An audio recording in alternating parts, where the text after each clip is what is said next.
Assalamu alaikum wa rahmatullahi wa barakatuh. Dear brothers and sisters, honorable professors, colleagues, welcome to the fourth day of our Tawhidic Epistemology Congress 2025. This session is convened by the Department of Usuluddin and Political Science and Madani Studies. So, without further ado, let's call upon our first presenter. Our first presenter is Professor Tamim Usama, and his co-author is Muhammad Ashad.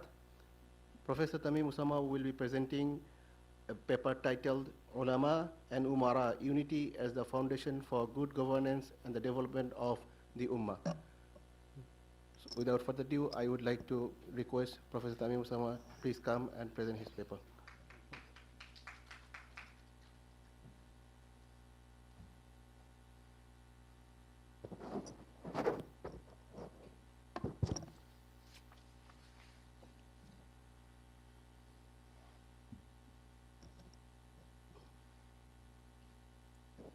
أعوذ بالله من الشيطان الرجيم بسم الله الرحمن الرحيم الحمد لله رب العالمين والصلاة والسلام على أشرف الأنبياء والمرسلين سيدنا محمد صلى الله عليه وسلم وعلى آله وصحبه أجمعين.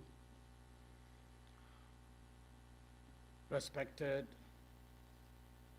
moderator, the organizing committee of this Tawhidic Epistemology Congress 2025, my dear professors, Head Department of Usuluddin and Comparative Religion, Dr. Majidan, and brothers and sisters, Assalamu alaikum wa rahmatullahi wa barakatuh. My presentation will be very short because I was told that each presenter would be given 15 minutes, and therefore I only prepared 15 slides. And these 15 slides would be completed probably in 10 minutes, because I'm afraid to talk about this topic in presence of a great Sheikh, Professor Dr. Abdul Rashid Mateen, who is also the expert of this field. So I'm very scared about my content. The topic of my presentation today is Ulama and Umara, Unity as the basis for good governance and Ummah's development. And I am Tamim Usama, and my co-author is Muhammad Azad, who has been offered an academic position at the Department of Fundamental Knowledge and Interdisciplinary Studies, who will be joining the department very soon.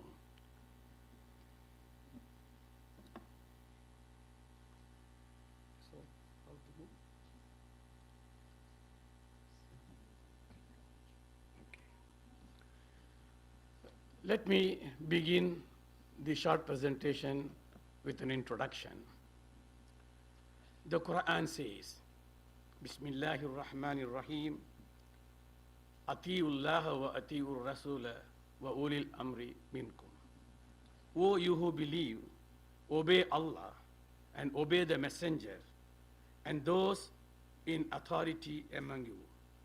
Surah An-Nisa, verse number 59.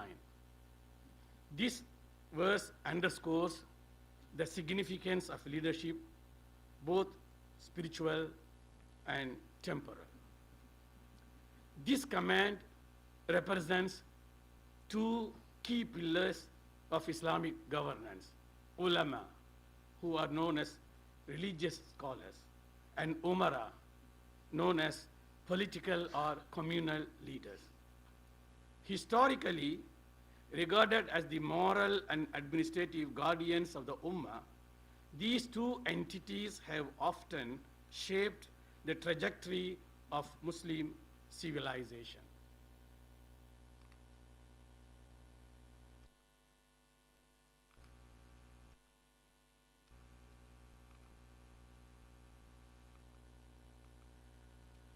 Their synergy or lack thereof has often impacted not only the structure of good governance, but also the unity, justice, and development of the Muslim community across time and space.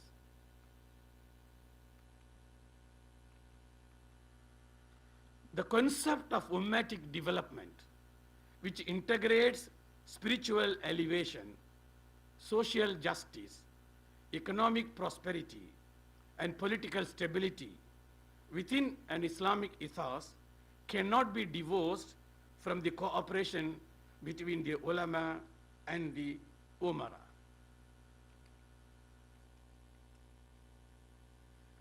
The ulama are entrusted with safeguarding divine guidance.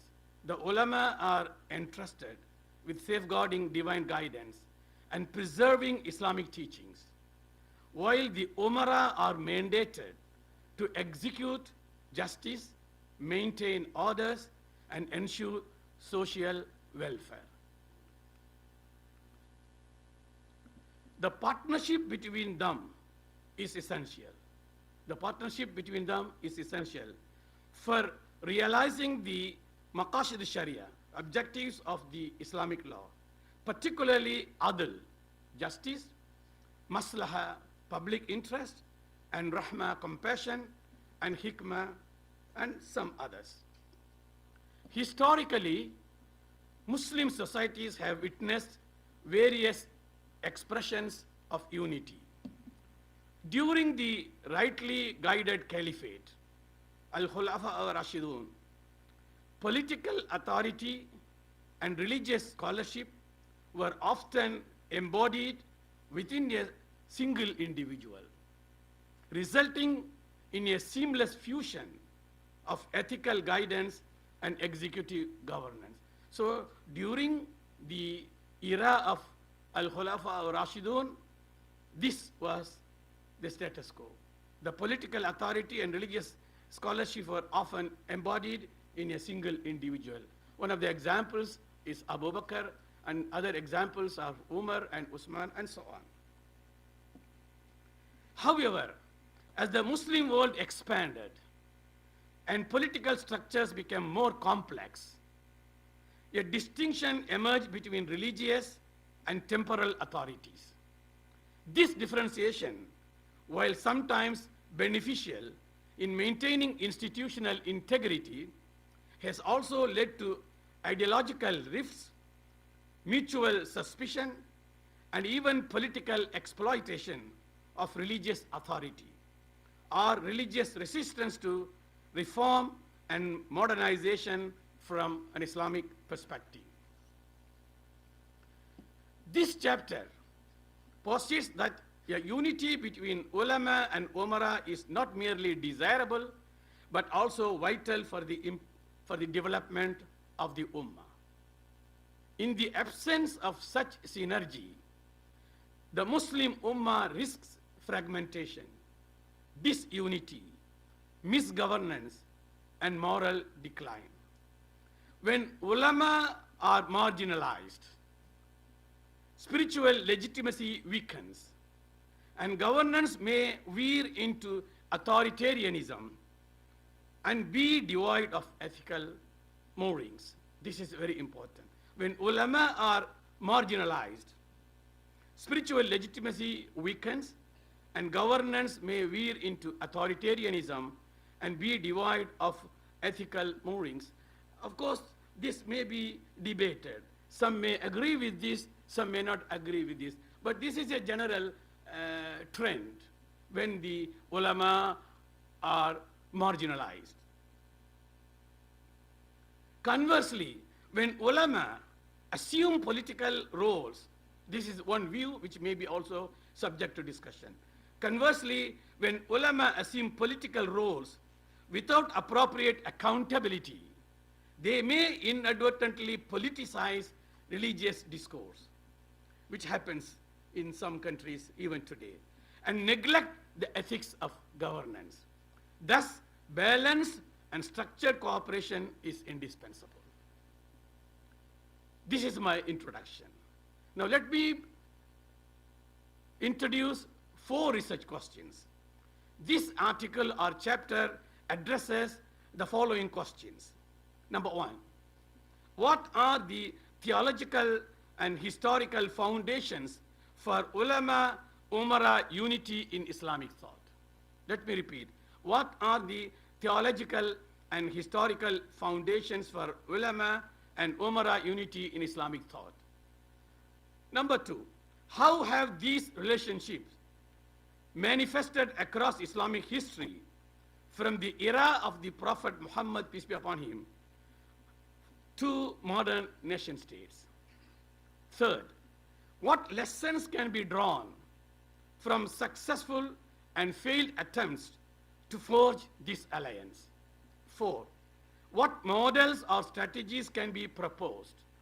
What models and strategies can be proposed to foster synergy between religious and political leadership in contemporary Muslim societies? Actually, the topic is very wide. It cannot be covered within these 4 research questions, but we are advised to limit our paper to 5,000 to 6,000 words, and we tried our best to maintain that limit, although my paper or our paper has exceeded 9,000 words. I am trying to cut down to 6,000 unless and until Madam Dr. Rabia is very, very kind enough to accept such a long paper in my point of view.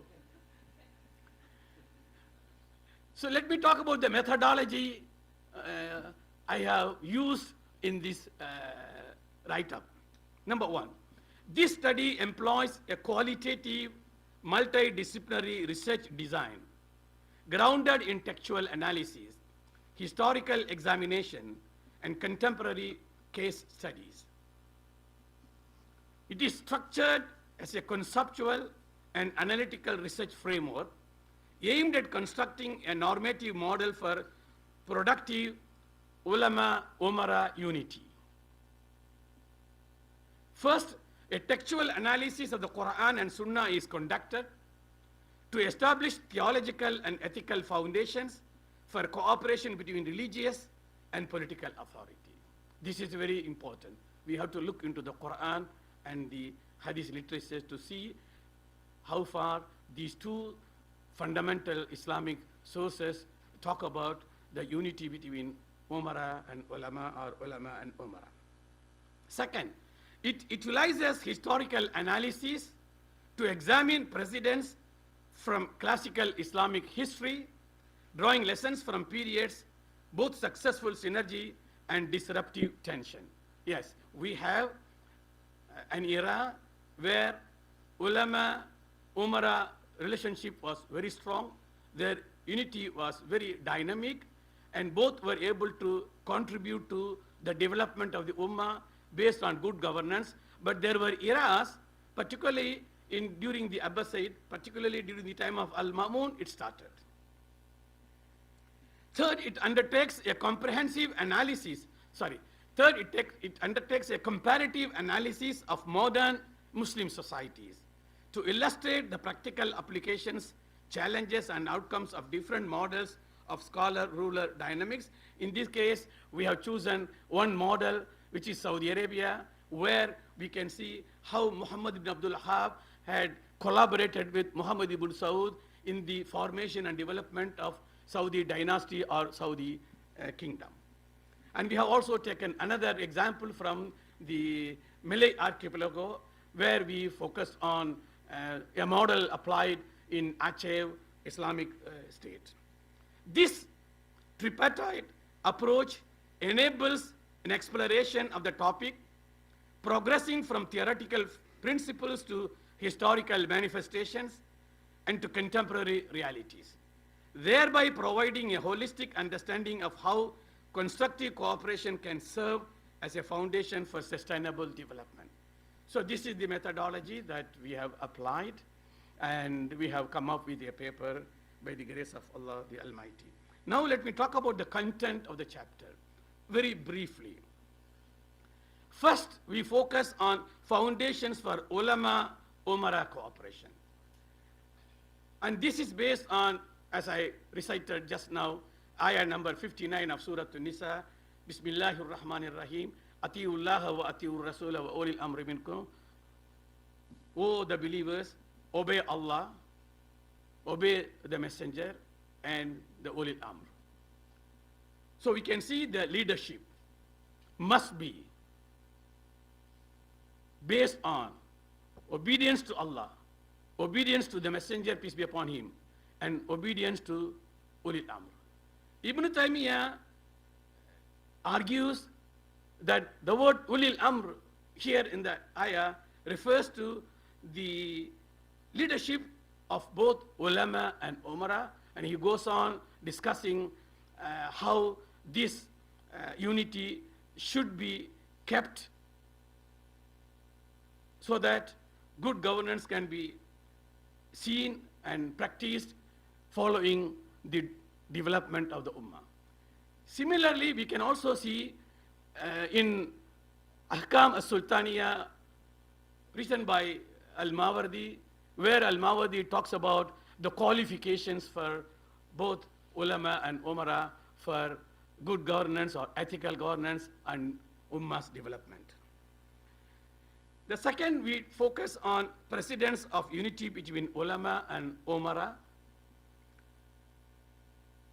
Under this category, we look at the way Abu Bakr handled the governance, the administration, and we can see how he was successful in managing the war of apostasy, which took place after the death of the Prophet, peace be upon him, how Abu Bakr was able to successfully manage and maintain the integrity of the Ummah.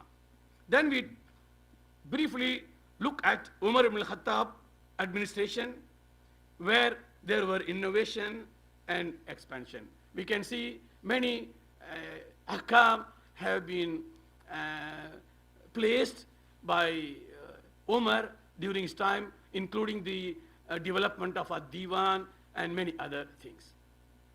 Then Usman came, and in his period, there was a centralization of power to some extent, according to some people. But although we don't accept that argument, but Usman contributed to settling the conflict between the people who have read the Quran in several modes. So he was instrumental to standardization of the text of the Quran based on the complaints given by the new Muslims who have come from Armenia, Azerbaijan, and other newly accepted territories. Then we come to discuss Ali ibn Abu Talib's crisis and fragmentation. Of course, for the first three Khulafa Rashidun, we have seen something, but during the time of Ali ibn Abu Talib, we could see some conflict, we could see some problems, and how this has affected the governance, particularly the emergence of the Khawarij and their arguments, La hukma illa lillahi, and so on. So we discussed this issue briefly. Then we talk about the relationship between ulama and umara in post-Rashidun Islamic history. So after the four Khulafa Rashidun, how the relationship between ulama and umara was there, particularly during the Umayyad and later on during the Abbasid. So we can see the Umayyad period in which new paradigms were established. We can also see the Abbasid revolution, the early Abbasid revolution, particularly the patronage and proto-Sunni elite formation. Then we talk about, again, the Mihna. Then we talk about institutional consolidation and the classical period. Then we look at the competing models of ulama and umara relations according to some Islamic scholars. There they have presented three models. The patronage legitimation model, where there is, where they'll talk about the mutual relationship, the mutual cooperation, the mutual understanding between the ulama and umara. This model focuses on that. Then we talk about the institutional functional model. Here we talk about how the bureaucratic system worked with some sort of cooperation with ulama. Then we talk about the conflict contestation model, where there was an apparent conflict between the ulama and umara. So we look at the case studies. We have chosen two states, one Kingdom of Saudi Arabia and the other one Malay Archipelago. As I said in my introduction, in the formation and development of the Kingdom of Saudi Arabia, there was an unity between Muhammad ibn Abdul Wahab and also Muhammad ibn Saud.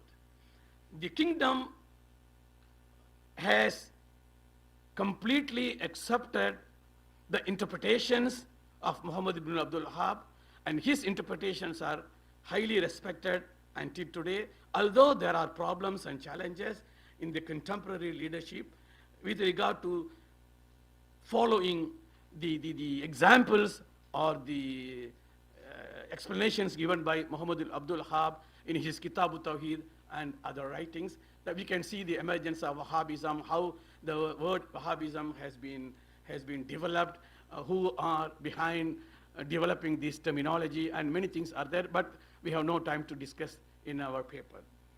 So we have partnership governance, the Saudi Arabian experience, and then the Malay Archipelago Evolutionary Cooperation. We can see how Hamza Fansuri, Shamsuddin and Sumatra and all these people contributed to the successful governance of the Sultanate of Aceh.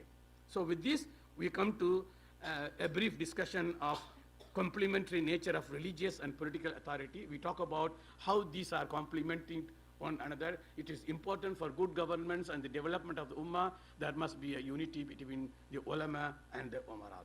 So we also talk about briefly about the challenges of fostering synergy between ulama and umara, particularly in this contemporary period. We have numerous challenges in fostering synergy between the ulama and umara. Almost every state has some problems, and those problems have to be discussed with transparent attitude, with sincerity, with good intention. Then only the unity between the ulama and umara can take place, which will really be the important dimension in developing good governance and the development of the ummah. Then we talk about ummatic development, some strategies to promote justice and ethical governance in the light of the former teachings. Then we have a conclusion and we provide some recommendations. With this, I end my short presentation. Wabillahi tawfiq wal hidayah. Assalamu alaikum wa rahmatullahi wa barakatuh. If you have questions, you can reserve. My guru, Prof. Mateen, is there. He will answer, inshallah. Thank you very much. Assalamu alaikum wa rahmatullahi wa barakatuh.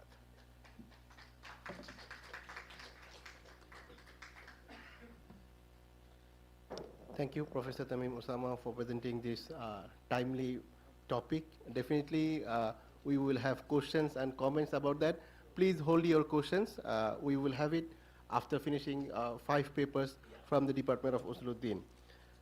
Let's welcome our second presenter.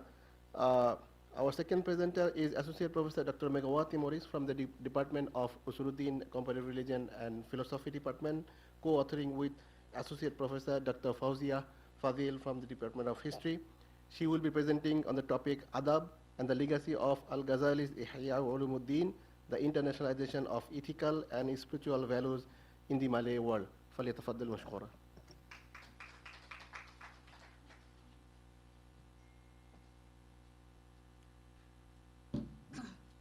Don't worry, I'm not going to speak long. Just bringing this water because I have a slight sore throat. Yes. This one? Both are working. Both are working. Oh. And then how do I? This one? Right. Bismillahirrahmanirrahim. Salatu wassalamu ala ashrafil anbiya wal mursalin wa ala alihi wa sahbihi ajma'in. Assalamualaikum warahmatullahi wabarakatuh, and good morning to everyone. Thank you for taking your time to attend this morning session. And I also would like to thank the organizing committee, AHAS RKHS, for organizing this August, I think, Congress on Tawhidic Epistemology, led by the Head of Research and Innovation, Dr. Ruby, and her committee. I would also like to acknowledge my Head of Department, Dr. Majdan, all right, for being here. All right, I have slightly changed the topic of my paper, and therefore my presentation this morning, as read by Dr. Nazmus. All right, after, you know, I changed due to, you know, during this process of research and writing, and also after listening to the presentations in the Congress. So I have slightly modified it. I think it sounds grander, all right, but that's not the purpose. I think we as university academicians and researchers, we tend to look at things at a micro level in the beginning, you know, and like we focus on the trees and we forget the forest. So, so it did help, all right, with the speech of the rector and all the presentations, that I thought we should look at it from a macro or more comprehensive perspective. All right, so therefore that the reason for the change in the title. All right, so now, but you know, I'm open to modifying also the title, Adab as Civilization, Al-Ghazali's Ihya Ulumuddin and its Malay World Legacy. All right, so I do not have to introduce Imam Al-Ghazali in this very knowledgeable audience. All right, he's referred to and given the honorific titles of Mujaddid, Zainuddin, all right, Hujjatul Islam. So I'll go straight to the aim and the structure of the paper. So the aim of this paper is to examine the influence and assimilation of the Ihya Ulumuddin in the Malay world, with particular attention to the concept and role of adab. So the structure of the paper constitutes these three parts. First, it traces the historical transmission of the text. Second, it analyzes how adab was integrated into education, culture, and leadership. And three, it assesses its contemporary significance. All right. So with these three components, I hope that I can justify the title. So the central argument, all right, is that Al-Ghazali's Ihya, as internalized in the Malay world, provided not only ethical and spiritual guidance, but also a holistic civilizational ethos that continues to shape Muslim life. All right, so here I would just, give three significances of the Ihya Ulumuddin, all right, and in a way, why did I choose this text? All right, so firstly, it's recognized, all right, generally by the Muslim community and especially the Muslim scholars, all right, classical as well as contemporary, that the Ihya Ulumuddin is recognized one of the most impactful Islamic texts after the Quran and Hadith, all right, and second, it provides an integrative framework of law, fiqh, theology or kalam or akidah, all right, and Sufism, tasawwuf. And it forms an integration of theory and praxis of religious life, or it forms a comprehensive vision of religious life, or it constitutes ilm and amal, all right, in our Islamic tradition. Al-Ghazali's, and in relation to the Malay world specifically, why is this text so significant? All right, because it's due to Al-Ghazali's alignment with the Shafi'i school, all right, or the madhab, and the Ash'ari school of Aqidah, and more specifically Kalam, and these are both are dominant in the Malay world or present-day Southeast Asia, and therefore this text provides authority, all right, to the Malay Muslim community. So we have no time, but I will just jot down. You can read what is the Al-Ghazali's concept of adab. All right, just a definition here: a comprehensive system of disciplined behavior that harmonizes the soul, an-nafs, the intellect, al-aql, and the body, al-jisim, in service of God. As you can see, it's so comprehensive, holistic, all right?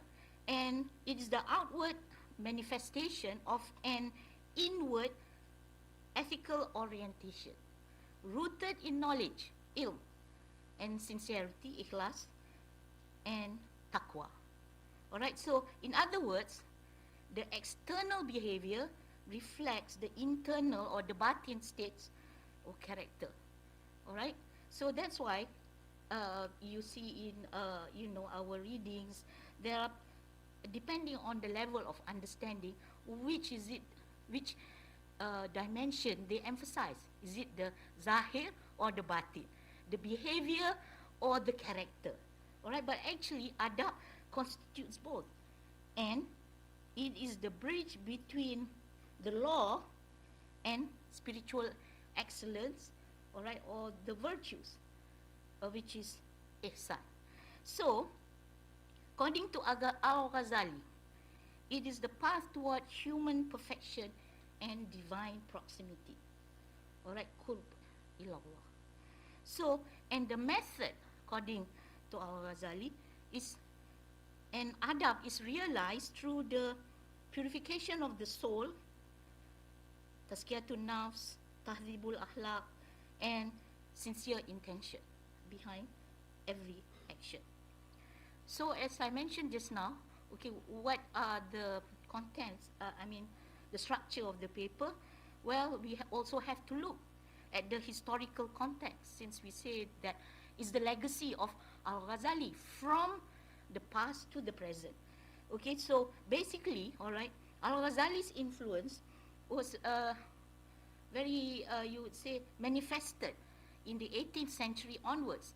Although many scholars also say his influence was present, all right, even earlier, even in 16th century, all right. But why we mention 18th century is based on studies, because his works were translated and commented upon in Malay, all right, Malay Jawi, by scholars like Syekh Abdul Samad Al-Palimbani, Daud Al-Fatani, 18th century, and a few others. And they were transmitted through traditional educational institutions such as the madrasah, pesantren, pondok, and also the Sufi tariqah and educational networks, which were basically established in the Haramain. And Malay students and scholars travel there to study and bring back the teachings, all right, to the Malay world. So this fact, all right, or this historical event has been, can say, documented and demonstrated by many scholars, like famously Azumardi Azra, Martin Brownson, and many others, all right. And the works were also widely transmitted after that through the printing presses. All right, so what are the insights, all right, that we gather, that I gathered, all right, and which I am presenting here, which I open up for comments and suggestions, are that the civilizational ethos. Wait, hold on. Yes, I missed out. The revival, all right, because I said, how is it still relevant in the contemporary world? All right, so it adab, all right, was revived in modern institutions such as ISTAC, established by Prophet Muhammad Naqib Al-Atas in 1987, and he in this his establishment, all right, of ISTAC, which is of course ISTEC IIUM now, all right, he reintegrated adab into the Islamic education as exemplified in ISTEC. And he came with a new, you would say, a version. Of course, the principles basically from Al-Ghazali and of course from the Quran and Hadith. All right, in our Islamic intellectual tradition, it always has to go back to the two authoritative sources of ta'dib. All right, the concept of ta'dib as Islamic philosophy of education. And at the practical level, all right, or at the political, at the level of governance, initiatives like Malaysia Madani, launched by Prime Minister Anwar Ibrahim in January 2023, introduced a vision for governance based on 6 key pillars.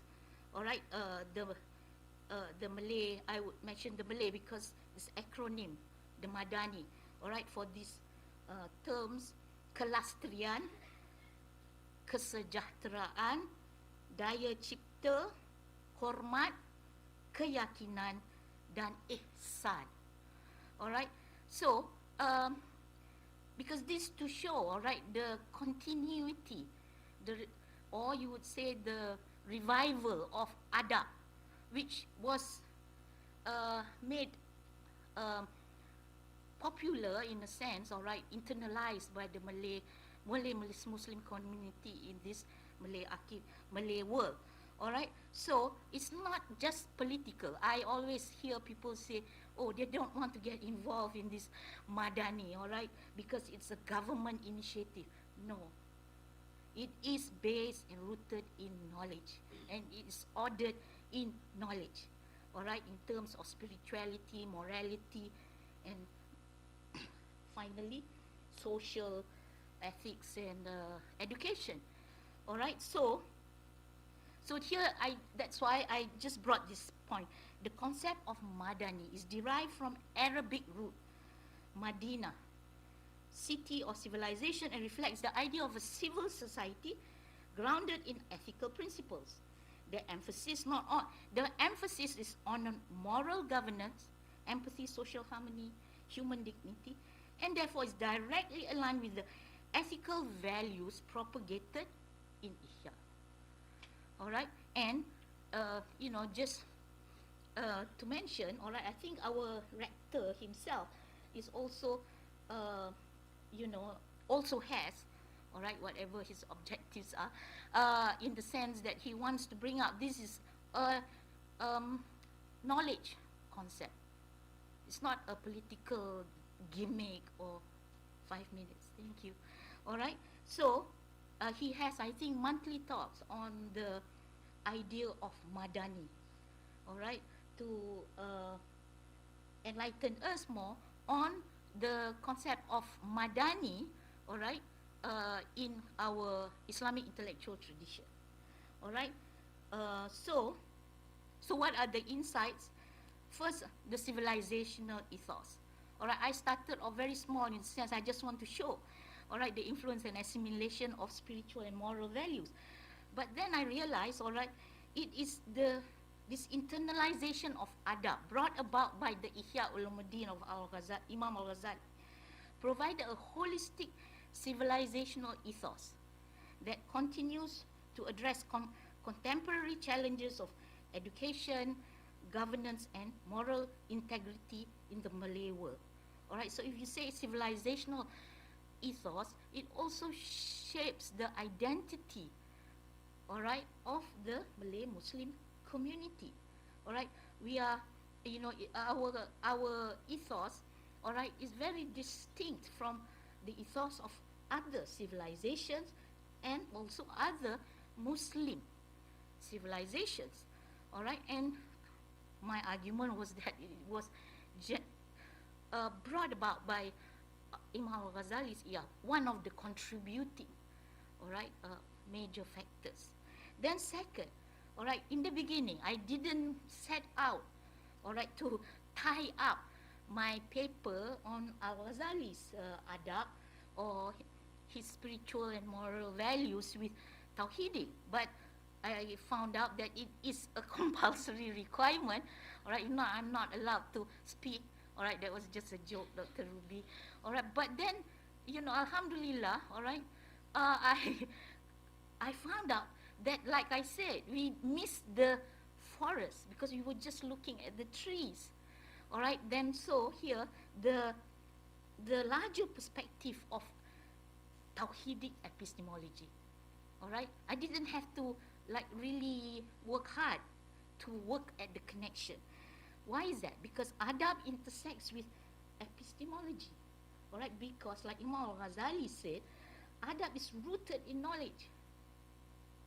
All right, and there's the ordering of the knowledge, which are the basic principles of the Tawhidic epistemology: hierarchy, unity.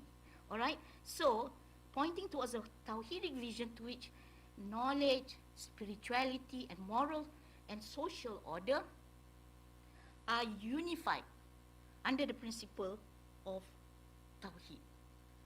All right, so I would like to conclude this presentation. Maybe I'll just read it. All right, it's from my paper. The assimilation of the Ihya in the Malay world demonstrates the power of Islamic knowledge. All right, to transcend geography, language, and time. All right, and we can see attest to it in terms of the text of Al-Ghazali's Ihya al-Ulumuddin. By reviving the Ghazalian ethos of adab, Malay Muslim societies not only preserved an ethical tradition, but also nurtured a holistic vision of life in which the intellectual, moral, and spiritual dimensions of existence remain unified under Tawhid. This legacy continues to offer guidance for contemporary Muslims seeking balance, coherence, and integrity in a fragmented modern world. Wallahu a'lam. Assalamualaikum. Thank you very much.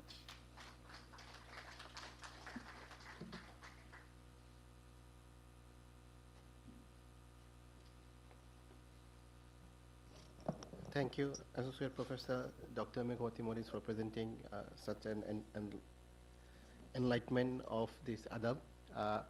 While talking about adab, we actually opted an humble way to remind the timing.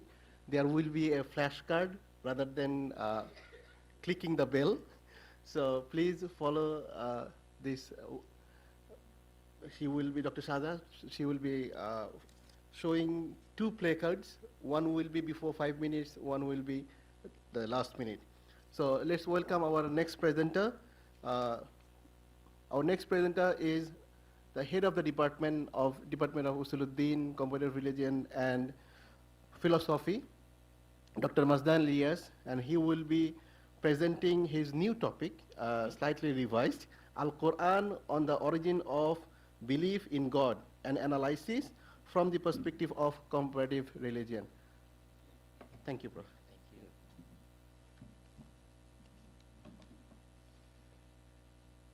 Bismillahirrahmanirrahim. Alhamdulillahi Rabbil Alamin wa bihi nasta'in. Wassalatu wassalamu ala ashrafil anbiya wal mursalin wa ala alihi wa ashabihi wa ala alladhina saru ala nahjihim ila yawmiddin. Okay, as mentioned by the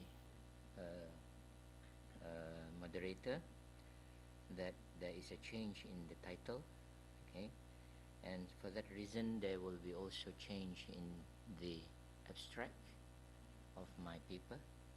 Okay, can we show the abstract? Oh, can I manage?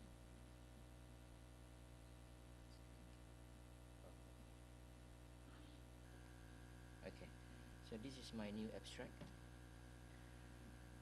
The research delves into Quranic verses that address first humanity's primordial faith in a creator, second, the divine administration of the universe, and third, the subsequent development of diverse theological concepts of God across different communities. Drawing upon the interpretations of authentic Quranic exegetes, The paper situates these divine narratives within the framework of comparative religion, specifically considering two major theories on the origin of the belief in God. Number one is the evolutionary theory, which posits that faith progressed from superstition and paganism towards monotheism. And the second theory is the theory of primordial monotheism, which argues that belief in a single supreme creator is the original form of human faith. So inshallah, I'm going to focus on these two theories. Actually, these theories are the theories that the most popular theories in comparative religion regarding the origin of the belief in God among human societies. And since we also are dealing with the Quran, the concept that I'm trying to pose here is that to what extent the theories that were posed in the area of comparative religion is in line with the Quranic perspective on the origin of humans' belief in God. So finally, inshallah, the study interrogates the foundations of human belief systems and offers a scripturally grounded perspective on the development of faith. Okay.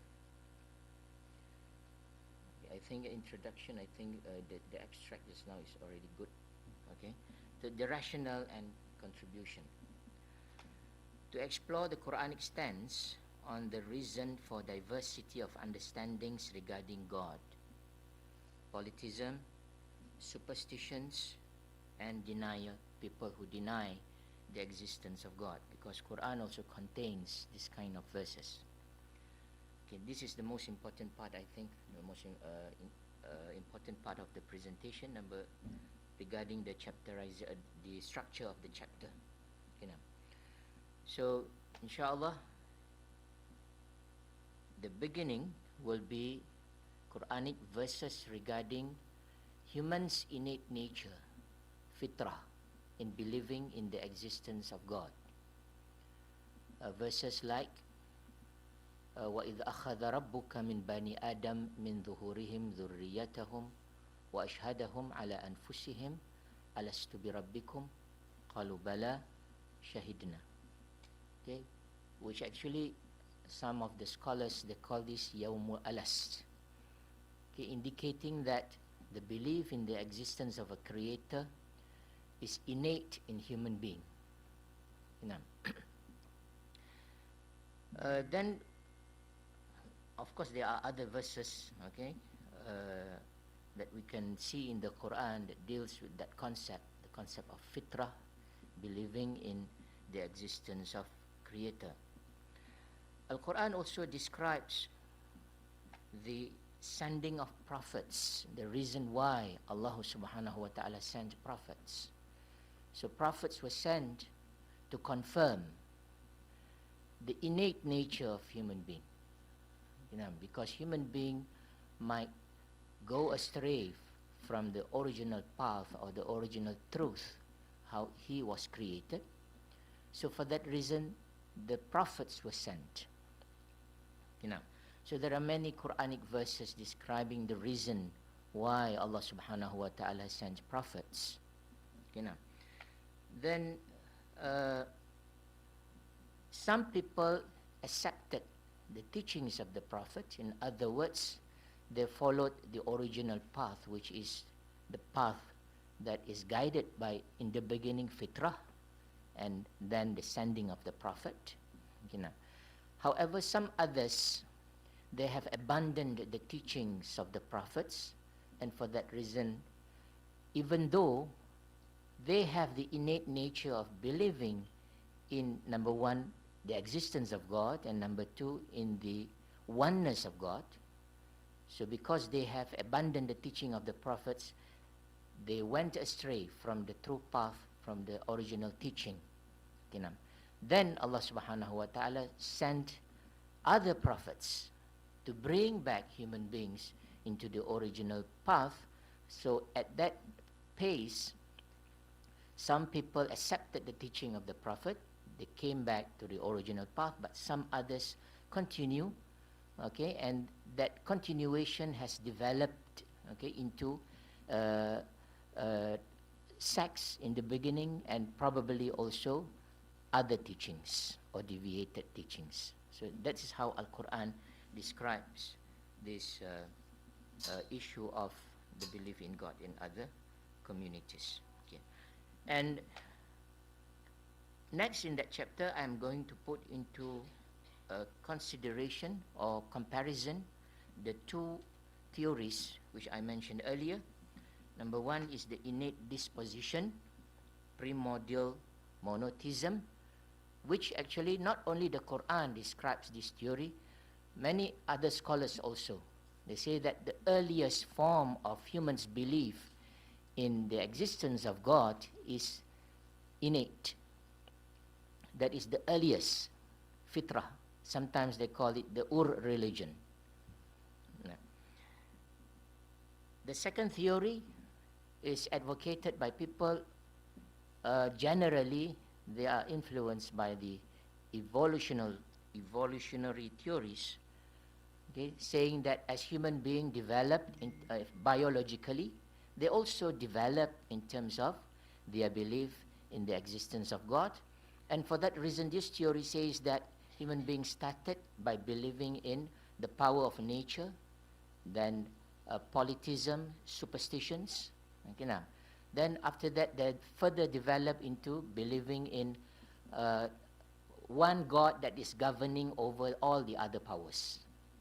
So in other words, the movement is from polytheism to monotheism, rather than the first theory, which believes that human beings started from believing in monotheism, then they have deviated into polytheism.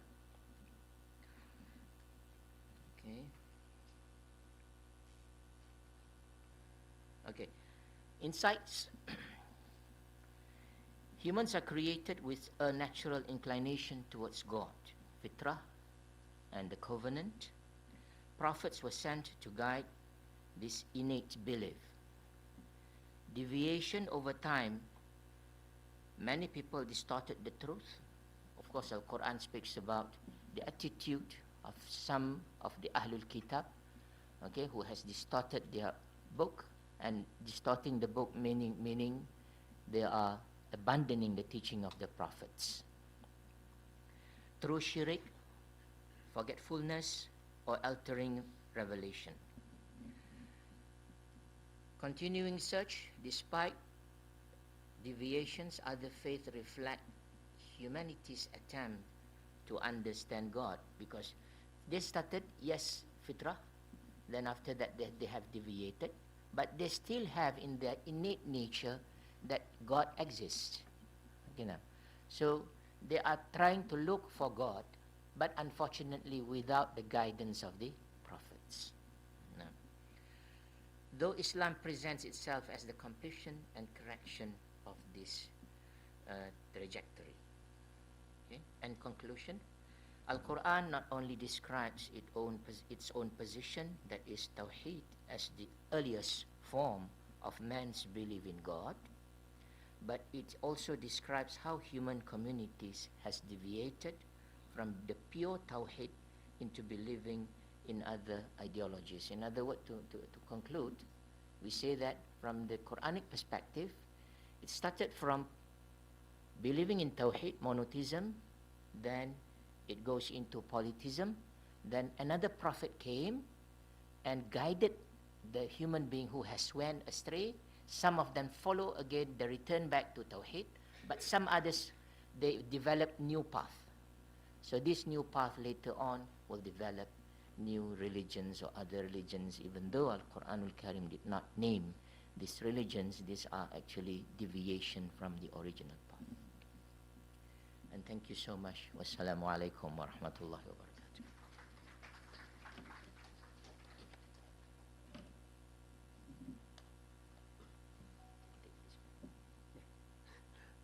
Thank you, Prof, for presenting your paper. Alhamdulillah, we have enlightened. Now, I would like to welcome our fourth presenter, Associate Professor Dr. Abdul Salam Muhammad Shukri, co-authored by Associate Professor Dr. Noor Azlan Muhammad Noor from the Department of Sociology. He will be presenting on the topic Assessing Perceptions of Non-Muslim Chinese in Kelantan Toward Islam, Issues and Solutions. The floor is yours, Prof.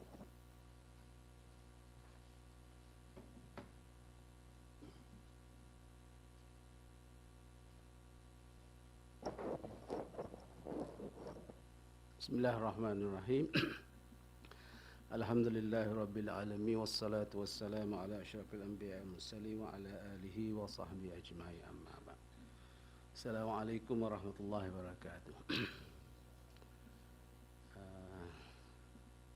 Our moderator, Dr. Nazmul Shahada, voluntarily to become moderator for our department. Thank you very much, Dr. Majdan, our head of department, Prof. Tamim, Prof. Abdul Rashid, who's still eager in terms of academic, especially in political science right now. And then also Dr. Ruby for organizing this conference, the first ever, as Dr. Megawati said just now. And all other presenters and also all our colleagues. Bismillahirrahmanirrahim. My paper will be on assessing perceptions of non-Muslim Chinese in Kelantan toward Islam, issue and solutions. After printing the paper nearly reached to 20 pages. So maybe we need to divide it into two papers, possible. So that's sort of warning to our editor. Okay, so this paper actually based on the research that we conducted in Kelantan in the year of 2023. It's already completed. This is conducted by me, Dr. Associate Professor Dr. Noor Azlan from Sociology, and with a colleague from our department, Professor Dr. Wan Azam, Dr. Mazia Mustafa, Dr. Unggaran Rashid, and from the Department of Quran Sunnah, Dr. Ammar Fatih. All 6 of us.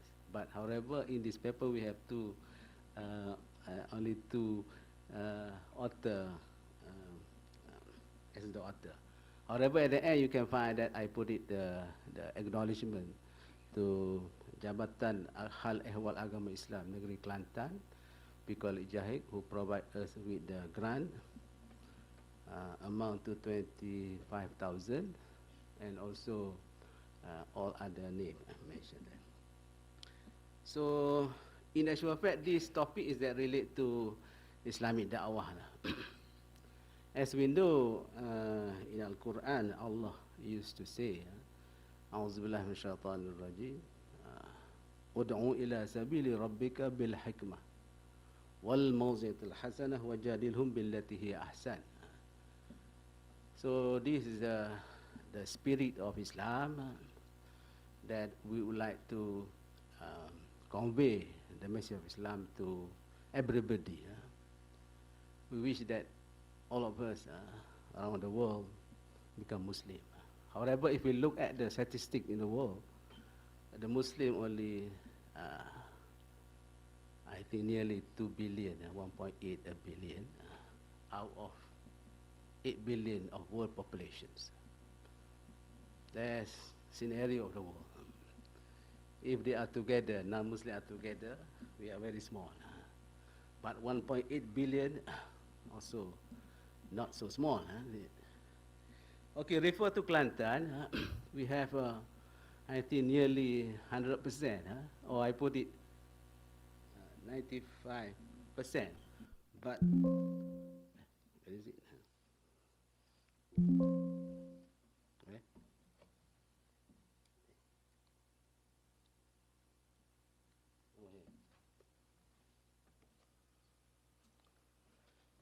I put it 90, 95%. In actual fact, it's 96.8 of Bumiputra in Kelantan. Bumiputra means Malay, part of it is others. So as far as the Chinese in Kelantan, roughly is that we can put it under 3% only. 3%. Out of this 3%, only 3% convert to Islam. So I not remember the exactly data, but out of maybe we can say 1,300 something Muslim in Kelantan. So roughly is 3%. So majority Muslim, but how could the Chinese will not attracted to Islam? That's our research problem. So we try to find. How are we going to find the factor behind it? Is that we conducted an interview with 13 Chinese non-Muslim Kelantan in Kota Baru. I think last 2024 or 23, we conducted an interview. And out of this interview, we find 5 important factors behind why they still maintain their religions as is it. So the purpose is that for our research is that to identify the underlying issues of the low conversion rate among Kelantanese non-Muslim Chinese in Kota Baru. Our focus is just Kota Baru as the Bandaraya Islam, Kota Baru. And most of those who converted is that coming from Kota Baru, around 500 Chinese Muslim. But we did not. We only have an interview with one of organizations that the president converted, is a doctor converted to Islam. There's maybe another presentation on the Islamic organization in connection to da'wah. So there will be maybe several papers that come out.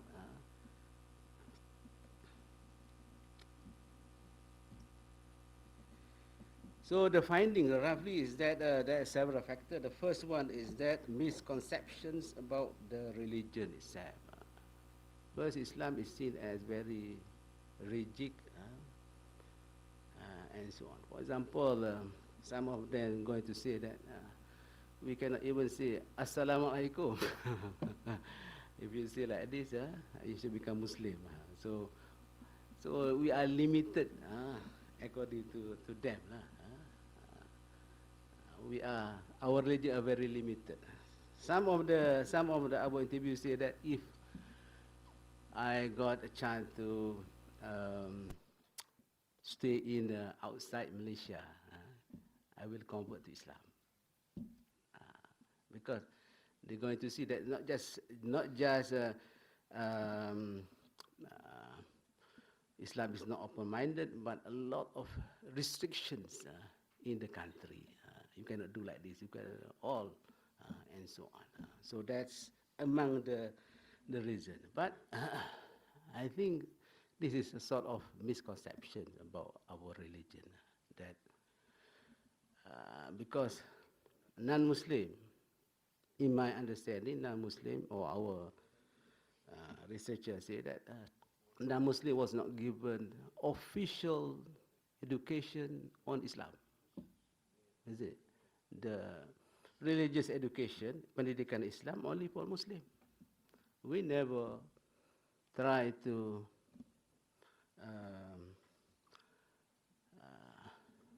have the education on Islam.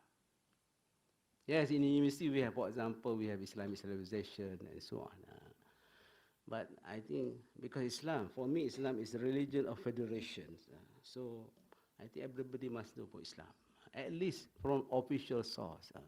Because some of them maybe got the information from internet, YouTube, and so on. That's create a lot of Islamophobia, but it's not so glaring in our country as far as Kelantan is concerned. And then they see also the Muslim, Malay Muslim. How are we going to follow the Malay Muslim? We are not so rich, like Chinese. Of course, in Kelantan we have Chinese, we call it Cina Bandar. City folk of Chinese stay in the town. Another one is that Cina Kampung, who stay in the Kampung. They divided. This is the Chinese in Kelantan. Of course, I'm not talking about how the Chinese came to the Kelantan and so on, because I think a lot of study conducted. A long time ago, a study conducted, I not mentioned here, by the Western scholar. They've just focused on the Malay. Only recent time, focus on non-Malay. A study by Rolf, the teacher, the supervisor for our late Professor Muhammad Kamal Hassan. So also study Kelantanese Malay community, especially in politics. And a strong sense of ethnic identity. The Chinese, if we look at the civilization, Chinese are more earlier than Malay civilization. Even though Dr. Megawati talked about Islam in the Malay world, but the Chinese, in terms of civilization, maybe longer than Islam itself. There's a saying, say, utlubul in walau bisin, seek after the knowledge, even in China. So now, if we look at currently, the place of China compared to the Malay world, the Islamic world, you will see how negative scenario of the Muslim world compared to China right now. I'm right. Oh, I'm right. Okay, so I think ethnic identity is created by Allah Subhanahu wa Taala already. Inna khalaqnakum min dhakarin wa unsa wa ja'alnakum syu'uban wa qabaila lita'arafun. So whatever good we should take from them. So and then later on, after I identify the issue, I suggest certain solution to the issue in order to encourage more conversion from Chinese, Kelantanese Chinese non-Muslim. The structure of the paper actually consists of introduction, Chinese population in Kelantan, literature review, research methodology, data analysis and findings, and then this is the second part of our paper, formulating targeted solution to inform more dynamics and effective approach to Islamic da'wah to Kelantanese Chinese non-Muslim, and the conclusion and acknowledgement and reference. Inshallah, the full paper, if smooth, we can be published in a Tawhid epistemology books. And I just add in the bracket the concept of Tawhid epistemology. Before I put it, scientific approach to the da'wah. So after the presentation by our rector, we need to at least make use the term, a very important term. So this is among the factor that why a sort of factor that make non-Muslim Chinese Kelantan not convert to Islam. The first one is like CSS, being not open-minded in many matters.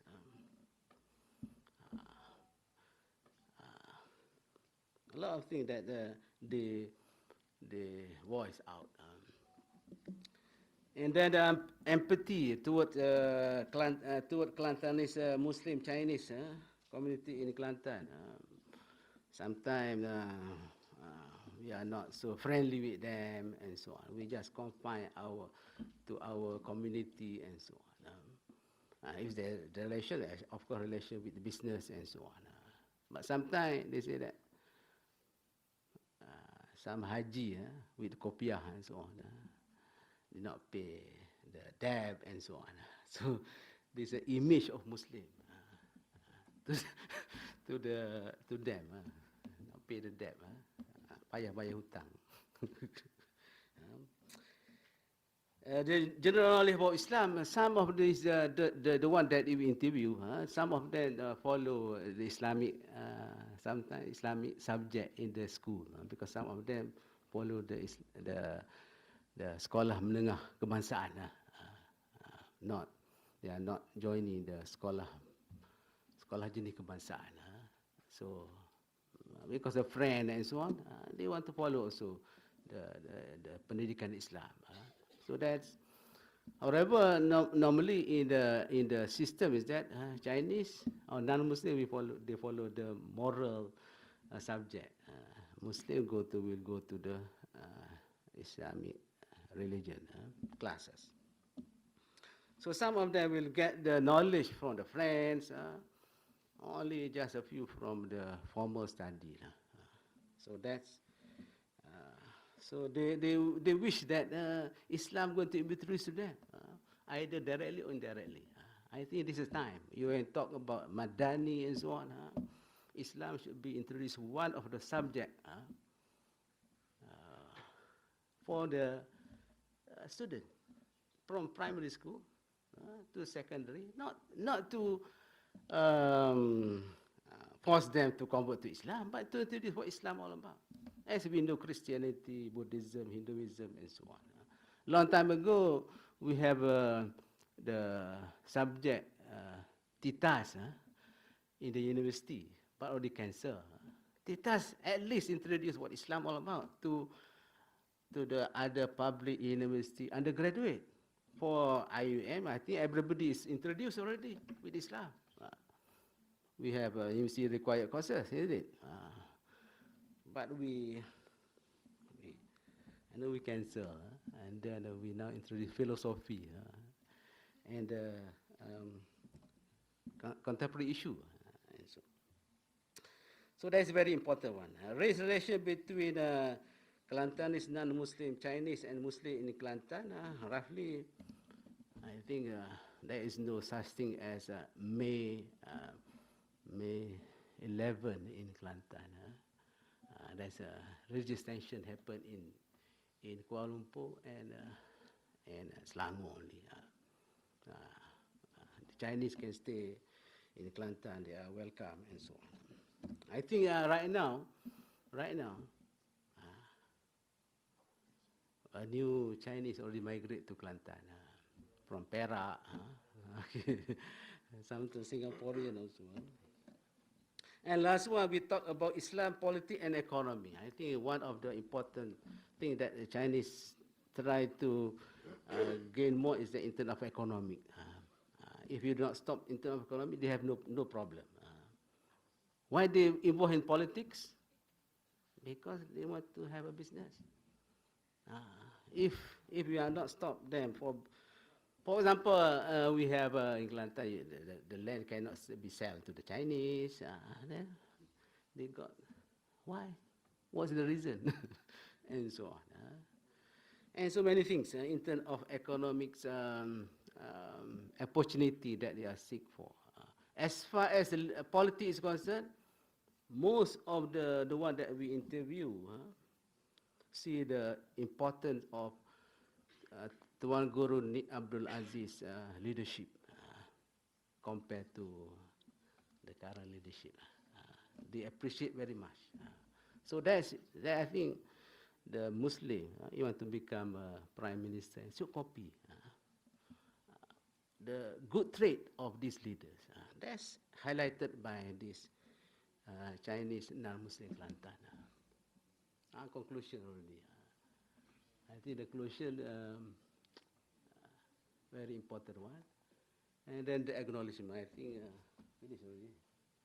1 minute. Okay. Acknowledgement is that I would like to acknowledge all the team of research, even though we mentioned only two. But it's all team of research that are involved in this research. Okay, thank you very much. I think the time is not with us.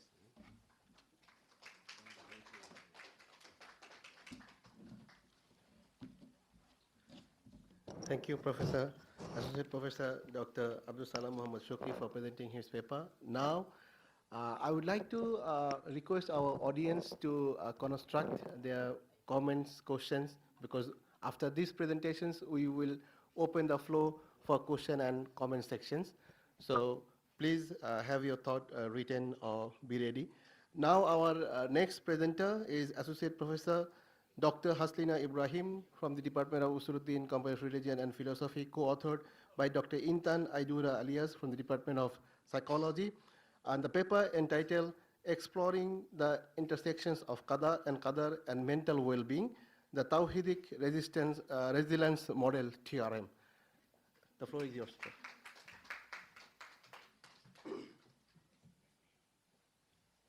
Auzubillahiminasyaitanirrajim. Bismillahirrahmanirrahim. Assalamualaikum warahmatullahi taala wabarakatuh. Rabbi shrah li sadri wa yassir li amri wahlul 'uqdatam min lisani yafqahu qawli. Thank you very much, Brother Chairman, Dr. Nazmus, Dr. Majnan, Head of Department, Head of Research, Dr. Ruby, Professor Motin, colleagues and postgraduate students. Today, myself and my friend, we will discuss about the intersection of Qada and Qadar and mental well-being, a Tawhidic resilience model. Because there are two presenters, I should be very quick. Sorry? Yes. Where's the thing? Oh, okay. Alright, so before I start, let me also share with you the reports from World Health Organization.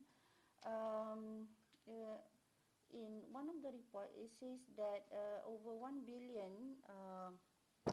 billion global population experience mental health issues. And in 2021, 700,000 people who committed suicide, the high percentage of them were young people. So this clicked to my mind that what is happening to people around the globe these days. And I thought of that perhaps it is good to revisit what we understand from Qada and Qadar, because there have been number of research from religious studies researchers as well as psychologists discussing the possibility of failing to understand takdir or fate, that perhaps disturb the way people understand themselves and understand the world. So our paper will discuss the intersection between religious understanding and mental well-being. And as I've said just now, many modern psychologists have attempted research in this one, in this issue, except that many of them have approached the issue from psycho-spiritual perspective. So when I talk to Dr. Intan, she will approach it from a slightly another perspective, from a sub-psychology perspective, but I will hand it over to Dr. Intan to explain to you. So my task is to look into the concept of qada and qadar, and both of us thought that it is good to introduce one model where we, make use of this concept of qada and qadar, integrate it with psychological concept, but looking at it from the Tawhidic perspective. Now, this is our model of looking at the problems. I know that it's quite complex to look at three complexities, quite challenging for us to look at these three complexities. Yeah? The first one is to explain the philosophical construct of Tawhidic framework that is going to help us to understand the subject. So we are going to discuss it from the epistemological, ontological, and teleological, axiological definition of Tawhid, the philosophical construct of Tawhid. Then on my part, I will develop the arguments on the theological principles of Qada and Qadar. I will zoom into a number of pertinent concepts in Qada and Qadar and look at the recent discourse on Qada and Qadar, not the classical one, not so much on the debate between the Jabarites and the Qadarites, though it is important also to give some ideas about the debate because the debate bring into the moderating position. And then Dr. Intan will uncover or discuss about few concepts and, from the psychological perspective to expound the idea of resilience. Okay, why is this important?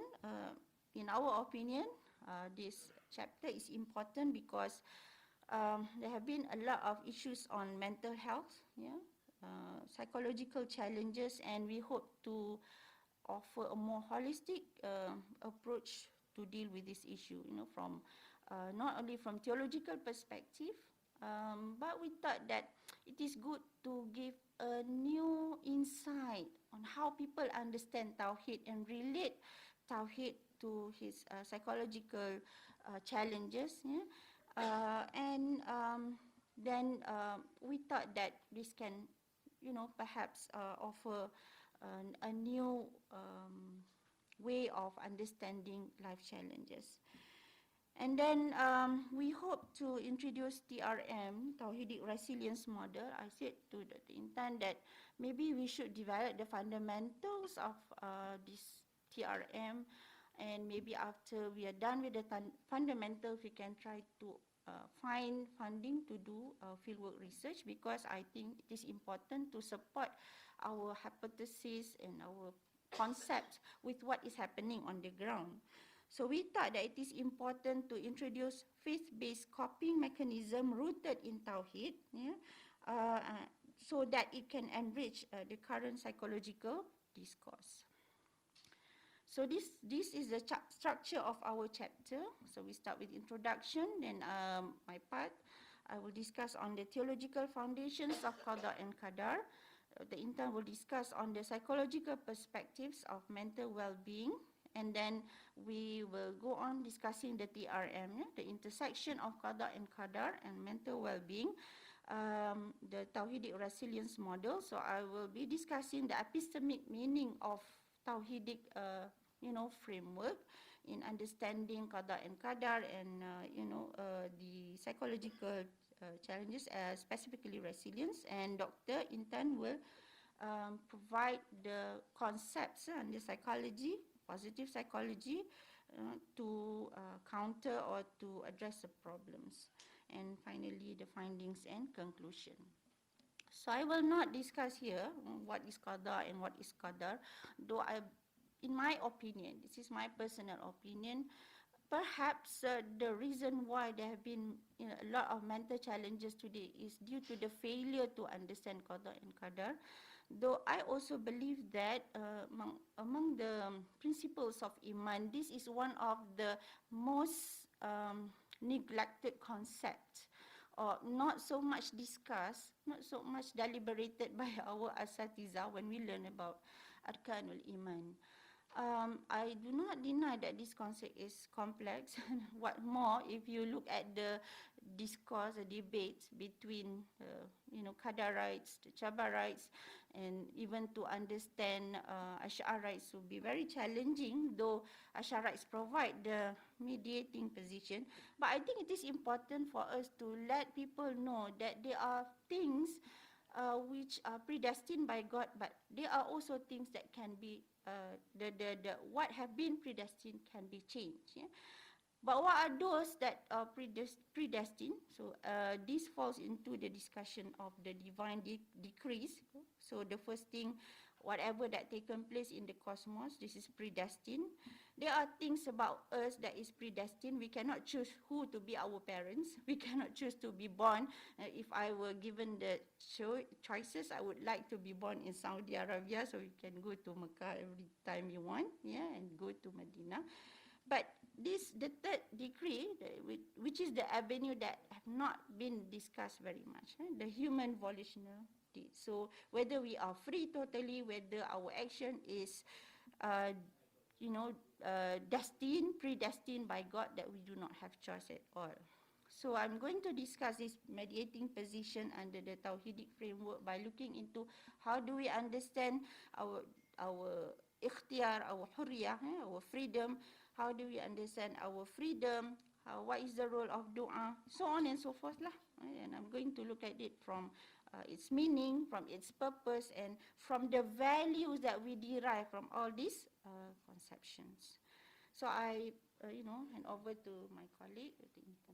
Thank you very much.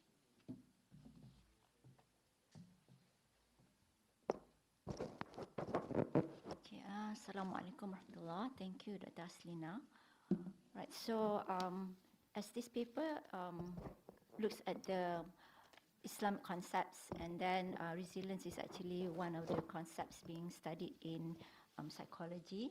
Okay, so the expert in that Tawhidic framework and Qadar is really by Dr. Aslina, and I tried to explore and see what has been done relating to resilience in the psychological aspect, right?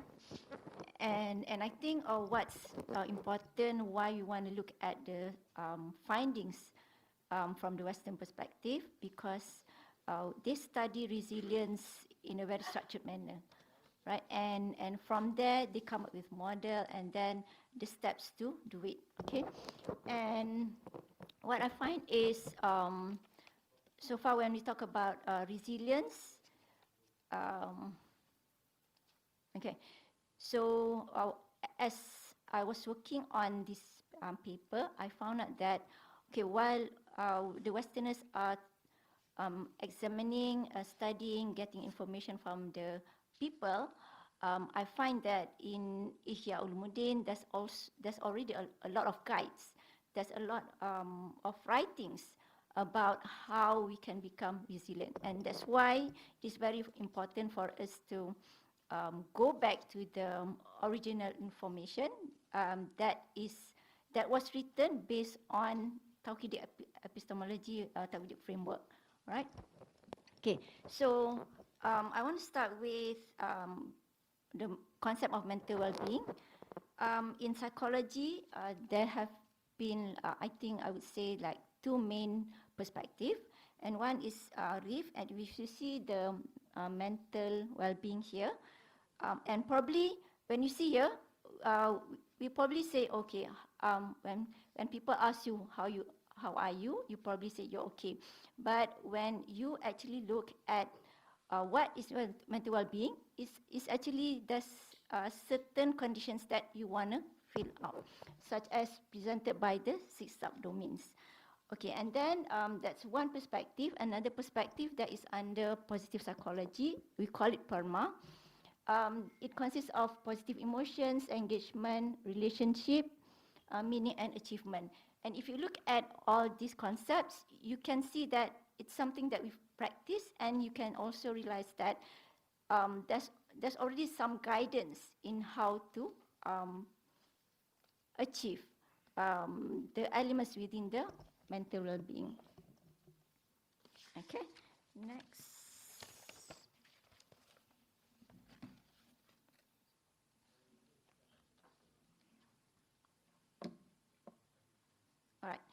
So in us being well-being, and I think we have to be in a good well-being, basically because we have a lot of tasks, right? And as a Abi and Khalifa, and while we try to live ourselves, to live our life, we cannot stop ourselves from being challenged. And the challenge that comes to us, as what Al has said to us, is we will be tested either by the good things and the bad things. And that, so the test is all along. And so the fact that we are tested, so we really have to know how to face this test and also to move on after this test. And this is what is covered under the resilience. Okay, so if you look at here, resilience is relating to one's ability to adapt to misery and get out of the condition. And this requires the understanding of the misery or the challenges that happen, and also what to do next, which is the steps to take so that you can move on. Okay, one additional things that I would like to introduce to this concept in this paper is the integration of cognitive psychology, whereby cognitive psychology provides the resources for us to be resilient. And we need to have these sources, and we need to know how to use these resources so that we achieve the mental well-being. Okay, and one concept, and these resources we can refer to akal. But in psychology, when we relate to cognitive psychology, we relate to the executive function. One of the aspect of executive function is inhibitory control, right? So studies have shown that inhibitory control is a very important element in resilience.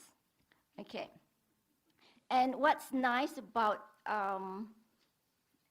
now we know there's resources to help us to become resilient. And through studies, it has been found that these resources can be built, right?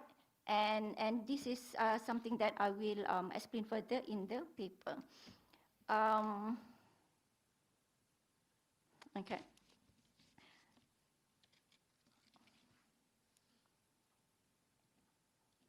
All right. So inhibitory control can be affected biologically, and so you can build the resources either through substance, that means like medication, or behavioral techniques. Okay, so the next thing that I want to cover a bit, so resilience has actually been studied a lot. I was trying to relate to it as either a trait or a state. And what I recently found, these concepts have already is also stated in IHYA. Right, so it is something that I have to explore further. One of the framework, a new framework relating to resilience, this is the ART, and it talks about the 3 steps to do the resilience. Okay, so next is I want to explain back the model that we have come up. And I think the most important thing is whatever virtues or the concepts within the resilience, it has to be based on the belief in Qada and Qadar and also the Tawhidi framework. Right, so that's why the Tawhidi framework is the most outer circle. And okay, and based on that diagram, you can see that. You see, I read this first. Preliminary step in explaining the relationship between Tawhidi epistemology and psychological discourse lies at the epistemic level, and that really strengthen the Tawhidi framework as the basis of the TRM. Okay. I think I'm going to skip this. Okay, so the study develops the philosophical construct of Tawhid by situating it within 4 interrelated dimensions. as mentioned by Dr. Haslina just now. So we look at the epistemology, ontology, theological, and axiological. Such a construct provides a comprehensive framework that allows Tauhid to be applied beyond theology, particularly in relation to psychological resilience and human well-being. Okay, next is, so this is what will be covered by Dr. Haslina, so because she is the expert in this.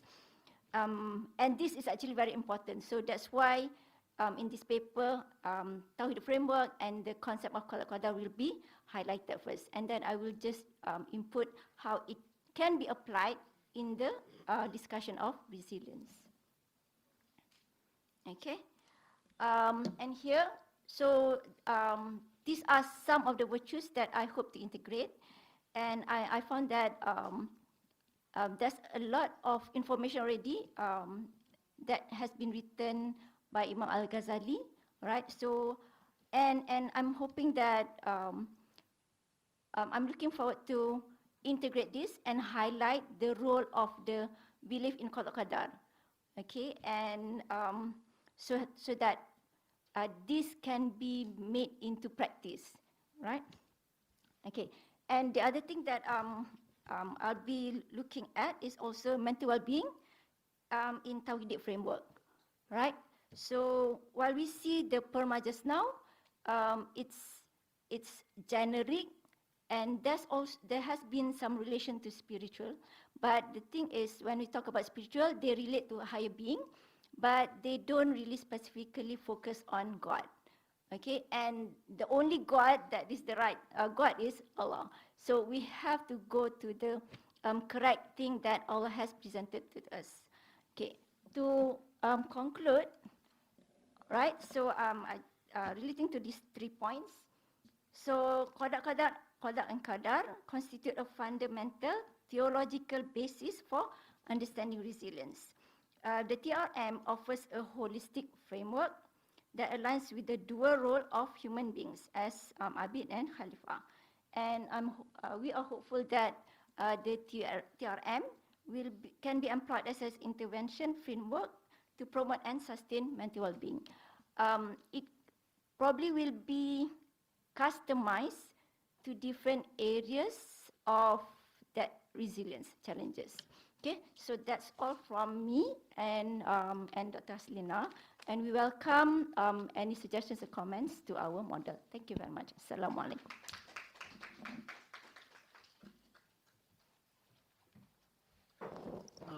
Thank you very much, Associate Professor Dr. Haslina Ibrahim and Dr. Intan for their presentations. Now, the floor is open for your comments, questions to the presenters, the 5 presenters that have been presented today, this morning. So please feel free. So there is, this mic and that mic you can use for your questions. Yeah, Dr. Ruby, please.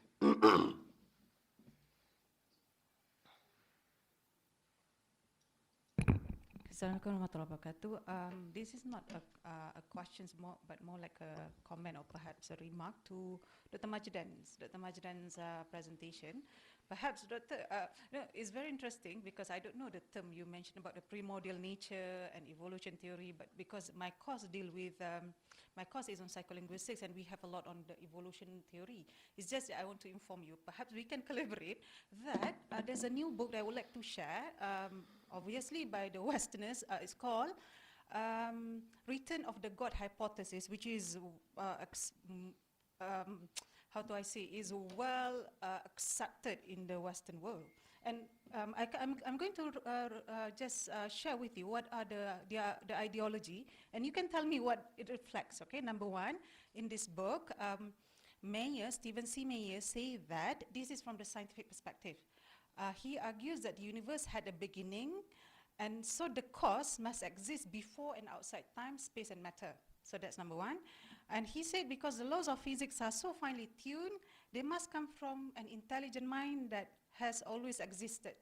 not from chance. So number 3, the information in our DNA is so beautifully tuned. It must have begun from a mind that was already there before life began. So for me, when I read that, this is TE, but just worded differently.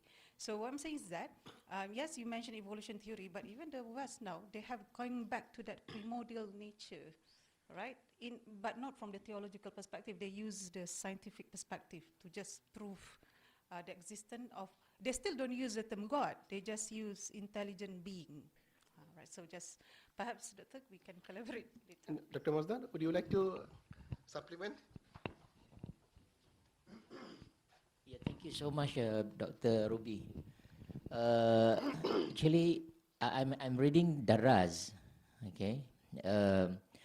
Actually, he mentioned the same thing like what you mentioned just now, because even though if we look into the area of comparative religion that is established by, you can say, the Western academics, you know, normally when they talk about the concept, the issue of belief in God, okay, they would like to start with this evolutionary theory. But actually, the school which says that primordial monotheism is actually the origin of the belief in the origin of the belief in God. Actually, it becomes a theory or a stream of thought which is now getting more acceptance by people. People are accepting this theory, and it's actually, as you say, in line with the TE. Okay, thank you so much. Yeah, Dr. Zunaid, maybe after this, yeah, please.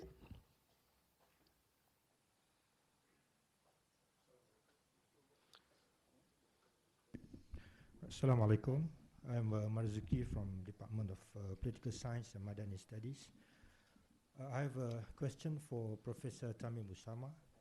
The first paper, Ulama Umara relationship. You mentioned about the 3 models, the patronage, legitimacy model, the institutional functional model, and the last one I can remember. And you mentioned about your study in Saudi and also Aceh. I'm more interested to see the Malaysian model. So based on my observation, I haven't done any studies on this, but just my observation, that the Umara, which probably I refer to the political executive, the prime minister, the ministers, and so on and so forth, and also the ulama, which probably comprising of the religious bureaucrats, the muftis, the qadis, the Muslim scholars, and so on and so forth. I see probably that there is a kind of separation of duties between the 2 groups. Normally the politicians, they don't want to meddle in the Islamic affairs. Matters pertaining to the fatwas, halal, haram, Islamic finance, for example, the politicians would say, I leave it to the ulama. I don't want to come near to that because that's not my area. But they still need the ulama to validate what they do. This in the political parlance, we call it the third-party validator, because Malaysia is a Muslim country. So the politicians from all sides of the political divide, they want some kind of Islamic legitimacy. So they want the ulama to validate what they do, that conform to Islamic principles and so on and so forth, because that will enhance their, what they call the Islamic legitimacy. At the same time, they don't want the ulama to interfere in politics. They hate that. They don't want ulama to tell them what to do, but they want the ulama to validate what they do. And on the other side, the ulama, they don't want the politicians to meddle into their affairs, right? But they want the support from the politicians, right? Because they want resources. Religious bureaucrat, for example, the budget for the JAKIM, 1 billion a year, they can only get that from the politicians, right? They hate the politicians, not to meddle into their affairs, but they also want support from the politicians. So some kind of love-hate relations, but there's also some kind of symbiotic relation between the ulama and the umara in this country. So my question is, I just want your insight into this. Number two, out of the three models that you mentioned, which model that fit neatly into this situation? Thank you. Thank you, Dato, for your comments and also the question. In fact, when we were collecting the data, we were really surprised by the quantity of information on this particular topic. Many writings are there from different perspectives. Of course, I agree with you that the Malaysian model does not fit into any of these three models. We can develop the Malaysian model, which is a model with moderation, acceptability, some sort of mutual respect between the ulama and umara. So we can define and elaborate the Malaysian model, which can be a model for the rest of the Muslim world, because Malaysia has produced confidence among the people of other races in this country, as well as people from outside of Malaysia also look at Malaysia as a model in many respects. That is why, after collecting the data, we found we have a huge data. We have decided to come up with a book on this particular topic. So we are in the initial stage. Perhaps we will discuss with you regarding this proposal, and also we will take into account Prof. Rashid's expertise in this field. Inshallah, perhaps we can collaborate, we all can collaborate, come up with a book, developing new models, inshallah. But Saudi Arabian model is absolute, the Aceh model is absolute, but we have mentioned it. But we need a model which should be based on, as our sister mentioned, Malaysia Madani is a model. Of course, it is a model propounded by a prime minister who is a politician. But when I looked into our Islamic heritage, I see Ghazali was providing a model for the governance in his time. Farabi was giving a model for his rulers in his time. Also Ibn Taymiyyah. So if we explore more of this kind of information, we will have several models, then we can synergize and then come up with a model in line with the Malaysia's vision, which is maybe vision 2045 or 2077, as Prof. Kamal has been talking about, the vision for Islamic civilization, inshallah. Thank you very much, Dato. Assalamu alaikum. Prof. Mateen, would you like to add something? Thank you very much. Dr. Zumaid? Assalamu alaikum wa rahmatullahi wa barakatuh. My just kind of query or question to my mentor, my teacher, Dr. Abdul Salam. Can we know the positive perspective, positive side of Muslim behavior on Chinese, if they have influenced Chinese? As you have mentioned, there are 3% or maybe 6%, 3% I think, those who have converted or reverted to Islam. So if you are able to include presumptive questions like targeted question to know if there is a positive impact or influence of Muslim behavior, those who have reverted, so we can work on that aspects, we can focus on that aspects more in a better way. Because there are a lot they have responded because of negative attitude of Muslims, they are so much allergic to Islam. So how can we change this? Thank you.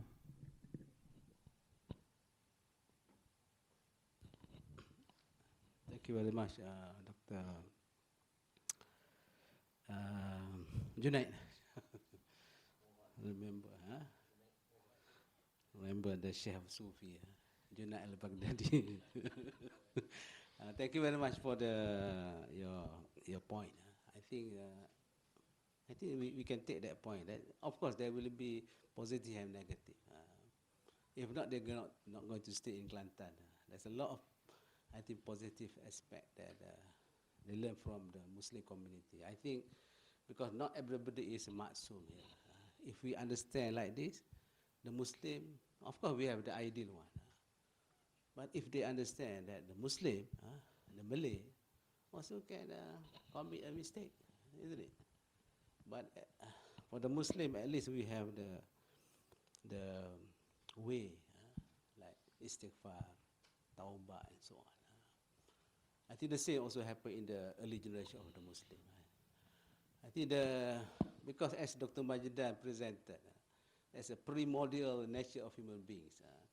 So there's no problem. There's a positive, negative, always happen in the human being, whatever religion they are. I think a lot of things that we can learn also from Chinese, non-Muslim also. I think without, for example, we just take the ECRL. Without their work, I think it's not easy to start in 2027. Let us see in 2007 it's happened or not. The trade. I think that's how hardworking is Chinese compared to others. I think we can take your point. Yeah. I think that's all. Thank you, Doctor.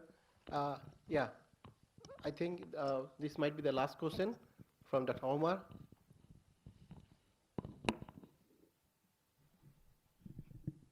Assalamu alaikum wa rahmatullahi wa barakatuh. Omar Rami from FITS. Thank you for giving me this chance. Yeah, actually I have many questions, but I don't think I have time, to ask all questions. Then I limit myself to 2 questions. Okay, first question I would direct to Prof. Tamim's his project, yes, his article about this ulama and umara cooperation.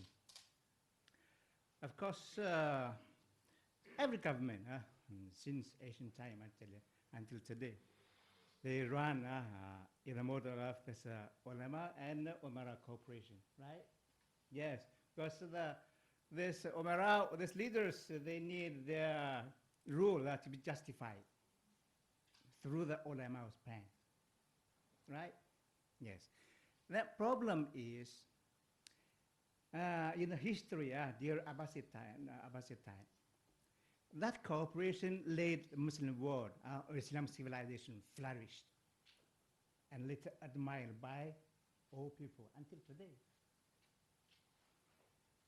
Then, with the history moves on, time pass on.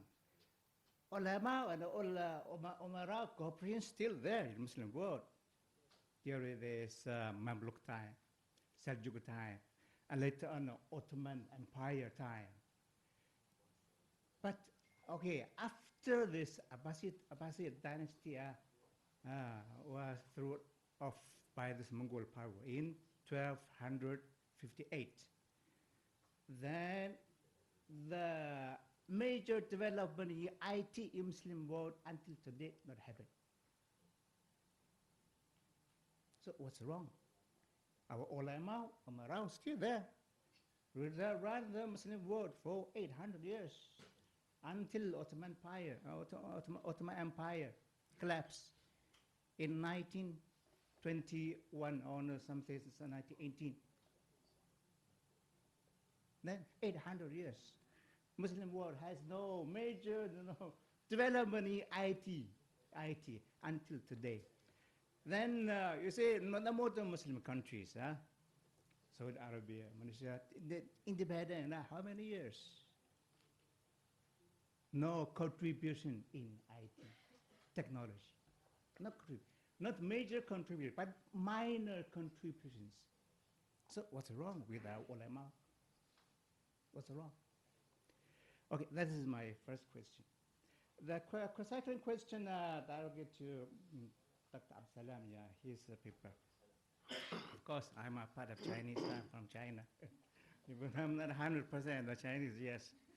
When I came to Malaysia in 91, I also wondered, because I came so far for Islam, I wondered why Chinese here, they live here, they live in the environment, inside environment of Islam. They don't want to accept Islam. Why? What's wrong? That question wondered me. No. It's questioned my mind for so many years until today. At the beginning, I thought China, they are very proud because they have 5,000 years history, right?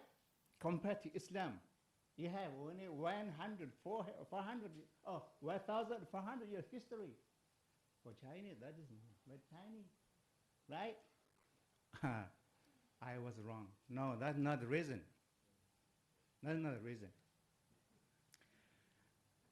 The reason, I'm sorry, I'm very, very sorry. I'm not challenging policy at all, anyway, your authority. No. I just reasoning, I do reasoning, yes.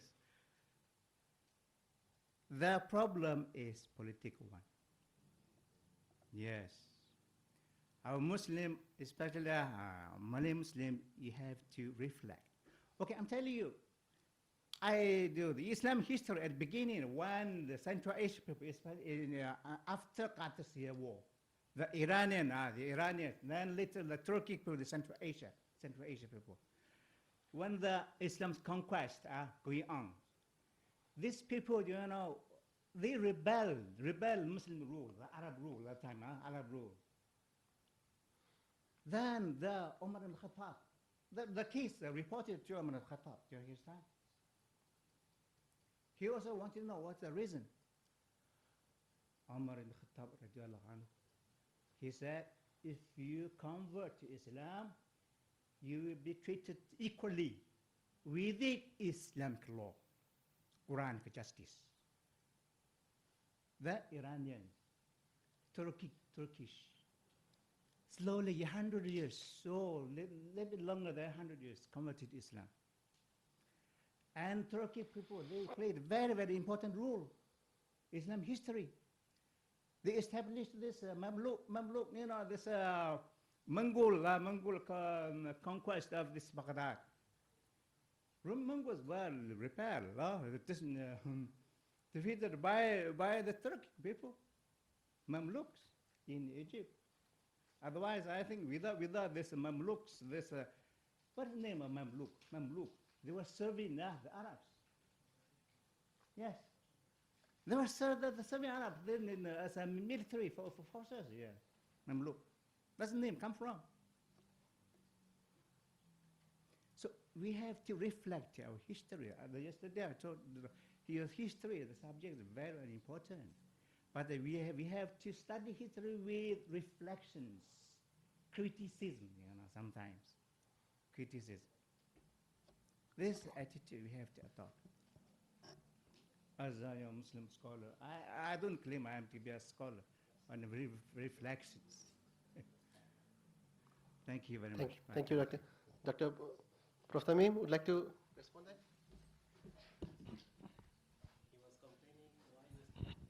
that? Can you repeat your question briefly? I don't understand your question. I think it was a comment.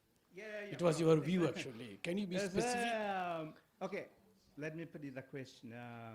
Of course, so far as I learned from your paper, from your presentation, your people will come for focus on this modern ulama and umara cooperation, right?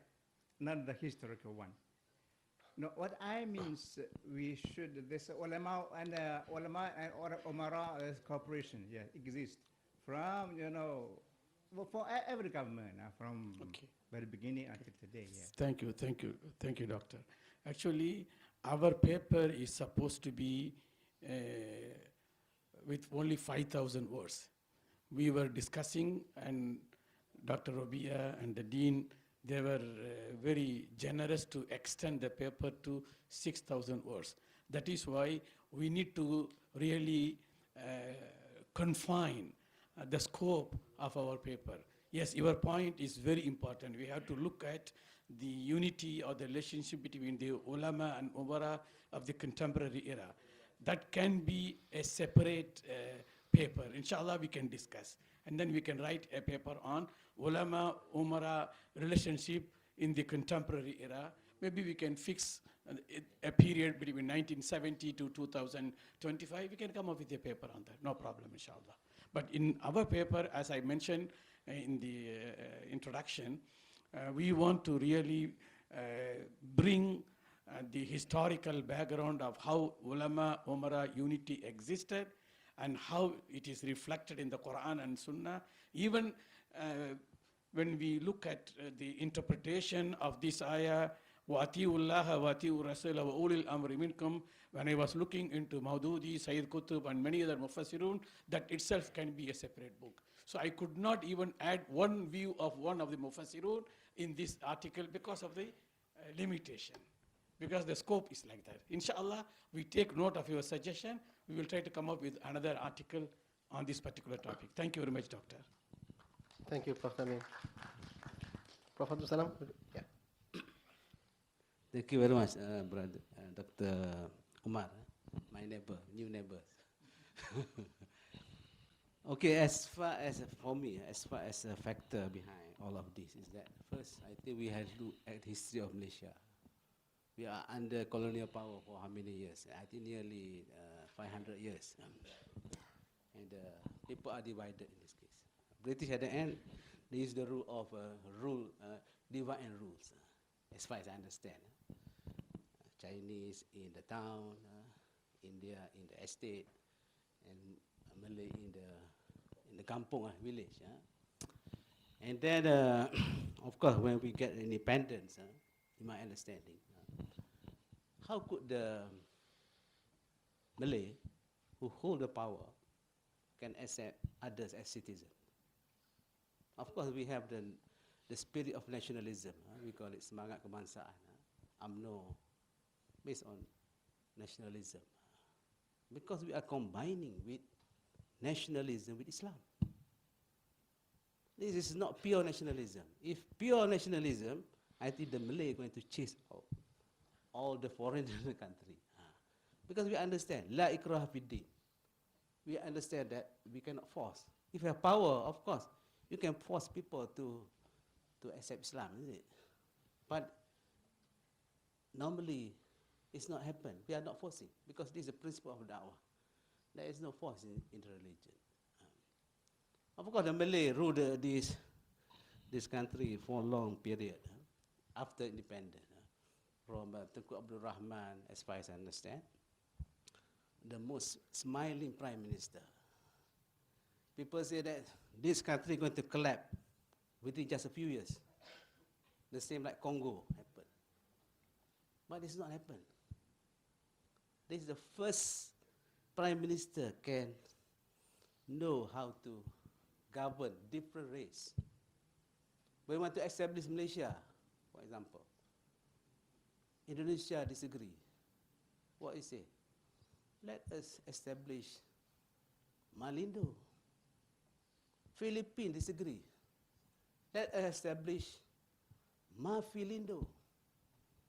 So that's the spirit of the earlier prime minister, the first prime minister of Malaysia.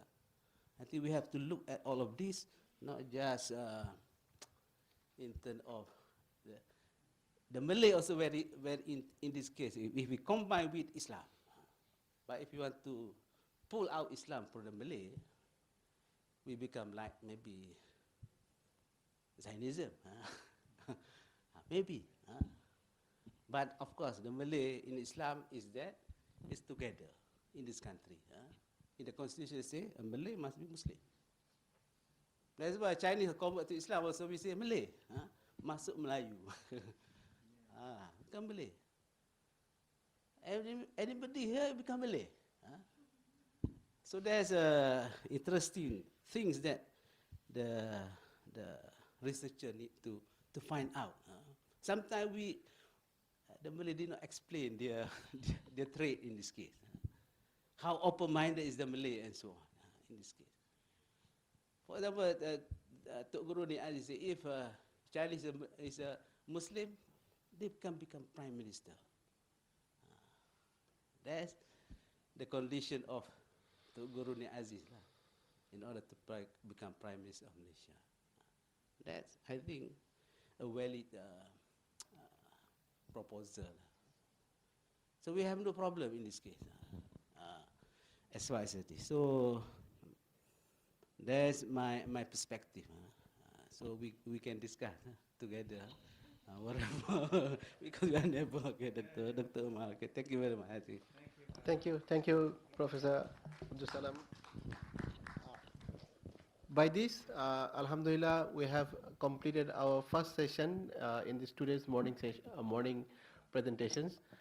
Inshallah, we will take maybe 5 to 10 minutes break within this time, and inshallah, we will come back in this hall maybe by 11:20, and we will have the second session led by the Department of Political Science and Madani Studies.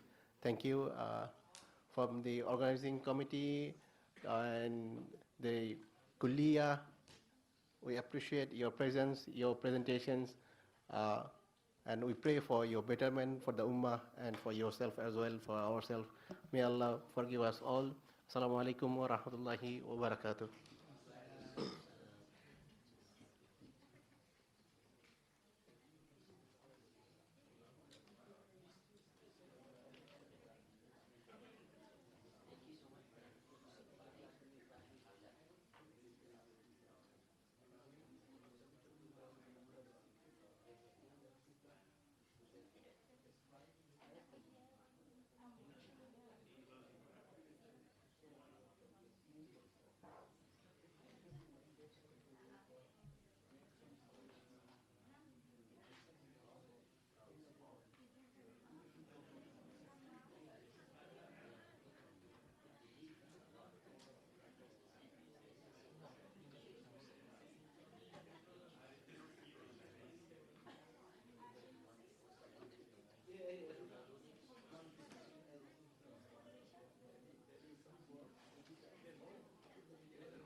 Okay then. Later.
Assalamualaikum warahmatullahi wabarakatuh.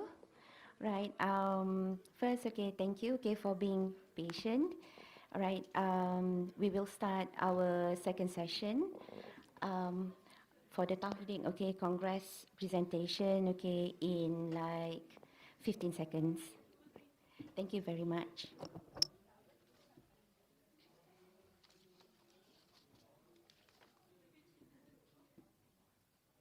Yes, Assalamualaikum warahmatullahi wabarakatuh. A very good morning, okay, to all our colleagues, okay, our fellow professors, associate professors, okay, doctors, and also our lovely students, okay. All right. On behalf of the committee and also the department, I would like to extend our heartiest, okay, welcome to everyone here. For your information, we will be listening to 4 presentations in this session, and for the presenters, please be reminded that you are given 15 minutes, okay, to present, okay, your work.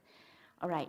For the first presenter, all right, we will, of course, invite Dr. Zahid Zamri and also the young berbahagia Datuk Hamidun to present, their paper.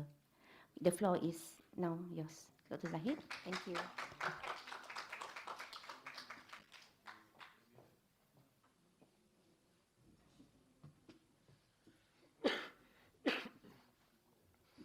Assalamualaikum and a very good morning. So I'm Zahid. I'm presenting the paper entitled Between Theocratic and Secularistic Governance, the Question of Islamic State. So this paper is actually co-authored by Datuk Hamidun Abdul Hamid from FITS. He is currently in Susmek having his checkup for his heart. He just planted that battery in his heart. So I'm going to present on behalf of us. Okay, next.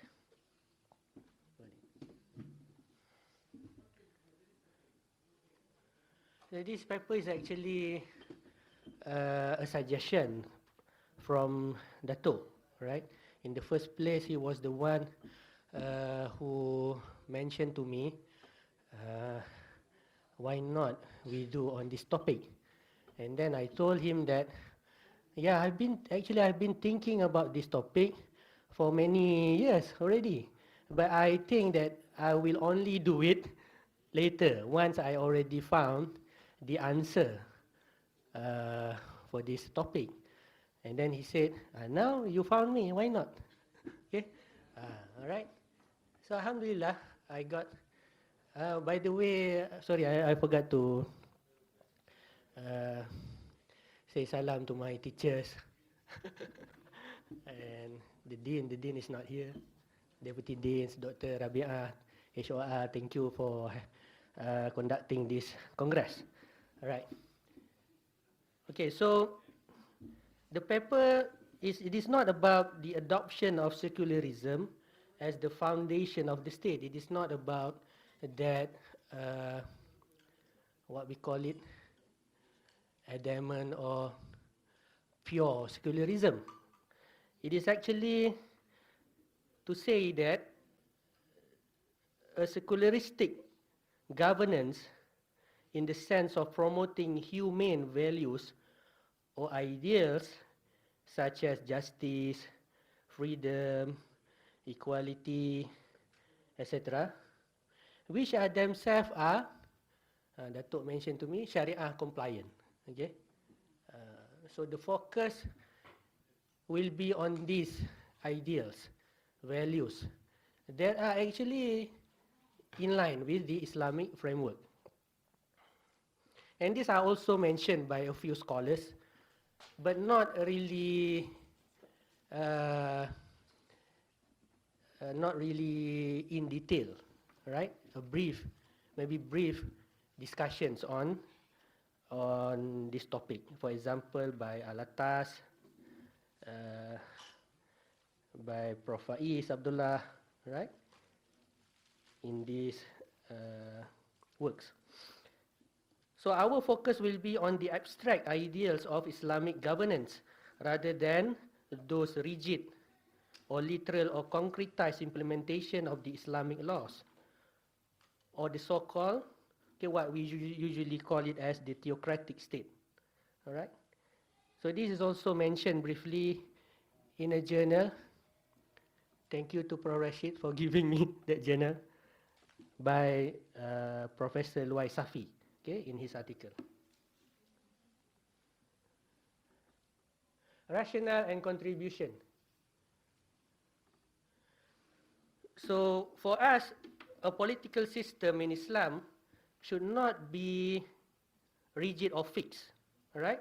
It was not dictated, according to Datuk, not dictated in Islam, because the Prophet, rather the Prophet, he taught us the Quranic system of basing the governance on values, all right?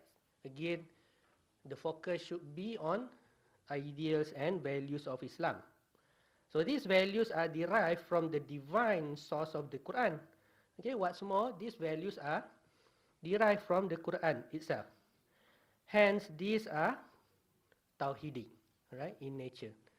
So maybe to differentiate our work with other works that I mentioned earlier, by Naqib, okay, by who else? Another one that I mentioned just now, Naqib, Prof. Loy Safi, okay. And I think there are also many other works, but I haven't finished reviewing, all right, talking about the question of Islamic State. Our paper, maybe the difference is that we will talk about Tawhid, okay.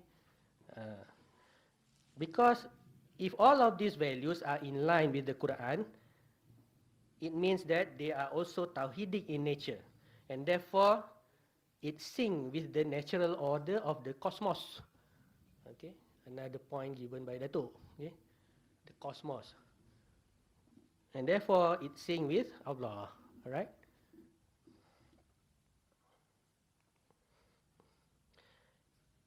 Actually, I wrote the tentative subtopics, but I forgot where I put it. Later, inshallah, when I find it, then I will include in the chapter, of course. Okay, the key arguments will be, again, such a so-called secularistic governance is in line with Islamic framework. But I have to define in detail again what is secularistic, because I don't want people to think that it is about secularism, right? So our challenges here is to challenge the definition of what is secularistic, right? Maybe that can be our humble contribution. Therefore, it can be taken as one of the variants of Islamic State. These are the references. Okay, that's all. Thank you.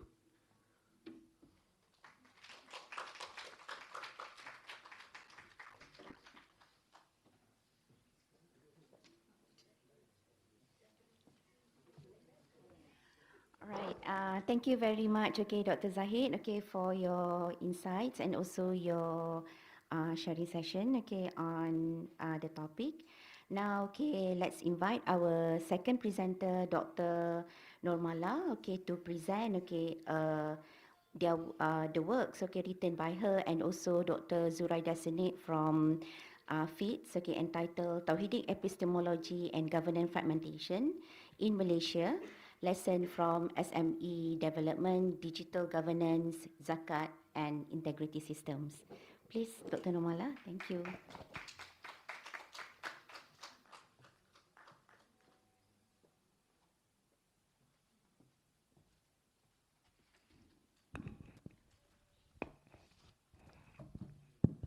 Thank you, Dr. Rohana. My teacher, Prof. Rashid, Dr. Ruby, my colleague, and also beloved students, Assalamualaikum warahmatullahi wabarakatuh. Okay, my presentation today is on Tawhidic Epistemology and Governance Fragmentation in Malaysia. Lesson from SME Development, but we are focusing on institutions. We also focus on digital governance, zakat, and accountability system. This work or this chapter is done by me and also Dr. Zuraida Kamaluddin from FITS. All right, let us look at the introductions. Of course, government fragmentation is actually a significant challenge in Malaysia, but basically it is being ignored for so long, yeah? And in our analysis, we find that the root cause or the main reason for this fragmentation is because of, number one is institutional design, Malaysian administration institutional design, and also epistemological misalignment. So that's why we are proposing Tawhidic epistemology to offer integrative solutions, yeah? And then we have 4 case study, SME development, data sharing governance, zakat administration, as well as accountability system. Even though the cases may appear random, but it is actually meticulously selected. Number one, we select based on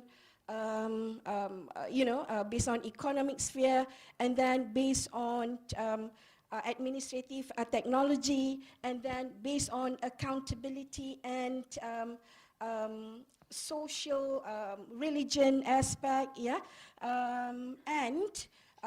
Furthermore, we select this to show or to share with you that governance fragmentation cut across sector.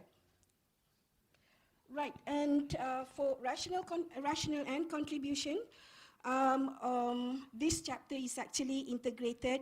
We want to integrate Tauhidic framework for governance reform, build on epistemological unity, institutional coherence, and operational integration. So, by embedding Tauhidic principle into policy design and implementation, we can see that Malaysia can move beyond piecemeal fix towards more holistic, value-driven reforms.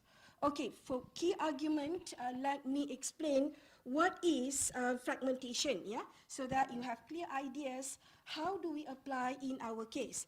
Okay, fragmentation in our chapter represent overlapping mandates, yeah? Duplication, weak coordination, in which government apply managers reform to what we call it, to address this issue. However, it is found to be inefficient and limited. Yeah, that's why we are proposing Tauhidic epistemology. Right. For methodology, we embrace qualitative and integrative approach. What does it mean? It means we look at the documents, yeah, various major documents, and then we integrate it with normative synthesis ground upon Tauhidic principles.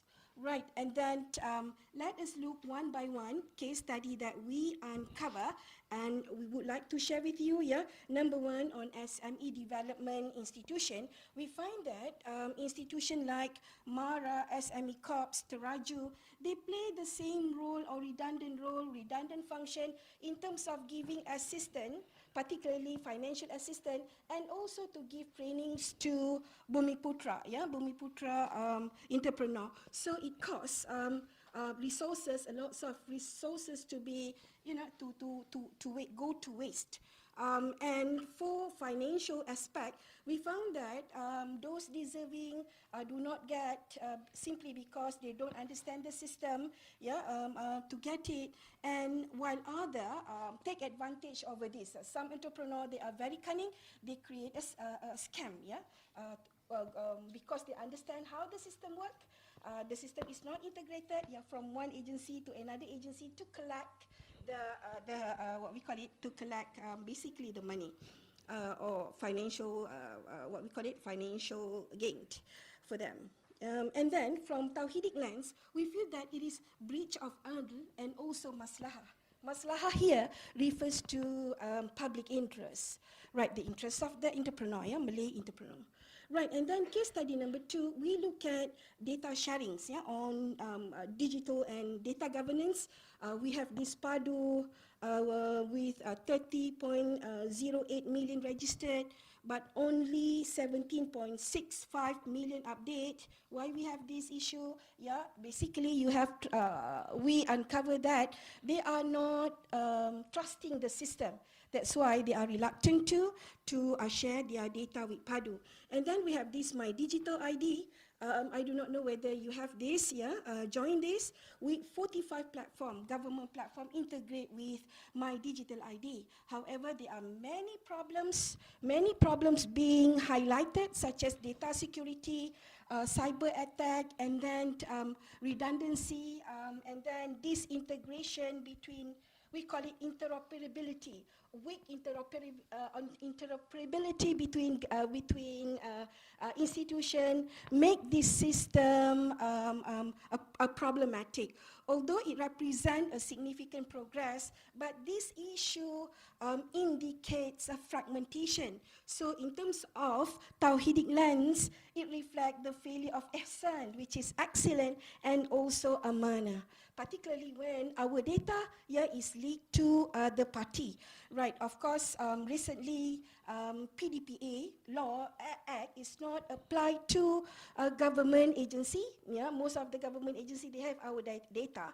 So based on the report, these government official, they sell our data actually, yeah. But they remain what we call it. They could escape the law. We have this recent law, data sharing law, which impose penalty to those government official that involved in unauthorized data sharing. However, this law is still not effective yet. Okay, right. Then we go to zakat administration. Of course, zakat administration is under state jurisdiction, yeah, which is defined by our constitution. However, these decentralized administration cause uneven performance and also inefficiency. For example, data is not shared, yeah, particularly those who receive zakat. In case they migrate to one state to another state, well, they may, get another help from zakat institution in that country. And those, previously received zakat, but after some time they are okay, they are stable, but they continue because of no data integration, no, they continue to receive zakat again and again. Yeah, so we focus here on weak distribution, lack of national coordination, at least some coordination or standardized operating procedure across state is expected. So from Tawhidic lens, it constitutes a breach of maslahah and adl. All right, and then we look at case study number 4. I just simplify the findings. Of course, our Auditor General report 2/2025 highlighted various irregularities, various problem in procurement system, yeah. But still, we can witness, we can see the same offences is committed over and over again by various government agencies, yeah. For example, you can tender 58.45 involved in this non-compliance, and then defense procurement by Ministry of Defense, by Ministry of Defense, yeah, on armor vehicles, which leads to weak enforcement, and we see this as a breach of amanah and justice. Right, this is how we simplified the case that we investigate or we analyze, along with the governance implication, yeah.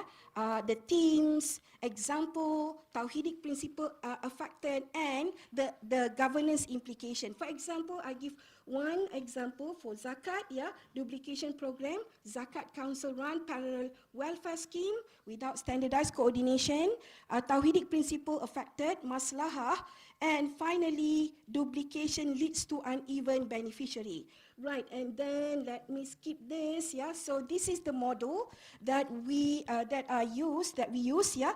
Tawhidic epistemology in terms of wahdat al-ilm, or unity of knowledge, yeah. Right, and then we have the principles. We derive the principle of adl, ihsan, maslahah, or public interest, go into integrate value, yeah. And up there you can see governance challenges, which is fragmentation, and also conventional reform, where our government mostly doing it, yeah, structural rationalization, but epistemologically fragmented, right? So we integrate this value to produce an outcome which is holistic and coherent government that address fragmentation. So in terms of policy implication, these are the implications we expect from adopting the framework, yeah. Move beyond piecemeal managerial fix, epistemological realignment, enhancement of maqasid-based policy design, and also finally promote spiritual and also administrative accountability. Okay, I would like to end my presentation. Alhamdulillah, I would like to share with you this one. Piecemeal reform, fix symptom, Tawhidic epistemology, cure the roots. Assalamualaikum warahmatullahi wabarakatuh.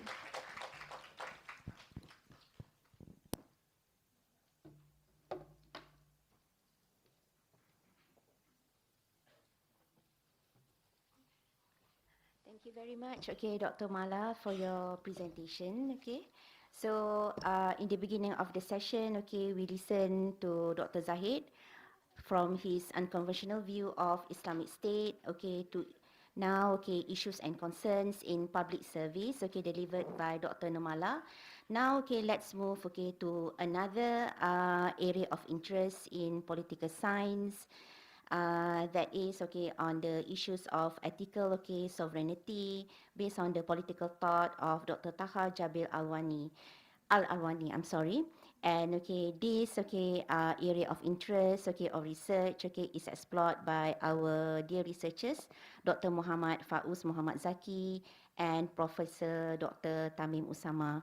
Now I would like, okay, to invite Dr. Muhammad Fauz, okay, to present, okay, their work. Thank you very much.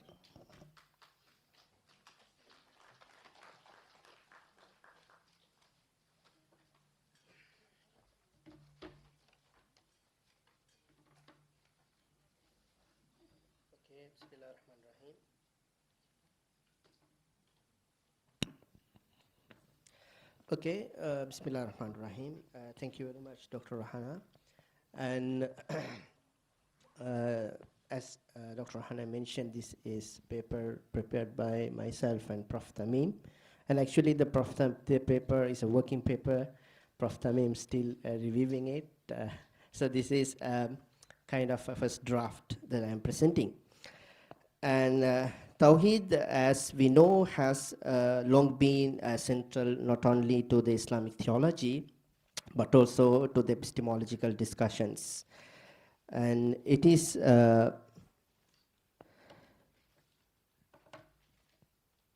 not, so for instance, especially from early modern, if you read the early modern Islamic reform discourses, specifically Muhammad Abduh, he also grounded his intellectual project in the idea of Tawheed, seeking to reconcile Islam and modern science at a time when science was projected as the very face of modernity. Likewise, if you move a bit later, Muhammad Iqbal also used Tawheed for a different purpose, as a foundation to argue for the unity of Muslims as a polity, seeing political unity itself as an expression of unity of the God.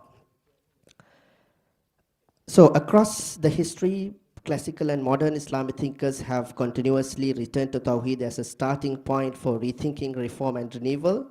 This makes particularly interesting for me to explore how different scholars, for their different projects, use Tawheed and given different meanings in different contexts. Against this background, this paper actually presentation explores Tawheed in the epistemological context, especially focusing on the contribution of Professor Taha Jabil Al-Alwani.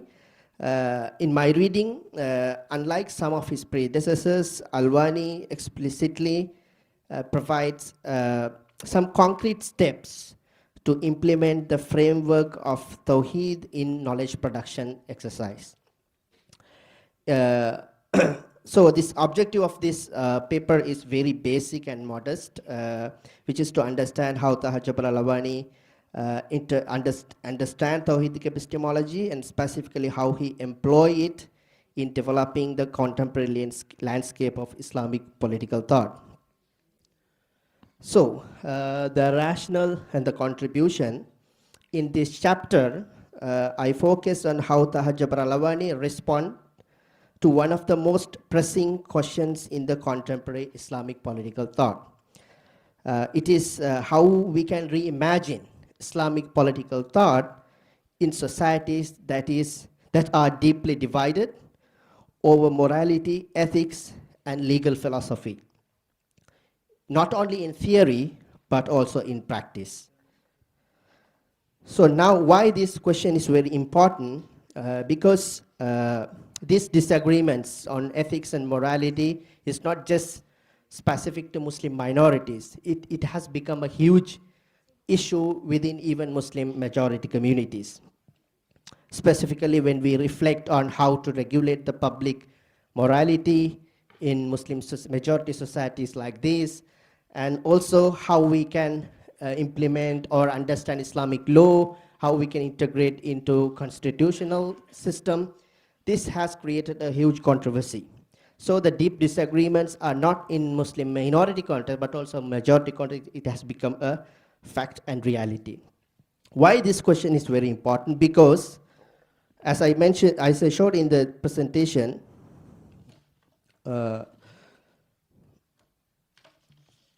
over the past 7 decades, we have seen many Islamic, many projects which try to revive Islamic political thought. As Dr. Zaid also mentioned, I have just categorized 4 projects: Theo-Democracy of Maulana Maududi, then Quasi-Islamic Theocracy, which happened to be appeared in Iran, then Islamic Democracy of Ghanouchi, and then more recently we encounter a concept or discourse Muslim democracy. Each of these projects actually added a valuable aspect to enrich Islamic political thought discourses, but as the critiques highlight, this project often developed based on 2 problematic assumptions, which is Muslim community form a single unified polity everywhere in every country. The second, they all agree on moral legal framework, on particular moral legal framework, and even if they agree, they all again agree and share the same vision how to apply this in their societies. So based on these idealistic assumptions, these projects were developed.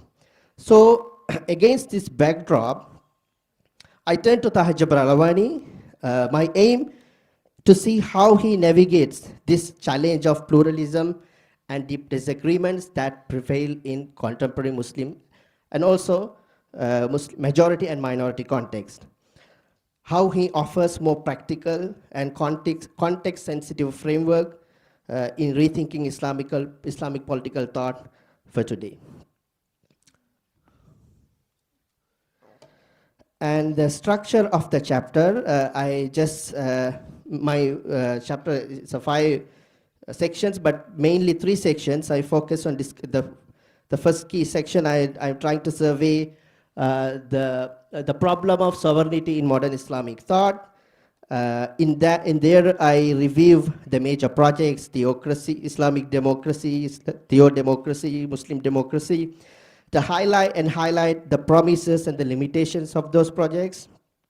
Especially, it's a kind of a literature review to situate my arguments.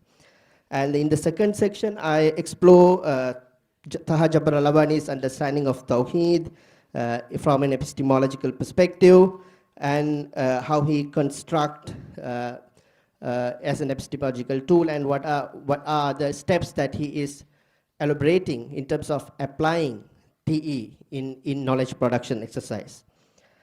And in this section, actually, I compare and contrast with Professor Osman Bakar's perspective of TE with the Taha Jabbar Alavani's.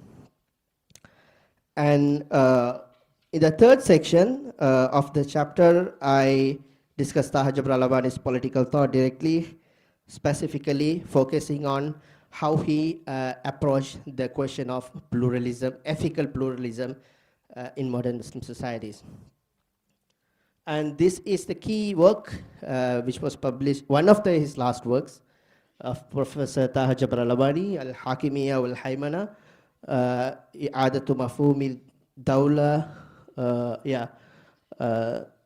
Umma wa Dawla wa Da'wa. So one of the important works, because he is kind of an accumulation of his previous intellectual works. He reflects based on that some on his political philosophy, in developing his political philosophy. Okay, what are the key insights? So according to Taha Jabbar Alavani, Tawheed by itself is an abstract idea. So it's really through the Quran that we can see its different dimensions and dynamics. So he prefers to call, instead of Tawheedic epistemology, he prefers to call Quranic epistemology. In Arabic, he uses Manhajiyya al-Qur'aniyya al-Ma'rifiyya, something like that. So for him, Quranic epistemology itself reflects mainly through its value system and specifically the purposes and objectives of the Quran, the governing objectives of the Quran. That's one of the primary manifestations of Quranic epistemology, according to Al-Alwani. Al-Maqasid al-Haqima al-Quraniyya.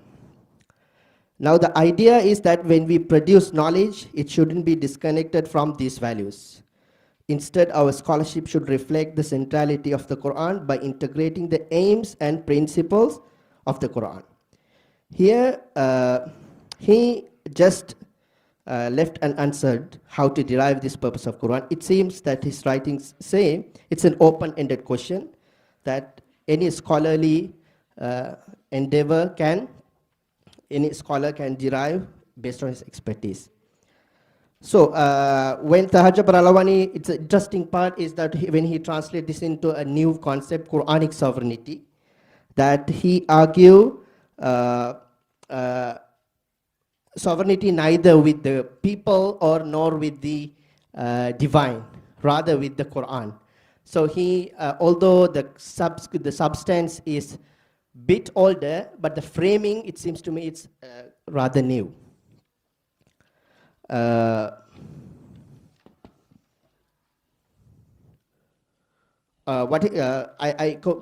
conclude with the limitation part. What is interesting is, though he, in the book, he acknowledges that the book has been written based on, to argue, to give a framework how to develop Islamic political theory for modern society, which is characterized by disagreements. But rather, if we read the book again, he falls into the same issue that he also assumes, he also writes the book to address thinking that the Muslim community are unified in terms of how to implement law and how to rethink about their polity. Again, he does the same mistake. But the concept of Quranic sovereignty, as I detailedly discussed in the chapter, provides an important avenue to reflect on the future of Islamic political thought, where also I compare his thought with some other scholars as well in the last part of the chapter, specifically Jasir Auda and Ahmad Ar-Raisuni. So to bring some comparative reflections on his project. Thank you very much.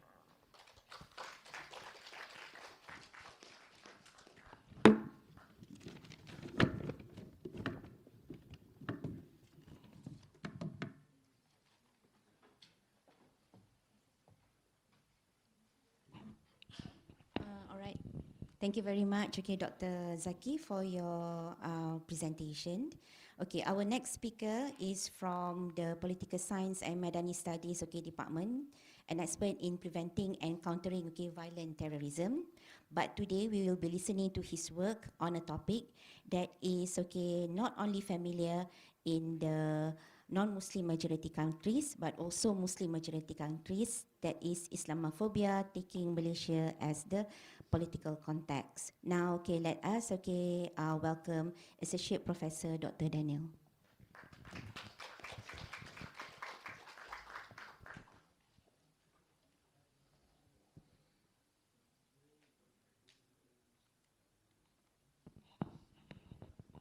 Okay, Assalamualaikum warahmatullahi ta'ala wabarakatuh.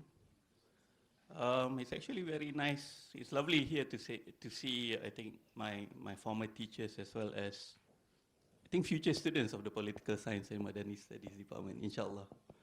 At least some of them, I hope, will join our department.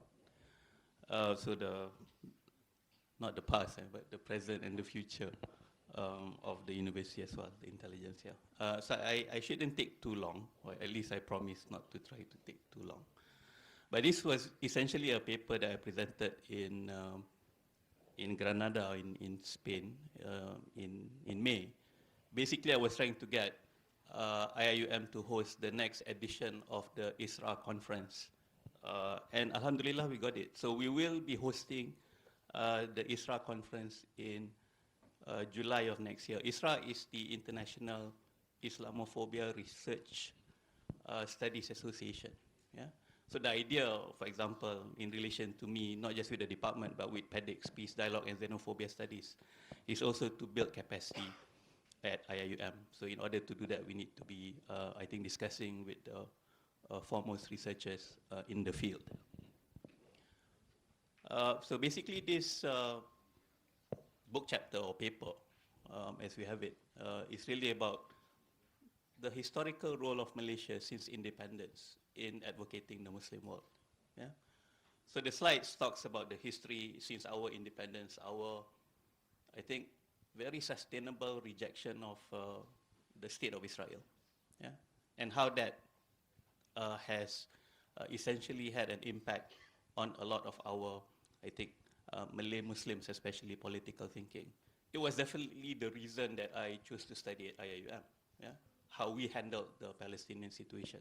I remember this being a very eventful date, actually, the 23rd of July, 1984. I was just about 11 at the time. So a lot of this idealism about championing the Muslim world in being a corrective to the post-colonial and imperial tendencies of understanding the developing world, the third world countries at the time, was something that I think Malaysia was able to master in terms of its, not just its constitutional identification with Islam, but also its confessional identification with Islam, together with the building of IIUM in 1983 and so on. Yeah? But when you look at contemporary Islamophobia, a term which only became popular in 1996 onwards, yeah? It was actually taken from a tabloid in, I believe, North America, which has since been discontinued, actually. Yeah, the paper that came up with the term Islamophobia has been discontinued. But nevertheless, it's become a term, a pejorative term, most of the time, that is identified with the Muslim identity, with elements of Muslimness, yeah, with Islam. And the term Islamophobia itself is quite misleading. Some believe that anti-Islam is probably a more accurate term because it's not an irrational fear. A lot of it is systemic in terms of the discrimination against Muslim minority communities, so on and so forth. At the same time, in an international context, I think Malaysia has been doing it very well. It's easily done in terms of the discourse encountering Islamophobia. But at the same time, the national context can get a bit tricky. Yeah? If you've seen some of the experiences that we've had over the past few years or so, we find that the term itself can mean a securitization of Islamic identity against Muslim minorities in that sense. So by overemphasizing on Islamophobia, for example, in the Malaysian context, we might alienate the non-Muslims in the country. We might be treating them as potential threat to Islam in the country. So it becomes a very, I think, complicated term to be used in national discourse. So this was the case of the, I think, Palestinian advocacy in schools that happened after October 2023. And there were some accusations thrown about in relation to PAS and DAP MPs at the time.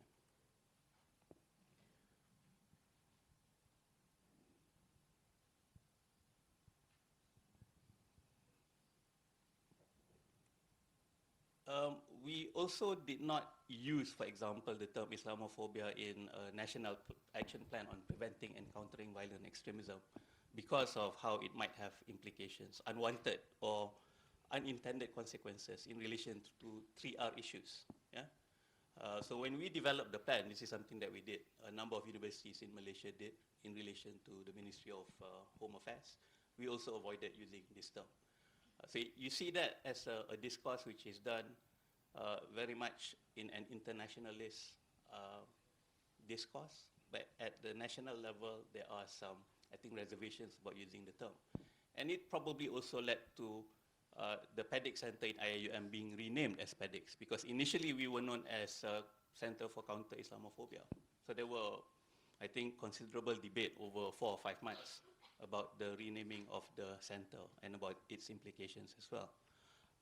And you can't, for example, even bring Islamophobia in the context of ASEAN. Yeah, it's impossible in that sense, because ASEAN, for all we know, is essentially a secular entity in relation to religion. So we can only talk about religion and civilization in a more generic context. So that's why we have documents like the Global Movement of Moderates in 2015 and the Culture of Prevention in 2017, among others. Yeah. So it's not without its, I think, issues, how we address Islamophobia, especially its implications in the national context. And of course, today we have social media as an enabler of Islamophobia. And today it's not just about social media, but it's also together with AI. So AI is a double-edged sword. Yeah? It can be used for advocacy against the Muslim world, but it can also be used for advocacy for the Muslim world. Yeah? And therefore, PEDIX was essentially set up with certain objectives. So I'll skip this. Yeah?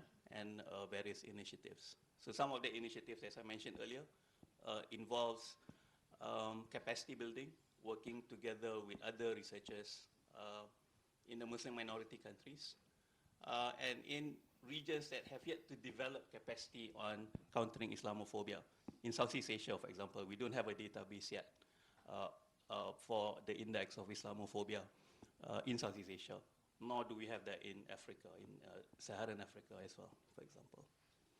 So we have a different number of initiatives in order to facilitate this capacity building, together with, for example, working together with experts in different parts of the world as well. Tawhidic epistemology and countering Islamophobia. I was reflecting on the keynote lecture given by our rector, Professor Usman Bakar. And I find that because of Malaysia's heritage in advocating the Muslim world, the legacy of Islamization and integration, Tawhidic epistemology is a natural, in not so many words, successor to how we facilitate our championing of Muslimness and Islamic identity going into the future. I would like to end with this recent book that I read. In fact, I just finished reading it yesterday. It's a new book written by, I think, Eduardo Albrecht, which is on political automations, the impact of AI on governance and security. And he was actually recommending the creation of a third house. Yeah?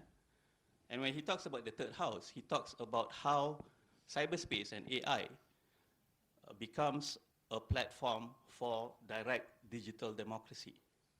And we are not representing ourselves in that third house, but our digital selves are representing ourselves, if you understand that.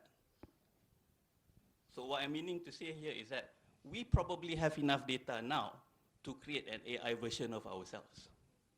And going 10 years down the line, 30 years down the line, while you are still alive, you are continuously adding to that information, to that database. So we might be referring to our AI representative, our immortal self in this sense, which is very science fiction. But I think you can already imagine this going into the future. You'll probably be talking a lot to yourself, maybe 5 or 10 years from now, which is disturbing in many ways. Yeah? But at the same time, he's talking about that third house as a kind of digital democracy where you are able to facilitate discussions or discourse on issues of access to your own data and how that data is being used. And also how you might be able to facilitate new movements in cyberspace in relation to advocacy of different issues affecting the Muslim world. I think I was reading a paper that is being developed by Professor Nas seated over there. He's writing on AI and the advocacy of Palestine. And this is something that we have to explore. Curating a Tawhidic epistemological discourse into AI, yeah, into the discussion of AI. And these are, I think, challenges that we, I think, never really expected to develop in such, at such speed that we have now. So these are the challenges in relation to Islamophobia. As I mentioned, internationally, we have been very consistent, we have been quite easy, but we foresee new challenges in the digital sovereignty of cyberspace and AI. Yeah? And these are some of the potential challenges, but definitely why we need Tawhidic epistemology as a compass, yeah? In terms of the protocols, in terms of the ethics pertaining to the use of AI going into the future. So I think thank you very much. That is where I end. Assalamu alaikum.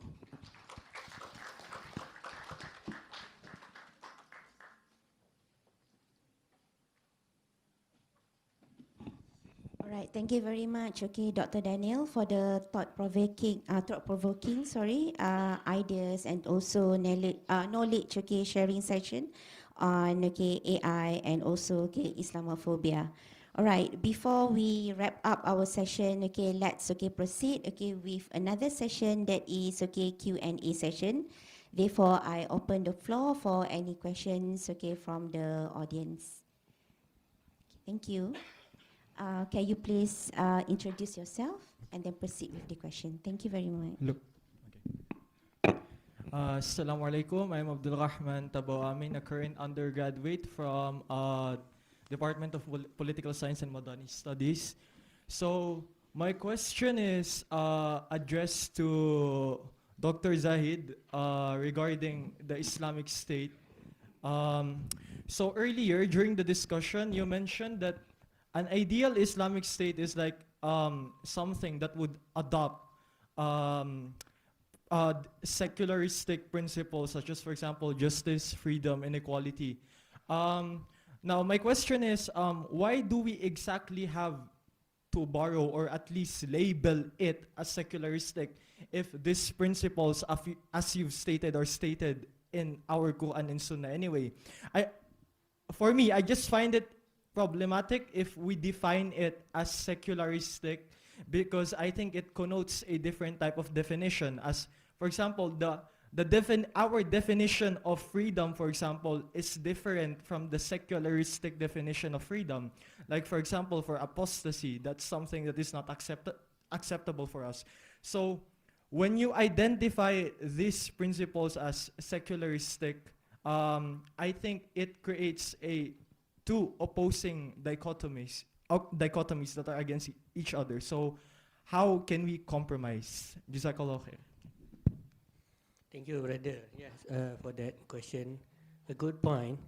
But I think when we drafted the chapter, we were thinking of explaining, right, to make it easy, like explaining to the non-Muslims, right, to tell them that this one is also okay, this model is also okay. I think for us it is quite easy, like what you mentioned, right? For us Muslims, we know everything related to us. But in order to explain to other audience, so I think that's why we need to use the term. And what's more, in research, right? When we go further, we will involve in these kind of terms in political science, right? But what you thought about is also good, right? I think there's another way of looking at the topic. Okay? Thank you. Thank you, Dr. Zahid. All right, okay, next question, please.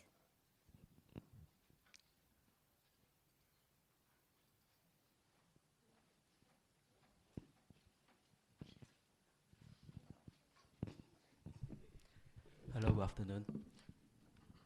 I'm Lam from Department of Political Science and Madani Studies. I have two questions, one each for Dr. Zahid and Dr. Daniel. My question is very simple, no worries. For Dr. Daniel first, what are the causes for Islamophobia among non-Muslim community in Malaysia? To Dr. Zahid, now you discussed about the concept of state when we talk about the Western model and also the Islamic model. So my question is, when we talk about the Western model of state, citizens are equal among all of them. So by the model of Islamic model of state, does it differentiate between Muslim citizens and non-Muslim citizens? And is there any difference in terms of their rights or entitlement within the context of Islamic State? All right. I mean, on the basis that both of them are citizens. All right, thank you. I thought the question would be when would lunch be served? But yes, I think it's an important question. I think some of the elements that I can mention, I think intra-Muslim debates itself may be a cause because they see a lack of unity in terms of Muslim, I think, perception and projection of Islam. But I think this is an answer that you probably have guessed yourself, ethno-nationalism itself, the idea that religion is identified with race rather than something that is universal. So this idea of universality that we speak of is not really shown in our local politics most of the time.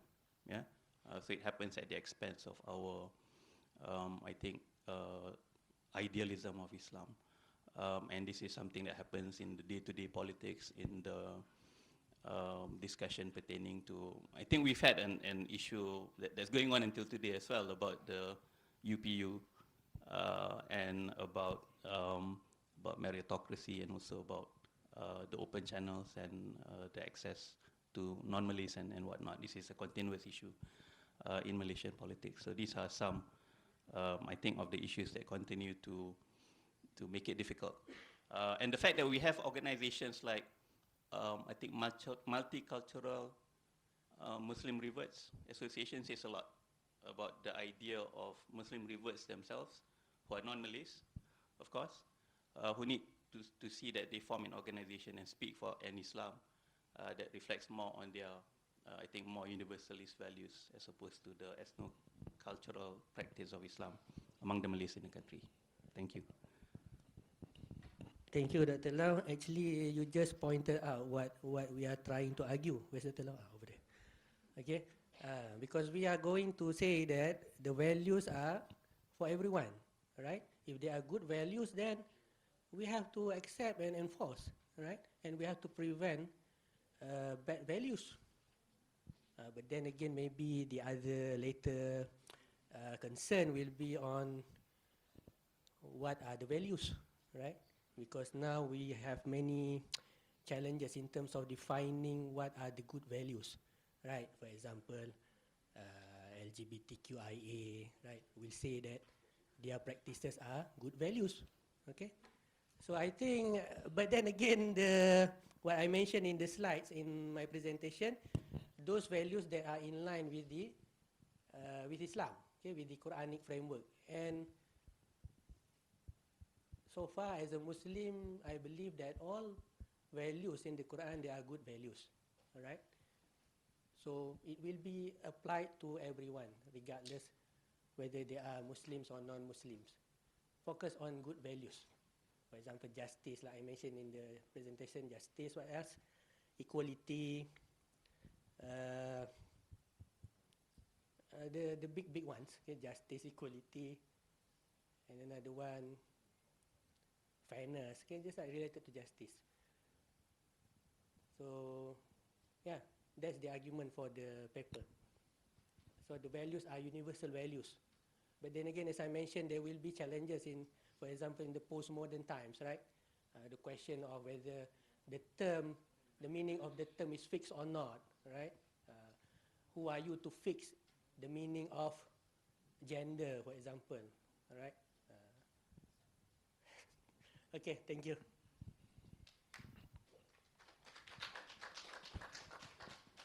Thank you, Dr. Zahid and Dr. Daniel. Okay, next. Anyone?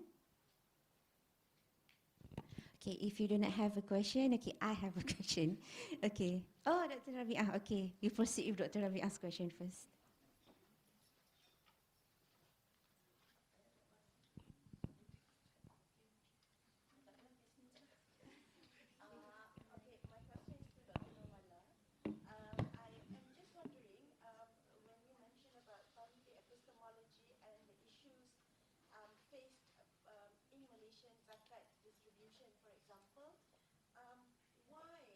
Where have we gone wrong, especially given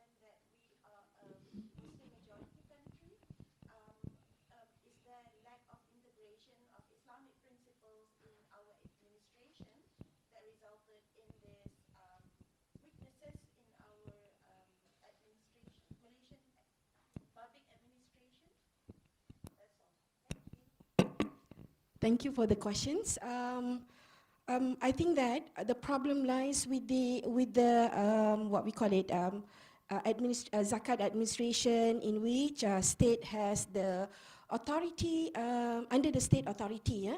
How well we how to say this?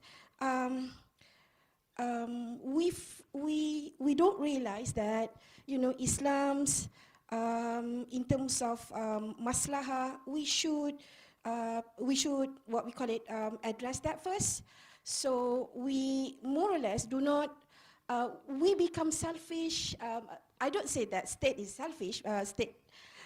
No, I think we should go beyond that. Yeah, and to have one standard procedure at the national level to govern zakat, especially in terms of distribution, in terms of data, so that we can at least, you know, address inequalities. We can, you know, zakat beneficiaries become more efficient. At the moment, there is no such integration. So, you know, we are thinking about, okay, this is our own state zakat administration, let us handle. No, we need to come together and realize or embedding Tawhidic approach and go beyond that by allowing federal level, perhaps, yeah, to have some procedures, more or less, that unify at least zakat distribution across states. That is just my, how to say this, that is what I feel. Thank you.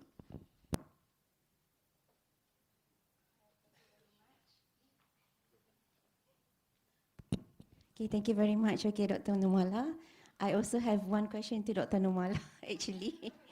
All right, referring, okay, to the issues, okay, in zakat distribution, we can see that one of the factors is the failure for the agency, okay, to share the data.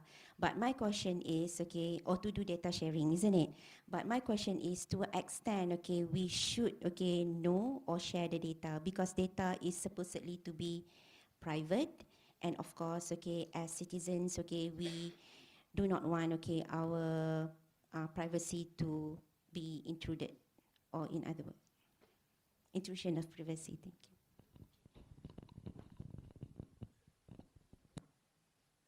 Thank you for the question, Dr. Rohana.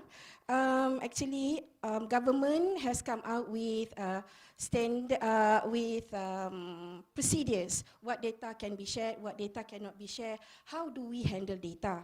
But these regulations are not known to citizens. So that's why they have this kind of distrust. Even to the civil servant, also they have no idea what can be shared, what cannot be shared, and as a result, they become territorial. I wish government can share, you know, how data, your data, you can share your data in a very safe way, and how that data is governed and finally is used for policy. At the moment, we really keep in the dark, yeah? Actually, there is. I hope in the future, government can, you know, can inform us what is the procedures, how do we go about our data, how is it that the data is safe with the government, yeah. That is my answer to your questions. Thank you.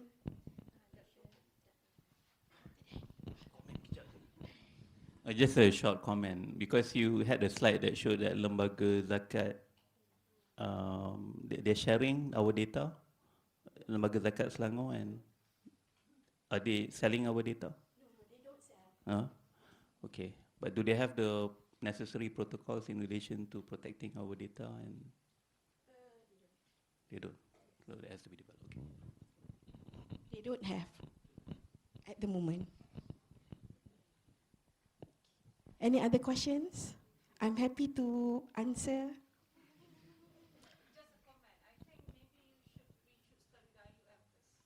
Which?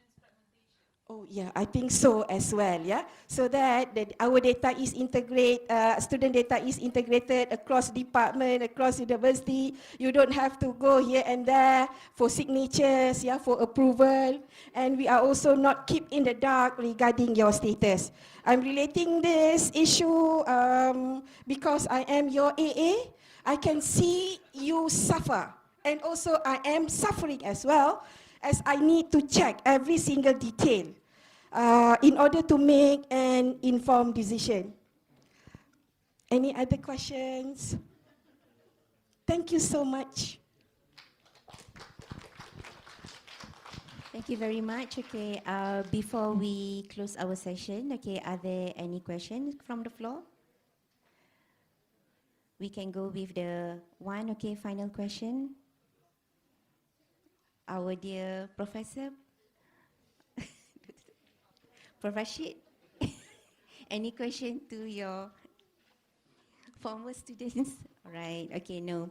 Then I think, okay, we can, okay, wrap up our session. Okay, we have reached, okay, to the final, okay, destination. All right, thank you very much. All right, at last for the day.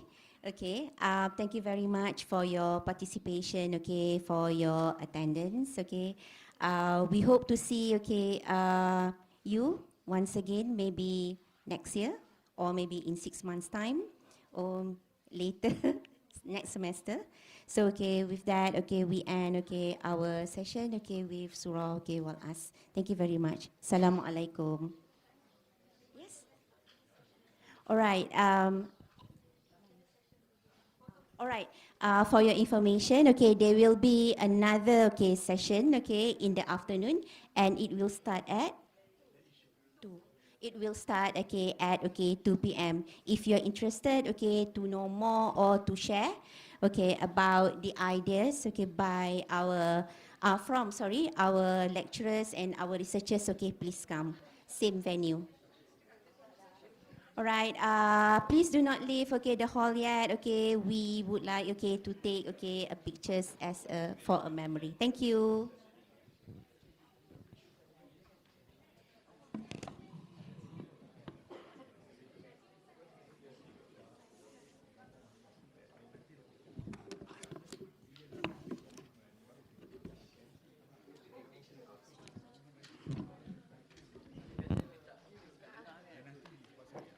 Assalamualaikum everyone.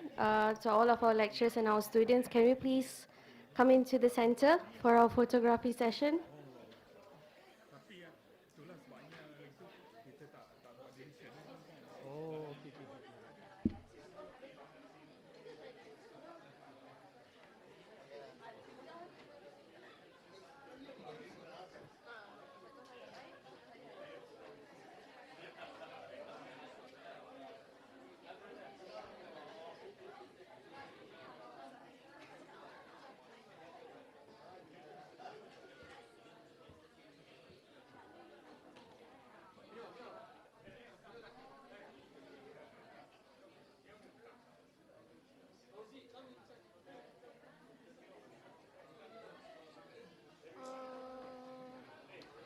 Mana Amira eh?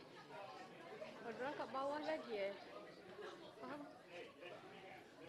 Wait, boleh tolong ambil?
Okay, everyone, look at the camera.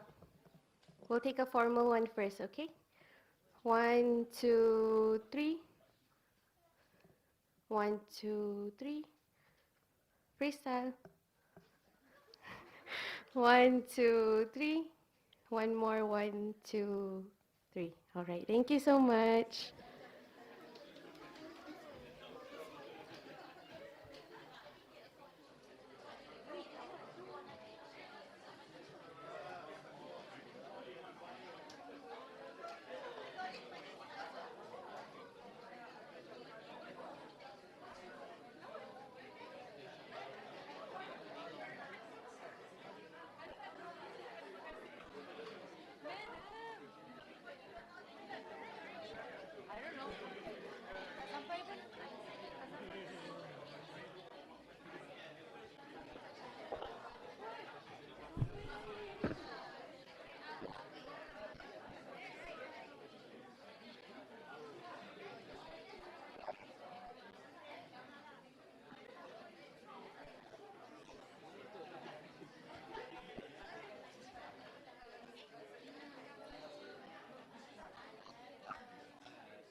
I want to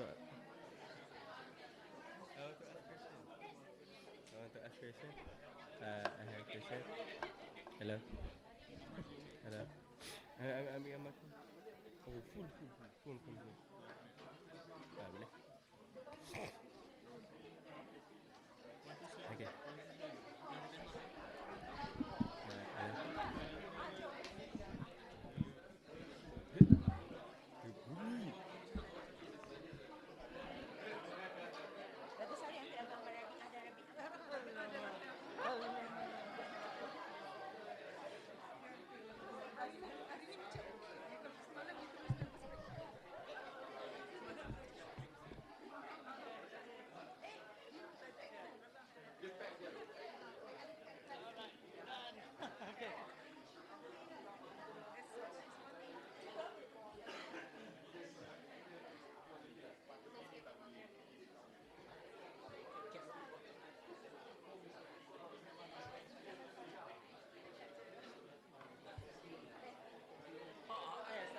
Tak payah. Tak payah. Syari satu, Syari dua. Syari dua.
Betul lah, kena tunggu ni. And then apa? Program apa? Kenapa korang konsult dengan Zaid?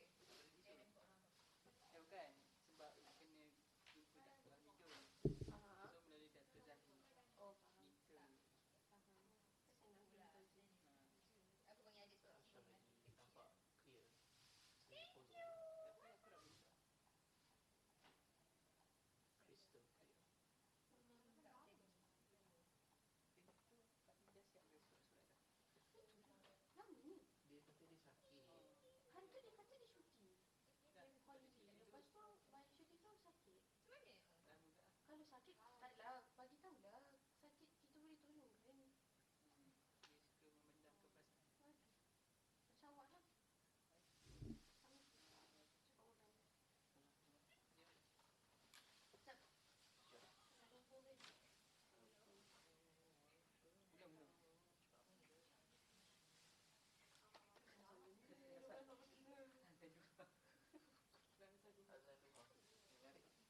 Nak Dr. Zahid je ke? Yes.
exactly like the female version of the Betul ke?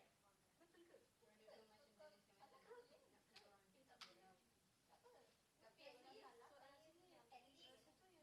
wedding day yang pop-up yang tu sekarang. HDMI adapter. Ya betul. Boleh HDMI to HDMI. Yang tu dia macam petak tahu tak? Dia macam yang USB to HDMI. Tapi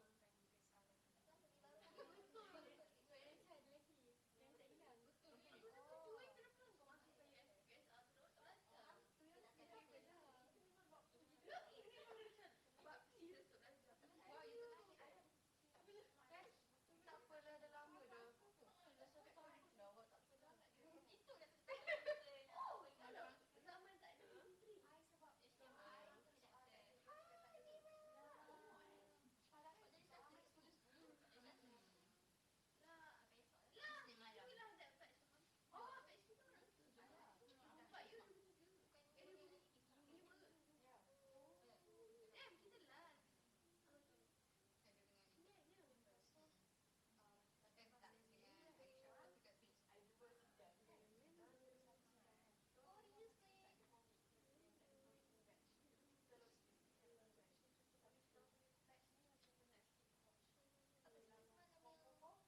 Pandai.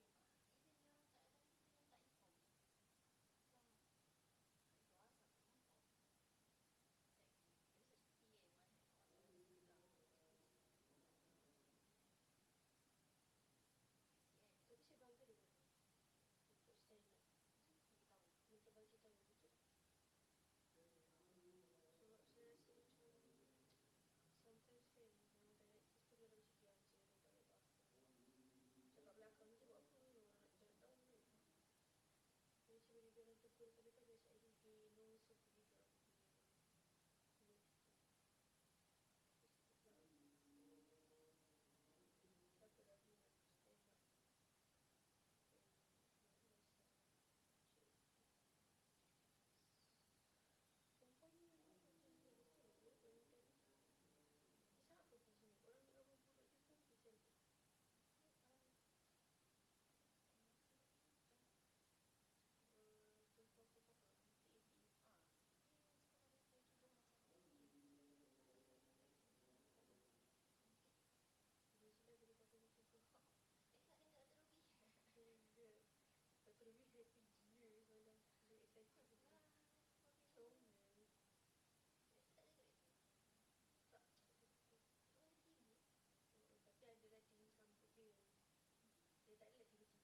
control the slides? Brother, there's two brothers. They went to prayer. Okay. They'll come back soon. So I'll wait here. Yeah.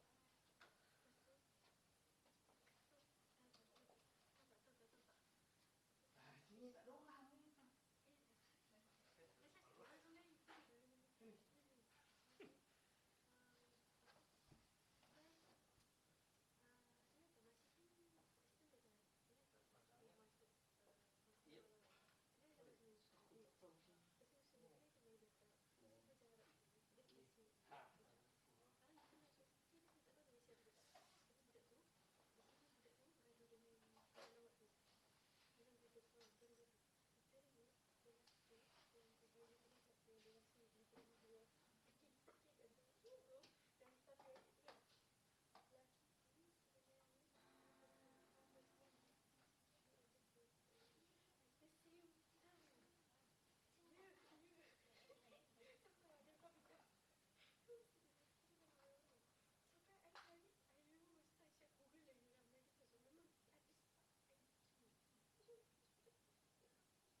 legacy of science.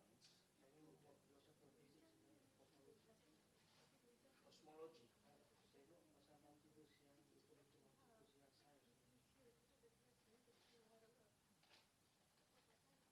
It's okay. Then focus on that. Apa? Oh, itu boleh. Oh, dia. Oh, you dari ACB lah, you punya ACB. Dia bukan supervisor lah. Dia kat mana? Kat sana. Tengok kau tu. Bila saya datang, dia dekat civilization department. Bila saya dah pergi tadi, dia masuk balik ke department. Tapi saya masuk kelas dia.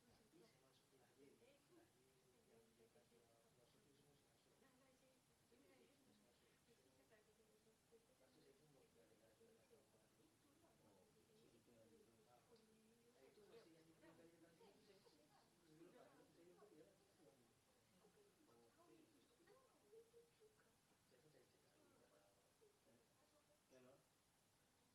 masa yang dia kali datang sini saya minggu lepas saya jumpa dia. Tak, dah sampai ADM L24. Awak? Dah kemas dia? Entah, ambil barang ni ke dah? Barang? Ada orang tak?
الشخص عمل معنا انترفيو زمان كمان درس من المغرب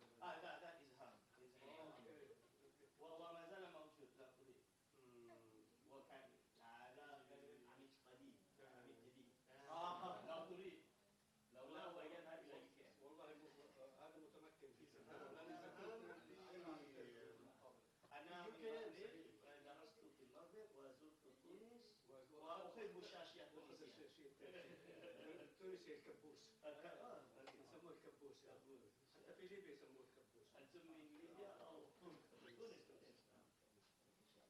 فتونس ان شاء الله. انا رايك قلت هذا هذا الجو مزيان في تونس. مزيان بزاف. مزيان بزاف. وخا شويه. وخا مزيان. الله يجزيك بخير. العاميه ايضا.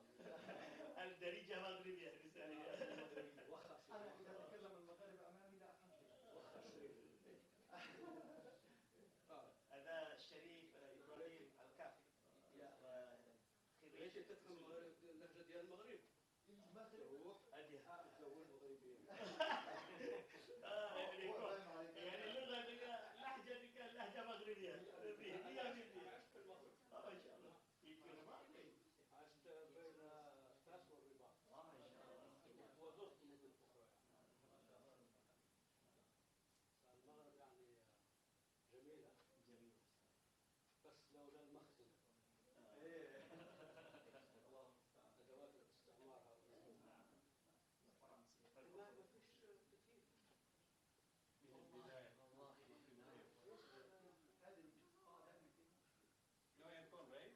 عندما تذكر اتى تذكر قراداس على قراداس. لكن اسمه دائما فيها اشكاليه. كيف ما كاينش؟ هذا غير موجود.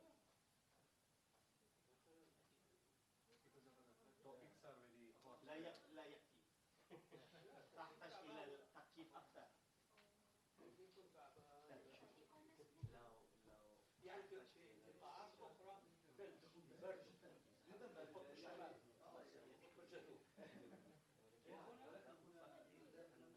أكثر من الخط الاستوائي.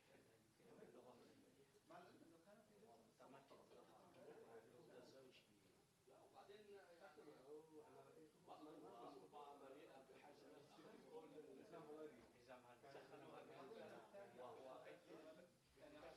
ربما سيدخل أيضا وأنا أقول لها أيضا هذا قانون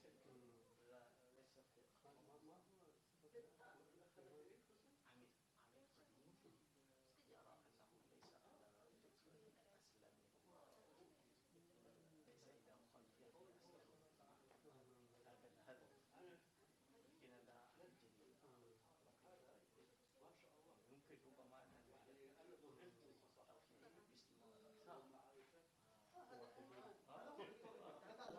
لا اليوم نتكلم عن عقيدة هكذا الآن اليوم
وتكتسب الفقه الشافعي بنفسك. تعالت في نفسنا.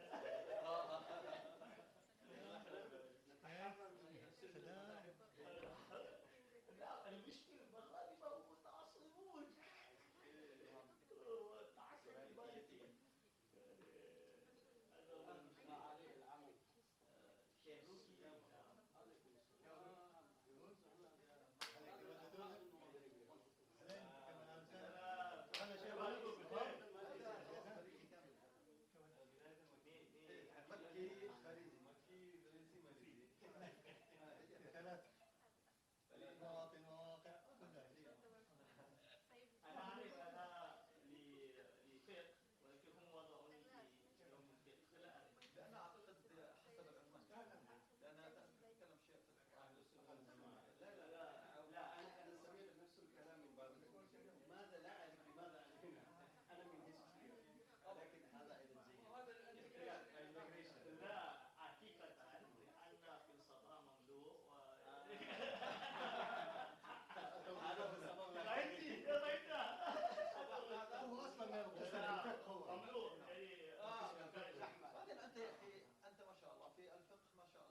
المفروض معه ثم تريد أن تقدمها.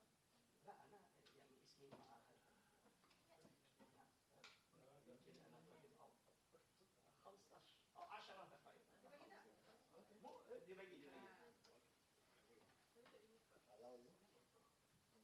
Simon, the questions will be last. Huh? The questions will be last. Question answer session. Oh, على المرور؟ صح. Yeah, مباشرة لا. It's okay, no problem. So you do like questions last. I think Dr. Sahid, what is the plan? Last. They are the comments what they do, which I like, up to you. They do 4 and then question, 4 and then Yeah, better. Then you can focus. Because- And the question is, how many people do we have? We need to check. 8. Yeah. Is all 8 here? So up to you, because usually. Well, my presentation is 10 minutes and question 5 minutes. خلاص. Questions not immediately. Because I like the Usuluddin. Yeah, tapi your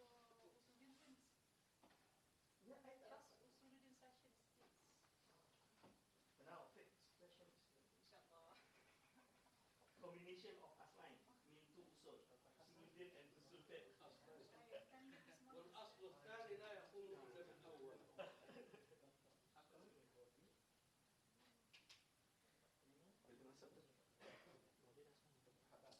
Oh, yang saya hantarkan. Pointer.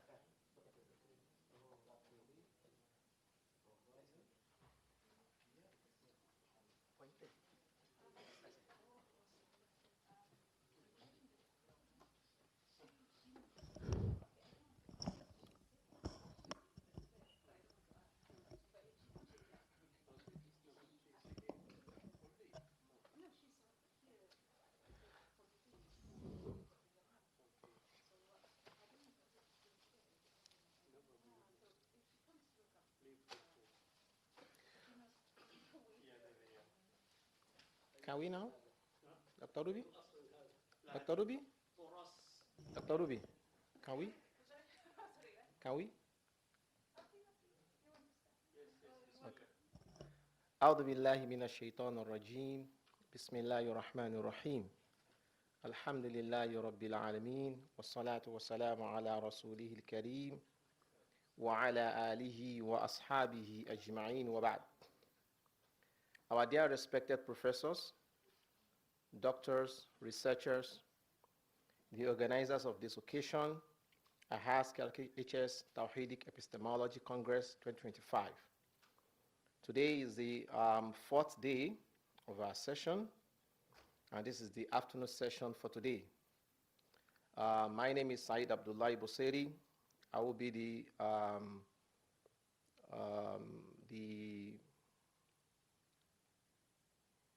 who am I? The moderator. I'll be moderating today's session. So bear with us that we are starting immediately. We have some of our presenters here, while some are not here. So we hope that as we go on, some of them will join us, inshallah. So we might have a kind of rearrangement as we have in the timetable, but we'll be starting with one of the present presenters, and I will have the honor to invite Dr. Muhammad Ayman Al-Akiti that will be presenting on the topic, the history of Ahlus Sunnah wal Jama'ah in Perak Daru Ridwan. Oh, I was looking at a name and I was looking at the way it was written. So hopefully it's going to be an interesting topic. You have a maximum of 20 minutes. If you can use less than that, it's always appreciated. Then question and answer will be at the end of the whole session, inshallah. So you are welcome. فليتفضل مشكورا Dr. Muhammad Ayman Akiti. The floor is yours.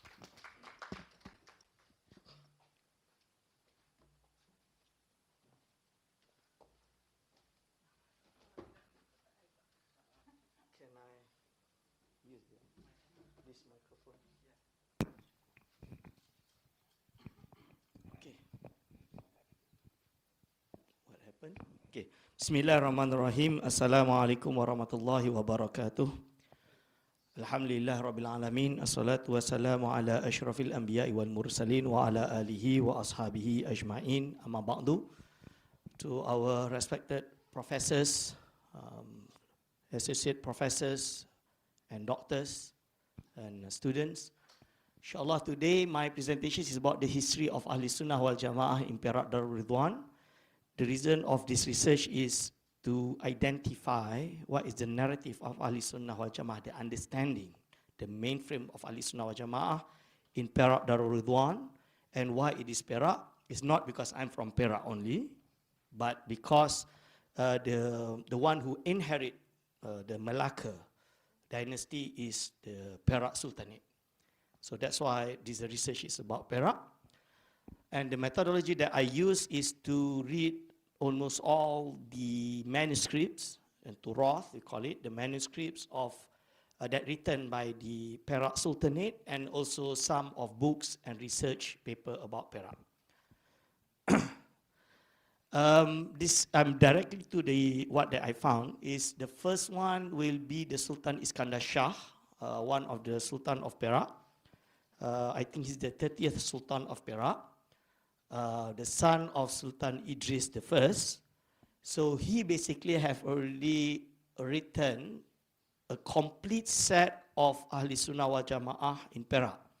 When we are talking about Ahli Sunnah wal Jama'ah, means it has to include what is their creed, the Aqidah, what is the fiqh, the jurisprudence, the madhab, and also the tasawwuf, or the moral, spiritual aspect of Islam. In this book that we can identify, the first one is the creed, the Aqidah. Sultan Iskandar Shah basically translate and add some information and discussion about Aqidah, about theology, following the madhab of or the madhab of the Ash'ari school, or Imam Sanusi to be specific. So, for example, you can see here that he divide the rules of logic, I mean the hukmul akli, the rational rule.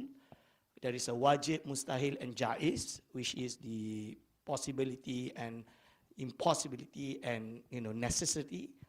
And then he discussed about all the hujjah and the dalil in this part of his book. And it is known Sultan Iskandar Shah is not only a sultan, but he also a great scholar who studied in Oxford University. So he's among the first Malaysian to go to pursue his study in Oxford University. At the same time, he visited some Islamic country in the Middle East and brought back some manuscript that is found in his library, and now is at the Madrasah Idrisiyah, and some of it is still in the palace, and some of the book has been given to the libraries, the national libraries. So this is one of his manuscript about what they call it, lexicon, the Arabic lexicon, that shows that he reads a lot of Arabic texts. So whatever he writes is not copy-paste, but it's actually come from his understanding from the Turath of the Islamic heritage. And then, for example, we can see Sultan Iskandar Shah not only about the Aqidah, he also combined the concept of Tasawwuf, the Sufism part, that does not contradict with Imam Sanusi's creed. So this is one of his treatises in this book, where some people say that Ilmul Kalam have a different opinion with Sufism, with spirituality, because spirituality is about what you feel, what is at your heart, the sadness, the happiness, etc. And Aqidah or theology is about logic, what is right and wrong, what the Quran says, and faith. But this shows that Sultan Iskandar Shah found that Aqidah and Tasawwuf have to be integrated into one subject, basically. And then he does not only write in theology and Sufism, but also in fiqh. So because this is the session for the fiqh department, and it is still relevant to say that Imam Sultan Iskandar Shah is from the Shafi'i madhab, where in this Risalah he wrote also about fiqh covering various topics such as ibadat and mu'amalat, at the extent of mu'amalat. And then we can also find that Imam Ghazali's ideology or methodology and Imam Junaid is part of the Sufism in Perak, where Sultan Iskandar Shah, when he discussed about Tasawwuf, about Sufism, he quoted from Imam Ghazali a lot. Imam Junaid, of course, we cannot see because we know that Imam Junaid did not leave lots of his books, I mean his Risalah, his letters, except few that has been collected and published by, her name? Dr. Su'ad, Dr. Ross Su'ad Hakim, if I'm not mistaken. So that is the most complete works of Imam Junaid al-Baghdadi. But Imam Ghazali wrote in his Munqidh min ad-Dalal saying that my tasawwuf, the Sufism that I received, that I studied, is basically the Imam Junaid Sufism. And like the Magharibah said, the Moroccan said, fil aqdil ash'ari wa fiqhil maliki wa fit tariqil Junaidi as-saliki. That the Sunni tasawwuf is following the Imam Junaid school of Sufism. Okay, And then, but when you are talking about Sufism, it is not enough if you do not mention his Sufism, what they call it, his Sufi order, or the Turuk Sufia, the Tariqah.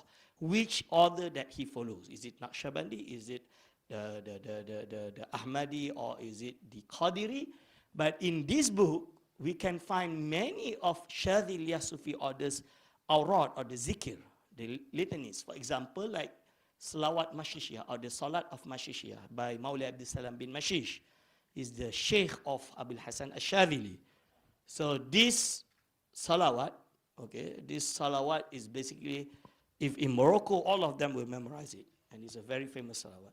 So Sultan Iskandar Shah practices this salawat every day, I mean daily. And then, okay, this is about the salawat, the lineage of Salawat bin Mashish, to relate it with the Shadhiliyah Sufi order. Okay, and then if we are talking, we are not going to talk about Sultan Iskandar Shah only, but we are going to talk about before, I mean pre-Sultan Iskandar Shah, because Sultan Iskandar Shah is in the the early 20s or the early 1900. Misa Melayu is one of the manuscripts that is in front of me here. Have several editions of the manuscript written by Raja Cholan. He is one of the family of the Sultanate, and at the end of his life, he was the Crown Prince of Perak. So in this book, in this manuscript, he basically wrote everything that happened between three sultans. The one of it is Sultan Iskandar Zulkarnain Shah. It's not Sultan Iskandar Shah, it's Sultan Zulkarnain Iskandar Shah, which is in the year of 1765. So we can see that in this book, basically, Raja Cholan mentioning that the Sufism, the practices of the Sultan is following the Sufi path that might have different idea with the movement of the Muhammad bin Abdul Wahab, or we call it the Wahhabism. So, and this is where the Sultan practices tawassul, istighasa, etc. And you can look at this manuscript, exactly this manuscript, from the codicological perspective. We can understand how the Sultan and the Sultanate also make the remembrance of the Prophet Muhammad sallallahu alaihi wasallam, the Maulid, etc. Okay, and this is the other edition where it has been written in the Thuluth Khat. And then, yeah, this one is the Tawassul al-Istighathah, mentioning Sultan al-Awliya, Sheikh Abdul Qadir al-Jailani. So this shows that in the 700 or before 700, Sultan al-Awliya, Sheikh Abdul Qadir Jailani has become one of the most mentioned saint in Malaysia or in the Malay world. Like India, one of their lovers. So, and also they believe in the concept of kutub, the levels of the saints, the kutubul, the wali kutub, and then the autad, nujaba, and etc. Next, okay. And in the Misa Melayu also we can find, okay, this is the hujah of Tawassul Istighasah, that I don't think that I need to mention this. And then we go back to the Sultan Alang Iskandar Shah, also about the Tawassul is written here. Okay, this is the lineage of his, what is the practices of Sultan Alang Iskandar Shah. So he praised Sayyidina Ali, Sayyidatina Fatima, Sayyidina Hassan and Hussein radiallahu anhuma, and Maulay Idris Al-Fasi, who is the Kutub of Morocco. And he also mentioned Maulay bin Salam bin Mashish, Abul Hasan Ash-Shadhili, Sultan Awliya Shaykh Abdul Qadir Jailani, and Muhammad bin Sulaiman Al-Juzuli. So this one that I want to mention, that one of his practices is the manuscript of Dalail al-Khairat that he basically reads every day. Dalail al-Khairat.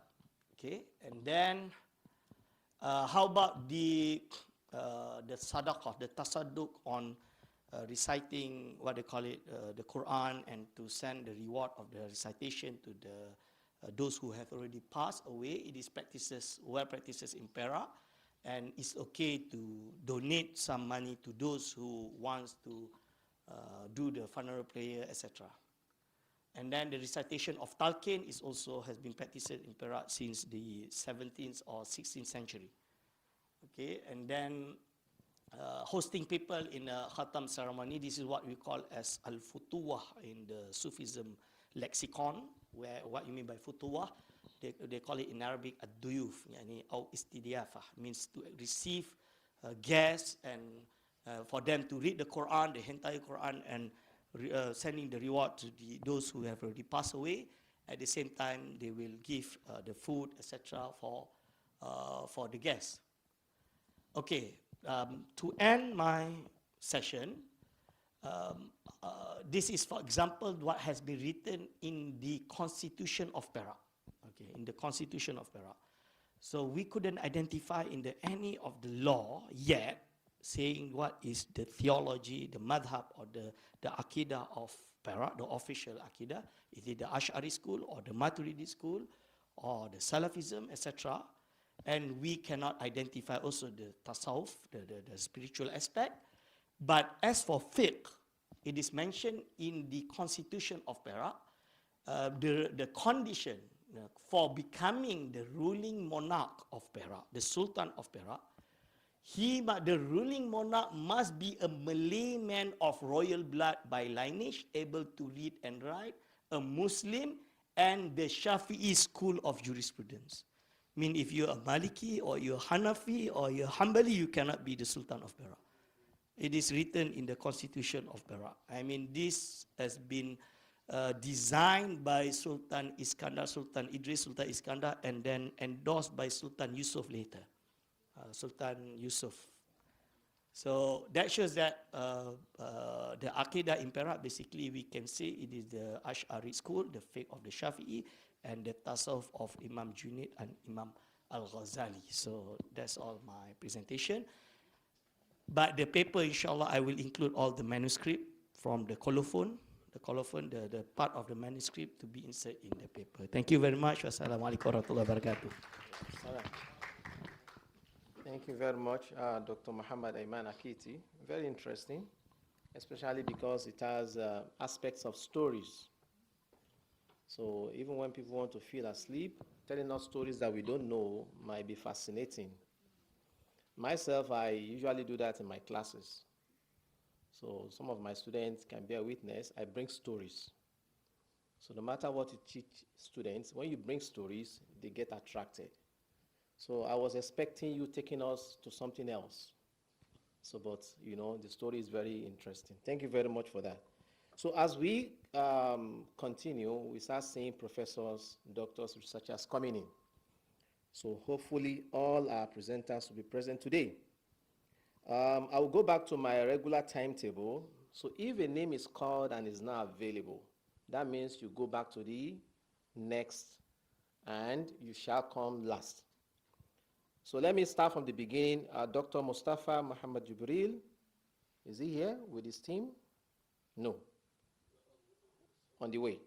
So the next person after that, the second presenter is Dr. Hassan Sulaiman with his team. Are they here? They shall be presenting on understanding Ummah in the Quran, a critical examination of its meaning and significance. Ahlan wa sahlan. Prof, you have maximum of 20 minutes to present your thoughts. And we believe the slide is there, right? Oh. Okay, these are the timekeeper. As you go on, they will tell you when you have lesser minutes. 20 minutes maximum.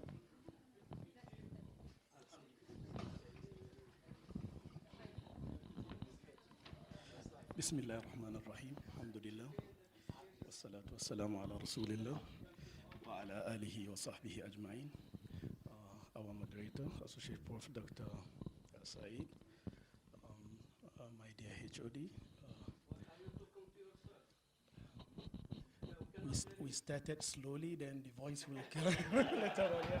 Just be patient. Yeah. Gradually. For Sabrun Jamil. head of our Kuliya Research and Innovation, Dr. Rabia, Professor himself, Dr. Tahir Misawi, Ahlan wa Sahlan, and my colleagues here, Dr. Bilal and etc. Student. I would like to, maybe I may not present exactly like our Sheikh, Dr. Ayman, so my presentation will be more in more traditional way. Unfortunately, I did not prepare any slide, but inshallah I will try to share my thought regarding my topic. The topic or the title of my article is Understanding Ummah in the Quran, a critical examining its meaning and significance. Actually, with me in this paper, Associate Prof. Dr. Olwi from History, and Associate Prof. Dr. Abdul Bari as well with me. And this paper, it's not fully drafted. I just sent the abstract. Actually, I have other two previous papers, other with Dr. Nazaria from psychology. So this is just additional article just to make the articles or the papers to make the numbers more higher. That's why I send this article. So this title is very simple, actually, very simple. Understanding, because now the new vision and mission of our university, as all of us are aware, is Tawhidic epistemology and ummatic excellence. So my article is focusing on the mission, the second part, which is the term or the istilah ummah. So what is ummah actually? So that's why from here I say, okay, understand, because we all Muslim, we believe that the Quran is the source of the all knowledge. So we believe that everything is there in this holy book, and being maybe being religious knowledge or worldly knowledge, everything is there in the Quran, as Allah mentioned. ونزلنا عليك الكتاب تبيانا لكل شيء أولم يكفيهم أن أنزلنا عليك الكتاب يتلى عليهم. So everything is there in Quran, just how to sort it out. So from here, I want to look at the term ummah, the meaning in the Holy Quran. So from here, we created this title, which is Understanding Ummah in the Quran al-Kareem, a critical examination of its meaning and significance. So coming to the source of information regarding this article, it's the Quran itself and the classic books of tafsir, especially Tafsir al-Imam al-Tabari, Imam al-Qurtubi, and some contemporary tafsir like Tafsir Adwa al-Bayan for Imam Shantiti, and of course Al-Tahrir wa Tanwir for Tahir ibn Ashur, etc. So these are the main source of information regarding this article. Okay, I won't take too much time actually. Let me go directly to the finding of this article, which is very simple. It's very simple. Understanding Ummah. What is Ummah? So I come to know after making an analytical, using analytical method, I come to know that actually the term or the word Ummah comes in the Holy Quran 64 times. 64 times across 24 different surahs of the Holy Quran. And the most interested also part is in this, in 24 surah of Quran, like I mentioned, no time to mention all those surah, but the most important, the interested part is I come to know that those 64 verses that the word Ummah is mentioned, it contains basically 4 meanings only in different contexts. So I will share with you these 4 meanings. The first meaning of Ummah actually all of us, if you had the word ummah or you read it anywhere in Quran or in any book, what come into your mind regarding ummah? It comes into your mind a group of people. In Arabic, what we call jama'a min al-nas. Right. Ummah means jama'a min al-nas. So this is the first meaning. And although this article is not completed yet, but I can say that 60% of the meaning of ummah goes to this meaning actually. So ummah means, comes in Quran sometimes, signifies a group of people. Such as, for example, many verses actually regarding this meaning. For example, you're talking about kuntum khayra ummah, group of people. Jama'a min al-nas, kuntum khayra ummah. Inna hadhihi ummatukum ummatan wahida. Wa ana rabbukum fattaqun, Surah Al-Mu'minun. And in Surah Al-Anbiya, wa ana rabbukum fa'abudun, ummah also group of people, ummah. Another verse in Surah Al-Baqarah, كان الناس أمة واحدة فبعث الله النبيين مبشرين ومنذرين.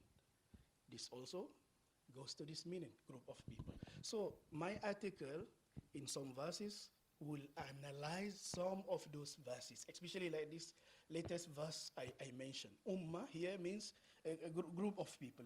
كان الناس أمة واحدة. Group of people. فبعث الله. So they were ummah, a group of people. Then Allah sent messenger to them. Then what happened? فبعث الله النبيين مبشرين ومنذرين وأنزل معهم الكتاب بالحق. So this verse shows that is it descending of messenger or revelation cause division among the people actually? Causes ikhtilafat? Or what? Like in other verse, وَمَا كَانَ النَّاسُ إِلَّا أُمَّةً وَاحِدًا فَاخْتَلَفُوا, Surah Yunus. Also, same meaning. And to clarify this meaning, in Surah Al-Bayyinah, وَمَا تَفَرَّقَ الَّذِينَ أُوتُوا الْكِتَابَ إِلَّا مِنْ بَعْدِ مَا جَاءَهُمُ الْبَيِّنَاتِ. So is it, for example, we are a group of people, we are all united in one thing. Then suddenly, the messenger came to us. Then his came in, is it the purpose or reason for us to be separated? Means before then we were united? I think this is a very problematic issue and very sensitive. And sometimes in a community where we have a minority, maybe a non-Muslim, or even in a majority non-Muslim community, they used to ask this, that, okay, see, is it Quran or Islam causes division among us? Look, leave your deen at home or in masjid, because it causes division. So I didn't know, maybe some of our professors here can enlighten us regarding this. So my article will try to analyze and come out with answer to this type of question. Yeah, Quran emphasizes that coming of prophet could be reason of division. But actually, and this happened during Nabi Sallallahu Alaihi Wasallam time, right? They claim that Nabi Rasulullah Sallallahu Alaihi Wasallam, he divide between son and father, between daughter and mother, with bringing this new religion. So he bring division to the community. So actually, in reality, yes, even Quran emphasized that. But this revelation or messenger that came, that causes this division, he came with truth. People that rejected that truth, they are the one that caused the division actually. Let me clarify this. For example, even in principle of Rukun Negara, for example, in Malaysia, you have keluhuran perlembagaan. What is keluhuran perlembagaan? The supremacy of the Constitution. Okay? What do you think if we put the supremacy of Quran or Islam? This will bring division among the people. So let's put something written by insan, that we all agree upon. So don't put this kalahuran, Islam or Quran. No, this will cause division. So what do you think? So now we are using something written by human, and we are leaving something came from Allah subhanahu wa ta'ala. So the answer to this is actually, even though in reality, yeah, this causes division, the coming of messenger, but the reality is those people that rejected that truth, they are the one that causes that division, because that messenger or that revelation came with truth. So you're supposed to accept the truth, actually not rejecting the truth. So, but this is sunnatul haya. If, for example, let me give another example.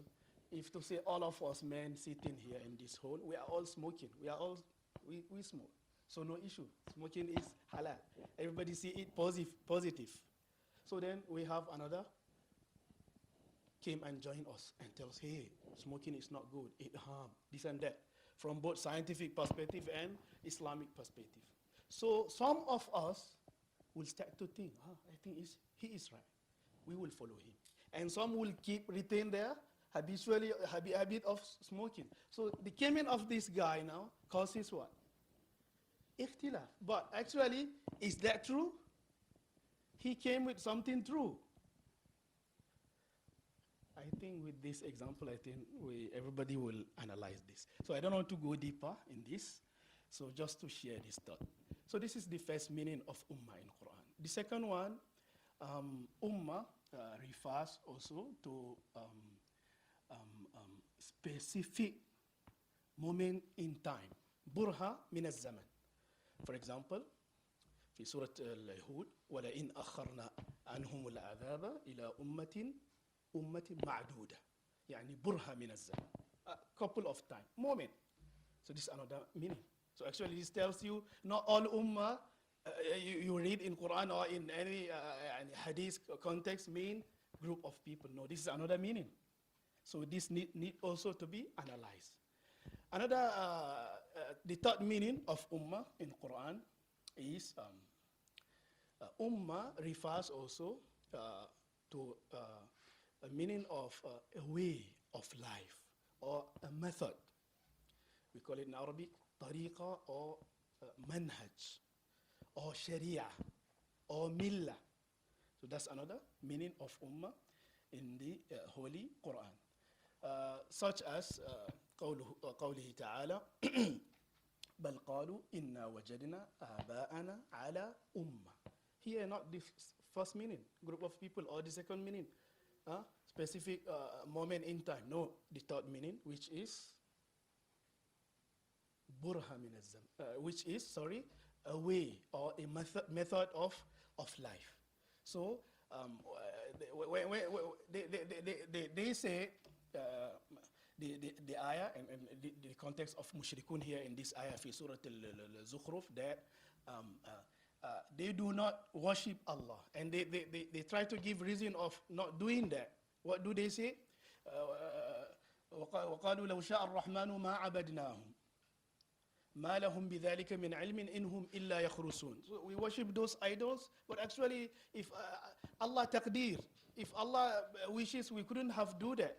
So they give this as an evidence. Of course, Allah said, no, that's not correct. No, the actual thing for them to worship idols actually is what? بل قالوا إنا وجدنا آباءنا على أمة. So they follow the footstep of their forefathers. Blind following. Taqlid al-a'ma. So here ummah refers to tariqa or millah.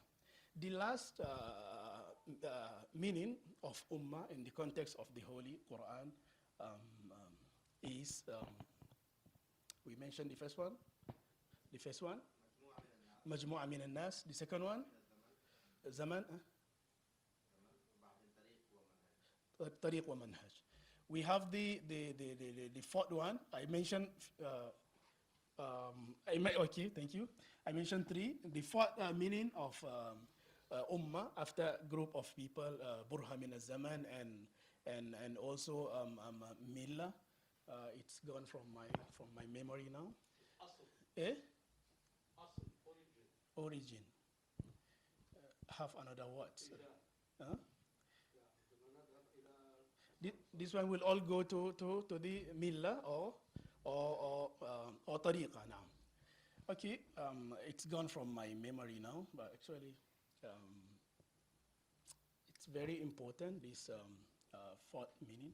So to conclude, I can say, to conclude, to say this paper or this research study actually is directly in line with ummatic excellence has been promoted by our rector. So by clarifying the concept of the word ummah, by going back to the Holy Quran. So the fourth meaning gone from my memory. It's okay. So maybe I will stop here, almost 1 minute, to give chance to the next speaker. So inshallah, I'm open for your thought and your opinion regarding this issue. If it is an important study, okay, then I will complete it. If not, then I will just forget about the idea, if it is surface information. Thank you. Assalamu alaikum. Wa alaikum assalam wa rahmatullahi. Thank you very much, Dr. Hassan Sulaiman, for that beautiful presentation. Hopefully by the time we call you for answering questions, you will have remembered the fourth one. But it's great to present off hard. It's also great to have your slide as well. Now we move on to the third presenter. Here I have with me Dr. Ahmed Akram Muhammad Rabbi and Dr. Royhana Urusman will be presenting on the topic Inculcating Tawhidic Paradigms for Comprehensive Economic Sustainability, Practical Insight from Malaysia Experience. You are welcome, Dr. Akram. You have 20 minutes to present your thoughts. I think you have a slide, right? Okay.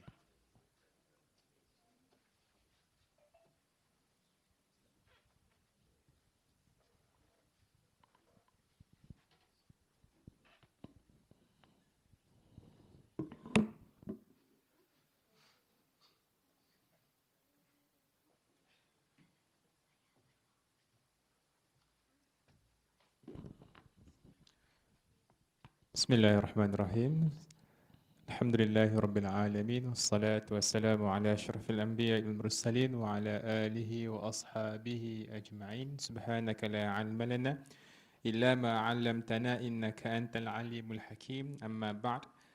Thank you, my beloved moderator, my best friend, my colleagues, Dr. Shahid, professors, Dato', associate professors, doctors, and all fellow researchers, and not to forget our students here. So inshallah, I'm not going to take 20 minutes because times is economy, so we have to use it accordingly, so that I'm not going to use too much time and going to present what is needed, inshallah. This is my first time, so this is how we look the screen here. Oh, because previously we had no chance being here. So this is my first time presenting in front of our scholars here. Inshallah, I'm trying my best to deliver whatever that we have or we had from our efforts to write something related to the implementations of Tawhidic approaches in terms of economic or economy landscape, particularly in Malaysia. So this is written by me, myself, and my colleagues, Dr. Raihan. So inshallah, today we are going to oversee how Malaysia embed the terms or maybe the aspect of Tawhid, I mean, during the developments of Islamic economy in this country or within this country. Okay, first, I would like to bring all of you into the historical perspective on how we know Malaysians now reaching 40 years anniversary of having Islamic banking. So it reached, I would say the remarkable experience on how we developed at the first place our Islamic economic landscape in our country. So looking back at our history, we know Islamic finance already began 40 years ago. So it aims to protect Muslims' right from being involved in such prohibited aspect or elements in commercial or any transactional activities among Muslims or among other people. So this is how it begins. But before we launched the first Islamic bank, Almarhum Professor Diraja Engku Aziz, he's the one who started the initiative to develop Tabung Haji. Okay, Tabung Haji is like fund management to those who wanted to go traveling to perform Haji or Umrah. So Tabung Haji had been developed to secure the rights of Muslims to have a fund.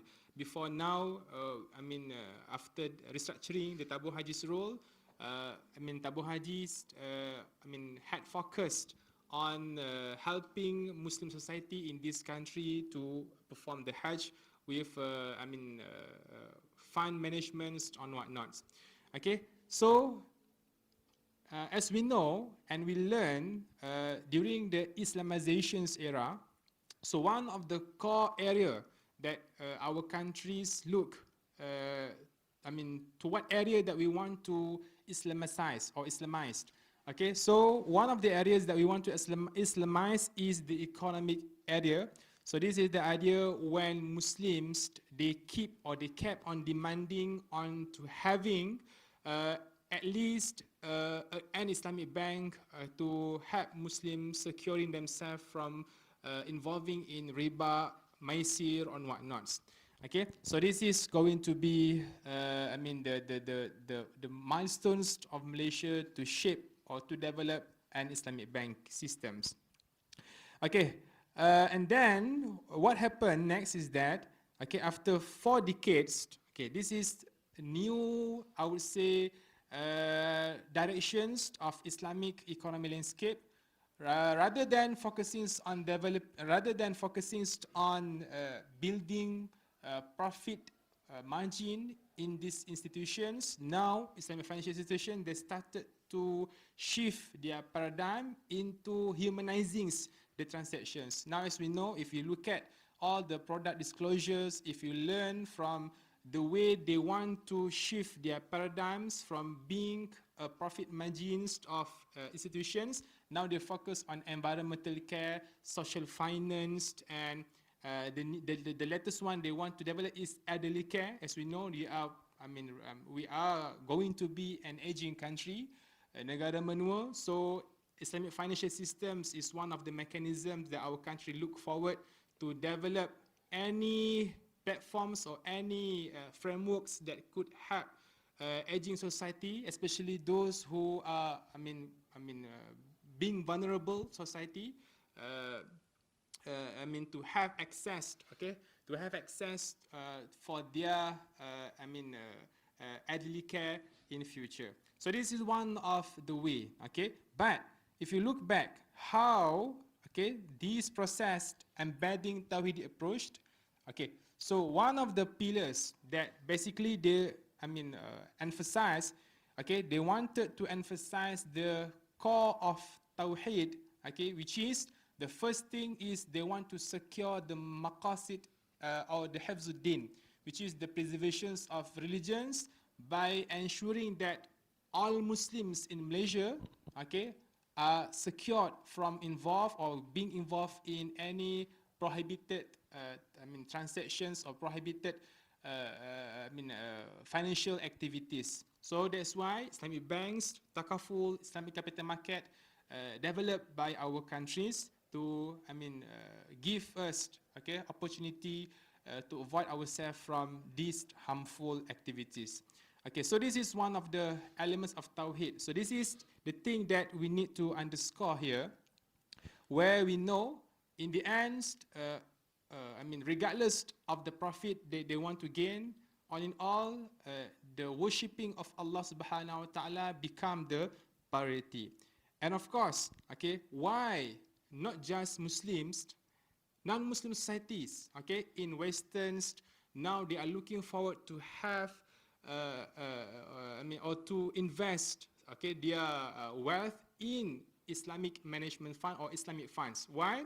Because there are a lot of criticisms that basically Western's capitalism's economy, has caused, okay, to all the harmful or all the distractions in our world. So as we know, if we look back at the 1980s recessions, okay, it all, caused by the ribawi activities, whereby we can see how the capitalists, they started to manipulate the interest rate. So, leading to the recessions in 1980s. So similar goes to 2008, okay, where the conventional banking systems, they started to manipulate the numbers of, or maybe the interest rate numbers. So it causes economic disruption, not just in their country, but all of the world. And surprisingly, the data that we gain in Malaysia, okay, more than half of the depositors, okay, more than half of depositors in all Islamic banks in Malaysia, we have more than 15 Islamic banks in Malaysia, more than half of depositors in all branches in Islamic banks in Malaysia are coming from non-Muslims. So now we can see here, there are still a lot of Muslims are, lacking off in terms of having this kind of understanding why they need to, involve in Islamic financial systems. Okay, so this is how scholars like Professor Muhammad Umar Chapra underscores on how we are going to address the Tawhidic approaches in developing our own economic systems, economic ecosystems. First, we have to get back the role of Khalifah. Previously, we know, about SDG, ESG, all the environmental care or sustainability activities. Basically, they are part of how our scholars in their previous work to enhance the role of Khalifah. So SDG, ESG is not a new thing.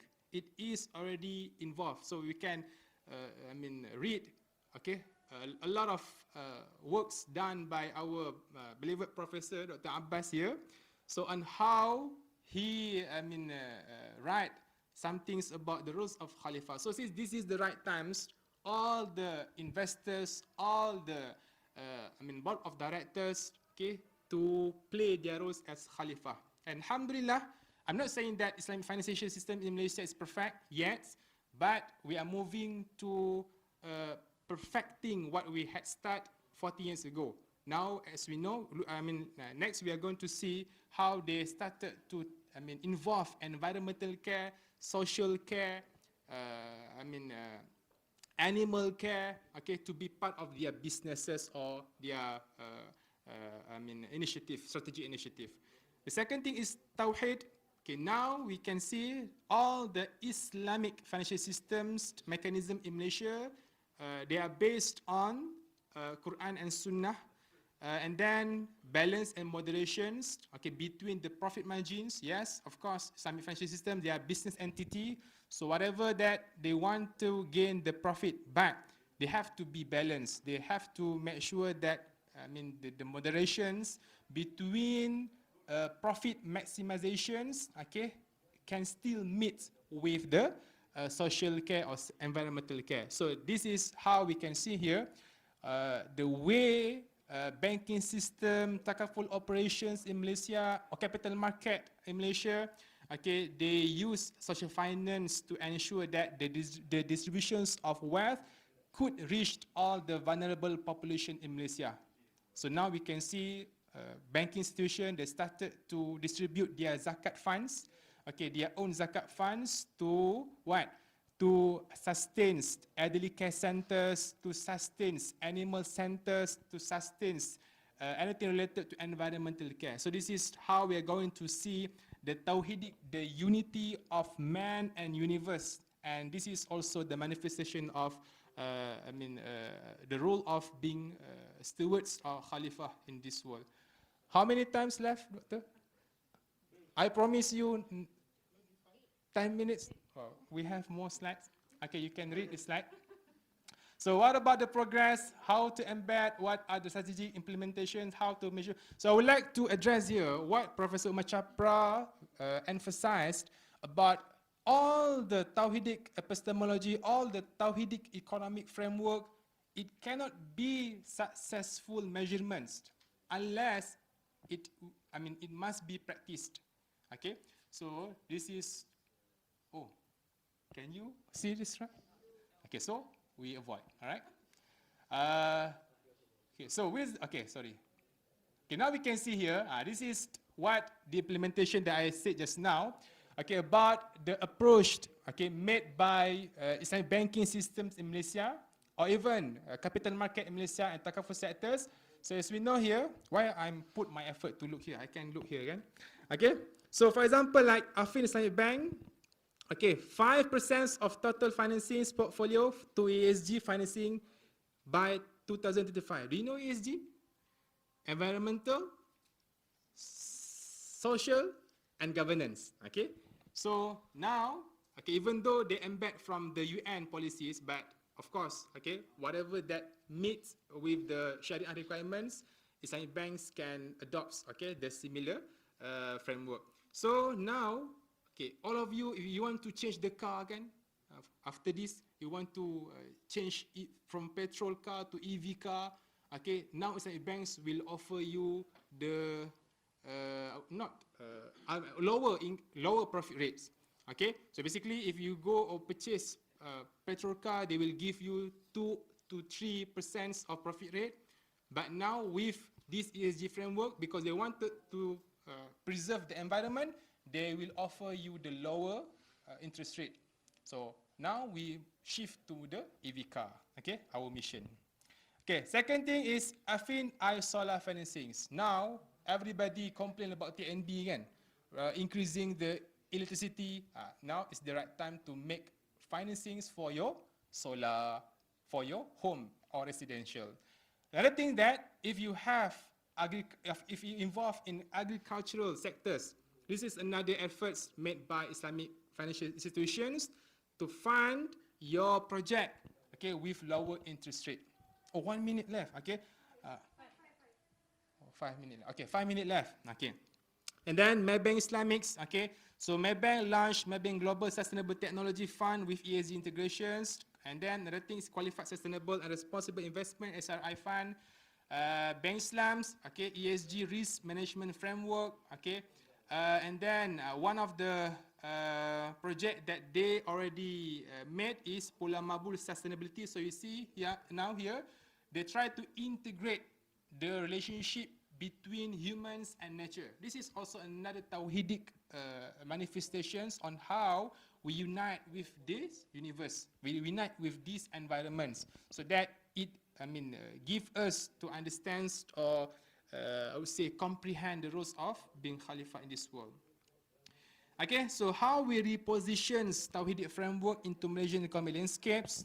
First of all, okay, we have to look back, okay, revisit our fundamental transformation requirements, and then also we have to address core Tawhidic financial principles, okay, for example, like risk sharings, profit sharings, prohibition and excessive uncertainty, halal investments, asset-backed transactions, social justice and environmental emphasis, and of course, the last thing is government active participations, ensure alignment with Islamic principles. Okay, I think that's all from me. Thank you so much. I would like to give the microphone to my colleagues. Thank you so much. Thank you very much, Dr. Akram, for that beautiful presentation about the economy. and insight from Malaysia experience. I'm looking at the crowd. I want to see how much other presenters are around. Okay. The next in my attendance or list of presenters is Dr. Muhammad Abbas Abdul Razak. MashaAllah. He will be presenting on secular and Tawhidic paradigms of education and contractive analysis. A contractive analysis. Wa alaikum salam. Yeah. No, I'm using the timetable actually in order to make it easier. So once I call the presenter and it's not here, then you go back. Down.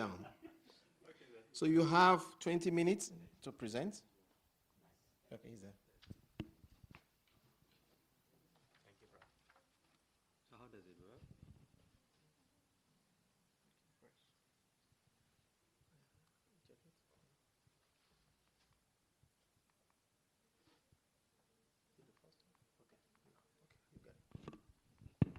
Okay. Thank you. Yes. It's here.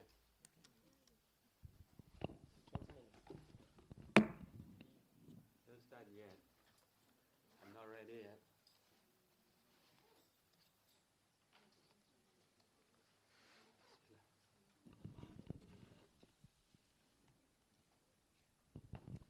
Assalamu alaikum wa rahmatullahi wa barakatuh, and a very good afternoon. Learned professors and scholars, fellow colleagues, and beloved students. My topic of presentation is circular and Tawhidic paradigm of education, a contrastive analysis. Whether you control the slides, Okay. Alhamdulillah Rabbil Alameen wa salatu wa salam ala ashrafil anbiya'i wal mursaleen wa ala alihi wa sahbihi ajma'in. Rabbi shrah li sadri wa yassir li amri wa ahlul uqdatan min lisani yafqahu qawli. As a motto for my presentation today, I'm feeling a little bit nervous because right in front of me I see great personalities, great scholars and researchers. Well, I always say in the local language, among the big fish in the ocean, right? You are just a tiny fish. I was just chatting with that professor just now, Professor Baharuddin. I said that kita ini bukan hebat sangat pun. Kita ini cuma ikan bilis, So that is what I do. That's where I put myself. As a motto, as I said, right? There's one verse in the Holy Quran, in Surah Al-Isra, when Allah talks about the ruh, and he finished off by saying, Bismillahir Rahmanir Rahim, وَمَا أُوتِيتُم مِّنَ الْعِلْمِ إِلَّا قَلِيلًا. The knowledge that has been given to man is very little. So no matter how great, a book that you write, how great a person you are, we have to humble in front of Allah subhanahu wa ta'ala, because Allah is the all-knowing.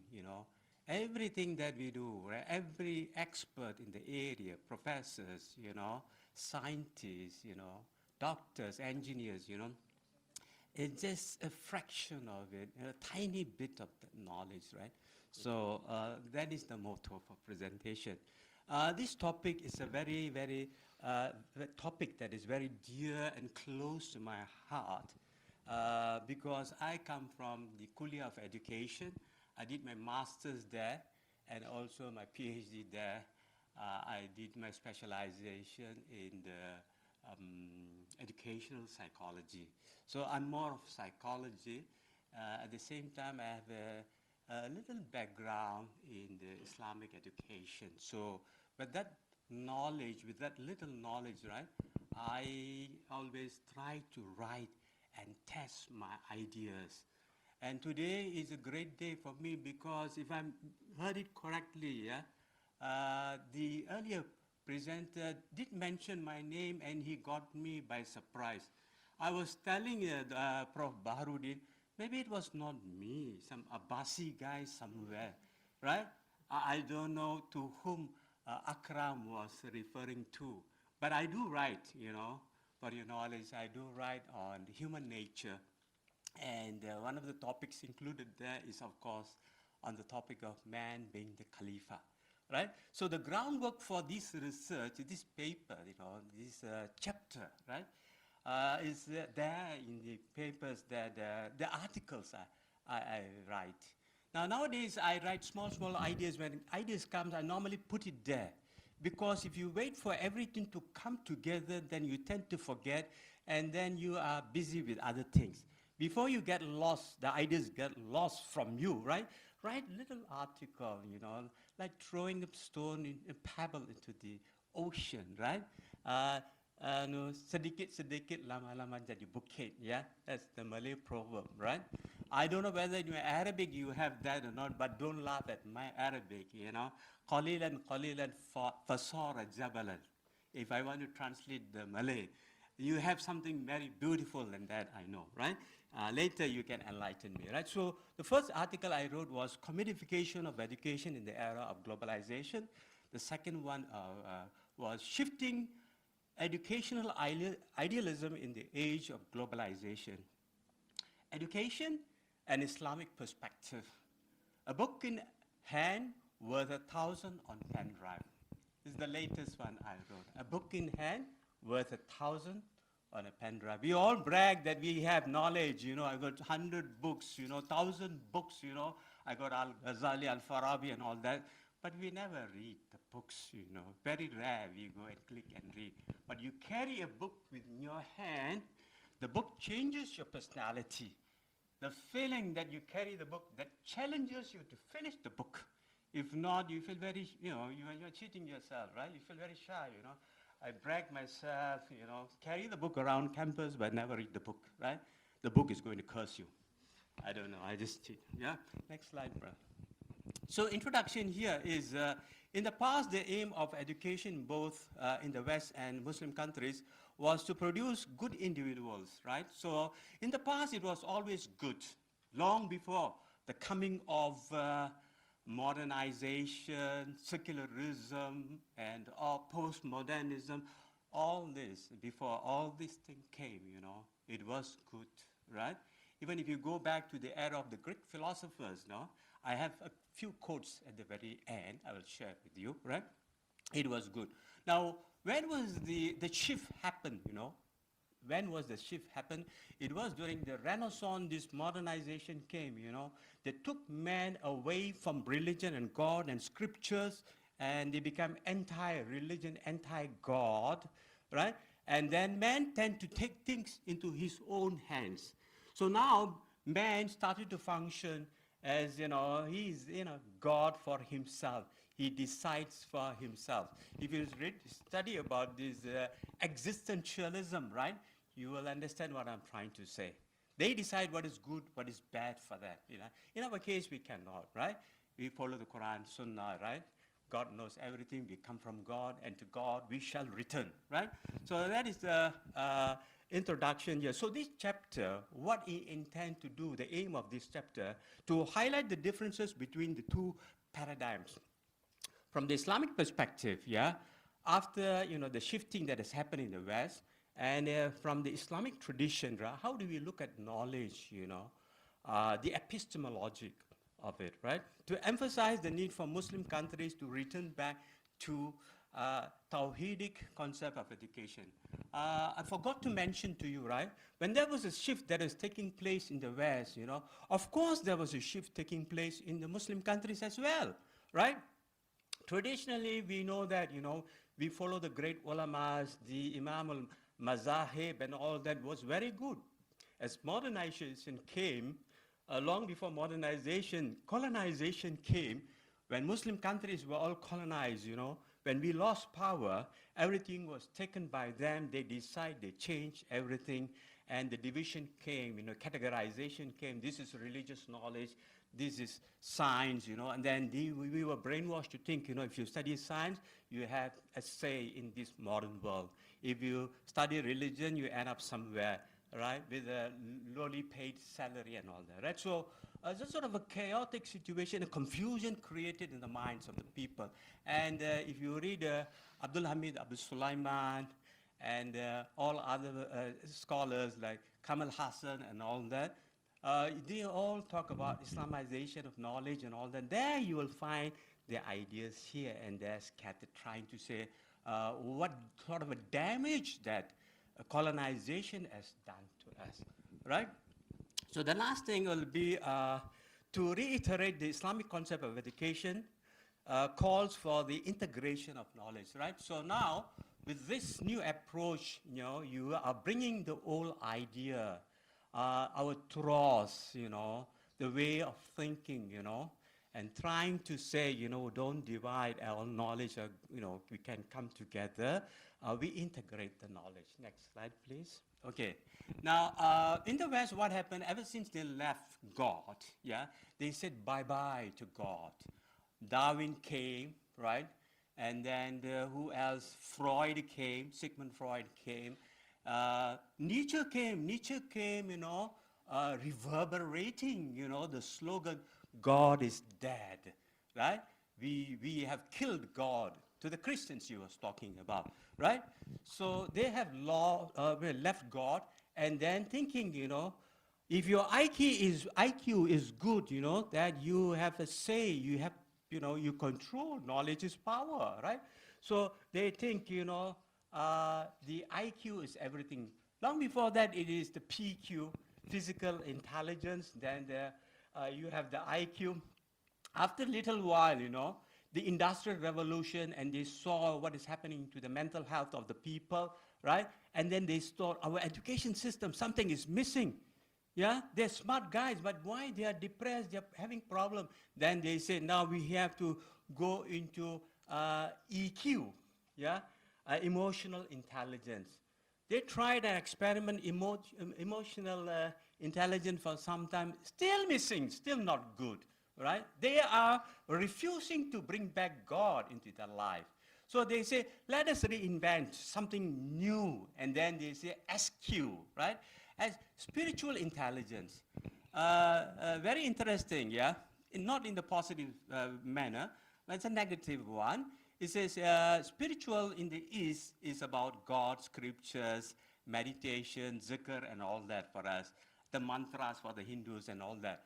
But in the West, since they don't want to bring back God, they reinvent and redefine the word spirituality by saying spirituality in the absence of God. You can be spiritual, but there is no God, right? How to do it? Now, if you read Maslow, right, you will understand the hierarchy of needs, the self-actualized person, 16, characteristics, one of which, he says, you are a spiritual person. Then I say, how is it spiritual? When I went deep, they found out the feeling of the togetherness with nature and with fellow humanity. You're good to people, help people, then you are a spiritual person. So it's very different, quite different from us. Okay, next slide. Okay. Now here, when you talk about the Khalifa, our brother was referring to Khalifa, right? This is the verse from Surah Al-Baqarah. First time you'll see the word Khalifa, and it has, the plural of it, Khalifa is Khalaif, Khulafa, right? So here, Allah says, Bismillahir Rahmanir Rahim. وإذ قال ربك للملائكة إني جائل في الأرض خليفة قالوا أتجعل فيها من يفسد فيها ويسفك الدماء ونحن نسبح بحمدك ونقدس لك قال إني أعلم ما لا تعلمون. When your Lord said to the angels, I am placing a successor on earth, they said, will you place in it someone who will work corruption in it and shed blood while we declare your praises and sanctify you? He said, I know what you do not know. Next slide. The following ayah says, Bismillah ar-Rahman ar-Rahim, وَأَلَّمَ آدَمَ الْأَسْمَاءَ كُلَّهَا ثُمَّ أَرَضَهُمْ عَلَى الْمَلَائِكَةِ فقال أنبئوني بأسماء هؤلاء إن كنتم صادقين. And he taught Adam. This is the word, right? If you read Hassan al-Golong, yeah, if you talk to Al-Marhum Malik Badri and many other Muslim psychologists, they say, what is this knowledge? And Mufassirin also, right? They, no one can exactly say what is a special knowledge, languages, whatever, right? Now, whatever it is, only Allah knows. Wallahu alam bisawab. Only Allah knows, right? That knowledge that is given to Adam alayhi salam will be inherited by all the children of Adam. So the knowledge is from very beginning has been hibernating within us, right? It is the school system, the environment, the home, right, can bring up to the surface, yeah, to expand, further expand, yeah, the knowledge that is there. So we all have that knowledge, right? Next slide. The rationale and contribution, yeah. The modern education system, largely influenced by West, has diverted Muslim Ummah from the true purpose of education. It is believed that by understanding and embracing the authentic philosophy and the purpose of education in Islam, Muslims can reclaim their dignity and excellence they once held, right? So we are left behind. There is a knowledge and technological gap that has been created during the colonial period, you know. We have been left behind. And colonization also created the slave mentality in us, making us feel inferior. The West is superior. That they are the brilliant minds of the world, right? We have to depend on them, right? So, and as a result of that, I think till today we suffer from this sort of feeling, right? So we always call the experts from the West and all that, right? But you know, once in a while it's okay. But too dependent is not. Now, dependency is always not very good. You know, short time is okay, but long-term dependency is not good. Thank you. Next slide. I rush a little, right? Structure of this chapter, yeah. Concept of education in the past, the shifting of paradigms in education, Western education in the contemporary world, the focus on human development in Western education, the philosophy of Islamic education, Islamic idealism in the Islamic education, in Muslim education. Is Muslim education against human sciences? Not at all. Answer is there. Present condition of the Muslim Ummah, right? Why is there a need for the integration of knowledge? Why we need to integrate knowledge? Tawhidic epistemology is the means to regain the last dignity of the Ummah. Conclusion. Next slide. Okay, arguments here to highlight the missing element in the Western paradigm to restore the Tawhidic paradigm of education in the current Muslim world. To discuss why there is an urgency to bring back the Tawhidic paradigm of education. Next slide. I don't have enough time. Now, before I leave, I would like to share this quote from Socrates, say, know thyself. Yeah?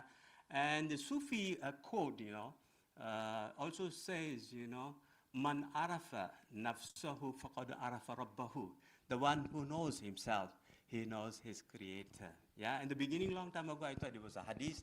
Later, I checked and found out it's a Sufi quote. Next quote, brother. Educating the mind without educating the heart is no education at all. You see? So Western education, you know, is the glorification of the mind. Science, technology, nuclear physics, and all that they're talking about. But they are all empty here. That's why they have a lot of problems here, right? We are very strong here, right? But with the physical world, how to deal with it, right? We are lacking in science and technology. So in order to create a better world, I always write in a diplomatic manner. Don't criticize too much on people, right?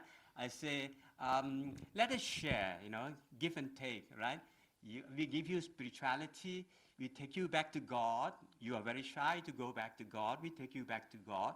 While you can teach us your science and technology. That's a better approach, right? rather trying to dominate. But the West always thinks they want to dominate. This is the problem with the West. Ever since colonial time till today, they have never, get rid of this mindset. That's not a good mindset. Next slide. The unexamined life is not worth living, right? So we are always asked to make muhasabah.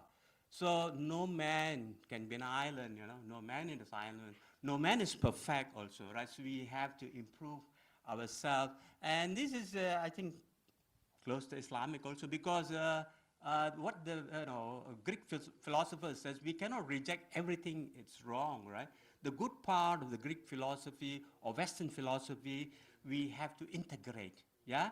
But at the moment, right, you see young people always go for the negative and they leave out the good part of your reading, philosophy, self-determination and all that. Next slide. Okay, conclusion, right? I think I have not a conclusion, yes. The Islamic concept of education aims for our well-being in both this world and the hereafter. It is an integrated approach that promotes total development. Total development means, intellectually, socially, psychologically, emotionally. In the West, they have, but they are missing one S. We have extra S there.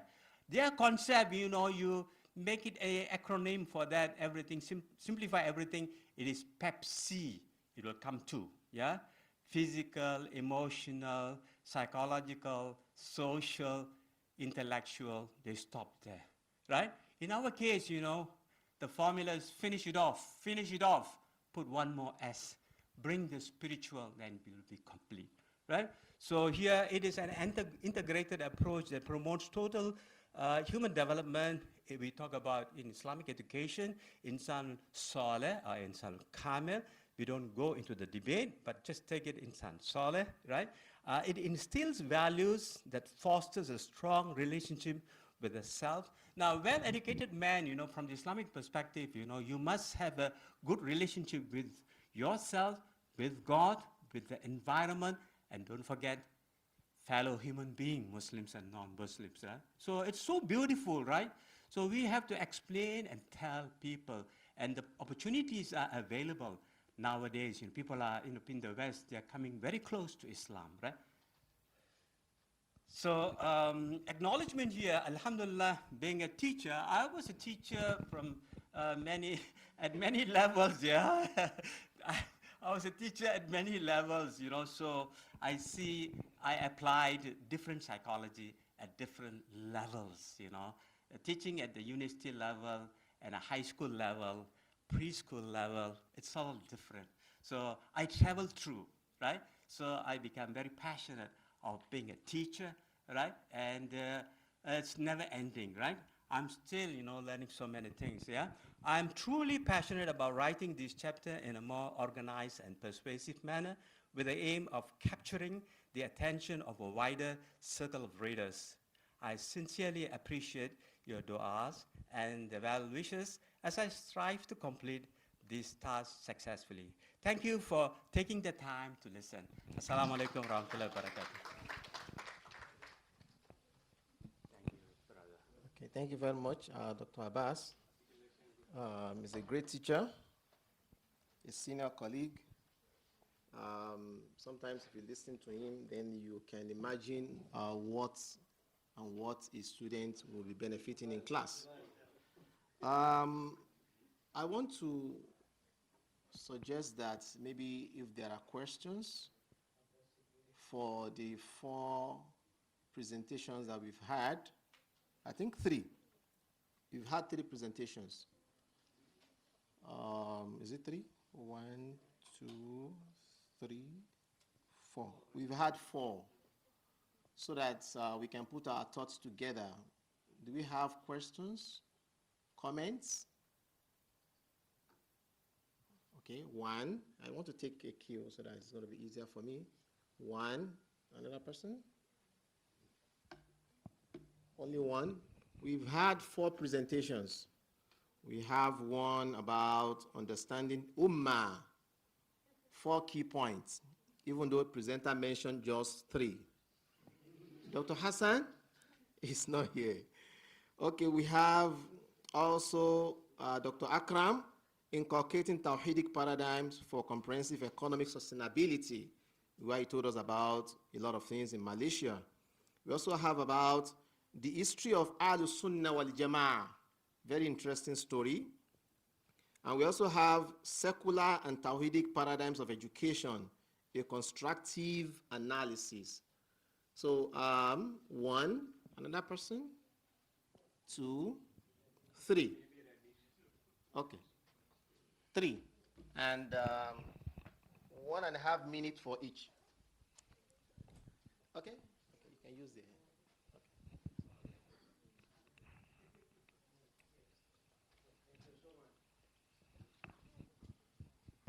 This Q&A, right? Yes. I was half asleep just now, so I wasn't sure. Now, I want to ask Dr. Abbas, Professor Abbas. Is it allowed Yes. to ask him? Now, you see, when the West, they came, of course, Raffles in Singapore. I mean, those who know about Malaysian history, they should know this. And then he appointed Abdullah Munshi as his writer, translator. After that, slowly they developed many books for Malay schools. And those books, which should be published soon, my book, they were talking about animals. The title is Hikayat Binatang. Animal, and then they say there are different species of animals, including mammalia, reptilia, amphibia, all started from Latin, and then they were made to become like Malay istilah for animals. Now they were talking about, they didn't talk about universal or not universal, how big or how small. They were talking about animals, and those animals come from the genus and species that was known to the West. I think started from Aristotle, the different genus and species of creation, just creation. But finally, they were talking about the science of today, what we have accepted today in Malay school, in English school, and they never claim universality. But we, on the other side, Malays, Muslim, in this part of the world, they were attracted somehow through the school system, through politics, to recognize such a book, simple, but just about animals, as a standard textbook and standard knowledge in biology. It's called natural natural history during those times. Now it's called zoology or biology, without any claim of universality, without any claim of right or wrong, truth or falsehood, and so on. So I want to say how Dr. Abbas explain on those matters. Such a simple yet acceptable to everyone. Okay, thank you. Dr. Abbas, response? Assalamu alaikum warahmatullahi wabarakatuh. Thank you to Prof. Bahruddin, right?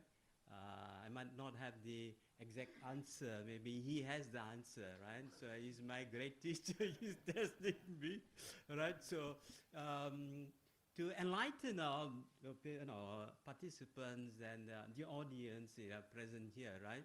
Abdullah Munshi is the first person, right, who translated the Bible, right, into Malay. Abdullah Munshi is coming from a Yemeni and Indian background, and he was the first teacher who came up with the Malay grammar rules. That was the greatness of Abdullah Munshi, right? Coming back to these fables, stories and all that, right? Now, fables, in the Malay world as well as other, folklores, if you see, it is they always carry some moral aspect. Moral stories, something that human being, we can take, some lessons from that, right? So that much I know, Prof. If you have the answer, perhaps you would like to enlighten us. I will take down notes from you. Okay, thank you. Thank you very much. Hopefully, after the session, you can continue the conversation. Okay?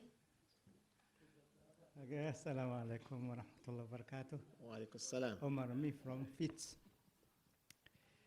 Okay, I have two questions. First question direct to the presenter for paper Understanding Ummah from Quran. I think Dr. will left. Okay, you can ask. It's okay. My understanding, or my humble suggestion or advice to the professors, Sheikh, for especially Quran and Sunnah, yes. When as Muslim we talk about the Quran, we normally say Quran include everything. This word must be careful because one day my son, secondary school student, asked me, Baba, is there in the Quran Allah mentioned the word car, motor car? No. Then Quran include everything. Wait. Can you answer?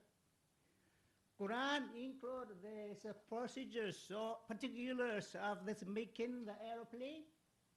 No. Making this microphone? No. If yes, Muslims are best inventors of this thing because include inside the Quran. No. So our words must be telling with the reality. We cannot see something that's not reality. Then we attribute it to the Quran. No. We better say the Quran includes the guiding principles for all knowledge. Principles. Yes. فيها آيات. آيات. Our rector, I think, mentioned many times about this one. فيها آيات, yes. Then it is for human. Allah give our aqli, the humans use aqli to reflect, to learn, to produce other knowledge. Yeah, that is reality. The humans are using our intellect, they produce knowledge of politics, knowledge of civilization, knowledge of all modern sciences, technology. Use the humans. But those technology sciences are produced by non-Muslims. So where are we Muslims? How the Quran and the message is there? So why the Quran did not guide us to invent the technologies? Why? Hey, something wrong. I think with our Muslim own, we should reflect ourselves. Sure. Don't blame others, yes. When the non-Muslim use the high sophisticated bombs to bomb the Muslim world, then we blame them, oh, they are not there. No. But something wrong with Muslim first.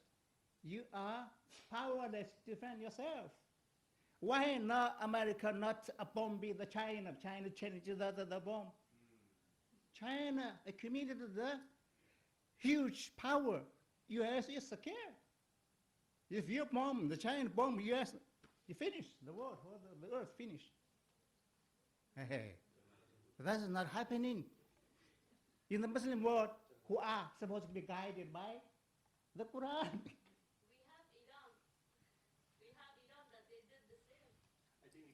Sister. Okay, so thank you. Good comment, so yes. thank you. Remember, Iran, the case, the first day, 40-something scholars killed in 1-2 hours. Is that your power? No. Okay, that is something. So thank you. Okay. Oh, you have more? Okay, we later get debate later. Okay, that is the second question, yes. 10 seconds. Yeah. Then the second question is direct to Dr. Akram, I think. Okay. Inside his paper. Sorry. I just discussing. Okay. Don't take it personally. Take it scholarly. Scholarly, Okay. Yes. Maybe your answer will enlighten me, inshallah. The paper mentioned this economic sustainability. Then he mentioned the 7 fundamental of economic principles. The first one is Khilafah, revival of Khilafah. Or bring back the Khilafah. Khalifa, yes. Okay, my question is, In what aspect this Khalifa related to economic sustainability? Because as my understanding, humble understanding, or my limited understanding, Khilafah is related more to politics. Yeah, politics, less to economic. Thank you very much. Barakallah. Dr. Akram, any response? Yeah, you can.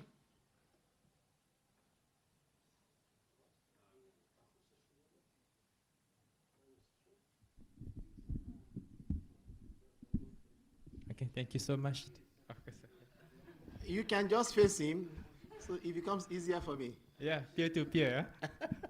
Okay, thank you so much, Doctor, for the questions. Okay, basically, if you look at how Tawhidic paradigm drive economic sustainability through the Khalifa conceptions, it's not we are going to revive the idea of Khilafah. So basically, we have to differentiate between Khilafah and being Khalifa. So what I meant in the slide or in my manuscript after this, inshallah, will be published. The concept of Khalifa is what our former rector emphasized. We look back our roles as a humans, not just a humans, not just a man, but someone's entrusted by God to govern this universe, to govern this world. So now I'm taking Islamic economic systems in Malaysia as an example on how Muslim leaders or even the governors, the governments, playing their roles as Khalifah to ensure that all the distributions, all the wealth distributions, zakat allocations, or anything related to bringing back social justice, uplifting, environmental care. This is the meaning of we being Tawheed. We being united to this universe. Our roles to ensure that all the natural resources will be distributed accordingly. Because why? If we look back, how for example, certain rural areas in Malaysia, they are vulnerable. Why? Because there's no one come to their area. Doing some charitable fund allocations or anything related to the economical sustainability. This is being a Khalifa. So it's not we are raising the Khilafah, but we play our role as a Khalifa, our fundamental role.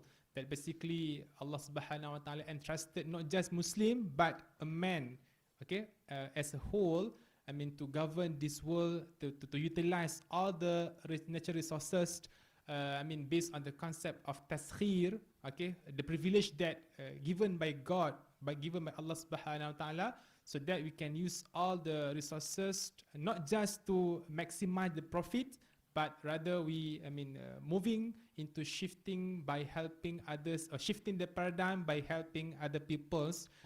This is why, this is what I meant, in the concept of the fundamental of Tawhid economy, based on, economic sustainability. I hope this is answering you, Doctor. Thank you. Thank you very much. Dr. Ruby? 1.5 minutes. Okay, Assalamualaikum. My question is number one to Datuk Dr. Aiman Al-Akiti. You should have presented longer. Number one, I'm a Perakhian, so I'm very curious about the manuscripts. Just simple questions. All these manuscripts, where are they stored, and is it open to the public? That's number one. So number two, a question to Dr. Abbas, sorry, very popular. Dr. Abbas, I just want to say that I think, yes, I appreciate your presentation, but perhaps things now is not black and white anymore, because you see like something about the Western society is not secular, especially if you notice with the Gaza, what's happening with Gaza, you notice there's a growing trend in the Western towards spirituality. So they have actually, maybe they're not like us, but they have, yes, they are looking for meaning. Yeah, but after seeing all these atrocities, so they actually question things, and they started, if you see, lots of reports about many Americans embracing Islam after reading the Quran. So actually, I think with what's happening, they are looking for God. And just to add one more, I mentioned in the morning session, there's actually this one book which is very popular, but it's talking about the sciences, but it's framed from the sciences. It's called The Return of the God Hypothesis. So, The Return of the God Hypothesis is by Stephen Meyer, and it's just basically in that book saying that modern science shows that there is an existence, but they don't call it God, they call it an intelligent designer, because they say Big Bang per se cannot explain all these things. So what I'm saying is that it's not as black and white as we think it is. Now they are moving towards that, although the way I see it with Gaza issue is actually expediting towards that spiritual side. All right, that's all. Thank you. Taima? Bismillahirrahmanirrahim. Most of the manuscripts kept in UK, Maxwell Library. Misa Melayu, the best edition of the manuscript was owned by Sultan Idris I. Is kept in Cambridge University Library. Well, we have magic here, so. But some of the edition is available in Perpustakaan Nasional, our national library. Malaysia, Kuala Lumpur, yeah, PNM we call it. As for Islamic studies, I mean like Ar-Raniri's manuscript, Hamzah Fansuri's, and some of Abdul Rauf Sinkil's manuscript also kept in PNM, which is in Kuala Lumpur, and in Jakarta. But if you go to Jakarta Library, the main library, you can mention my name, so we can get the manuscript for free, basically. But the problem with the Jakarta manuscript, they don't really, digitalize it very well. That's the only problem. So you make sure that you have to go there and you have to look how do they document the manuscript. Jawi, of course, with different kind of ejaan. Thank you. Salam. So thank you very much. Prof?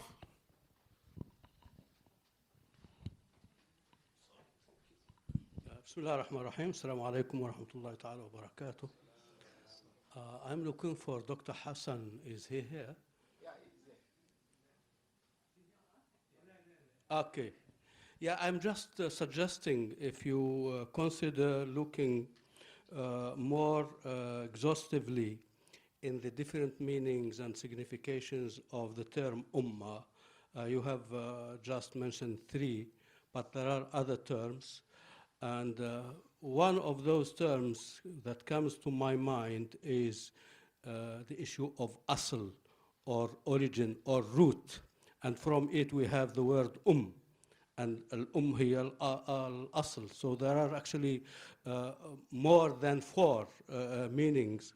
And this, of course, can give us a very important perspective on how to understand the Quranic usage of the term ummah, so that to come up with a kind of general concept of this term, because it is not just sensical, it has more than one sense. These significations are actually very important, and perhaps you can look into the Ibn Sida. He has 2 very great lexicons, Al-Muhit Al-A'lam, and another one. You can look also, of course, to Ibn Abbad. He has a great work in this, and other lexicons like Zabidi's. They can provide a lot of rich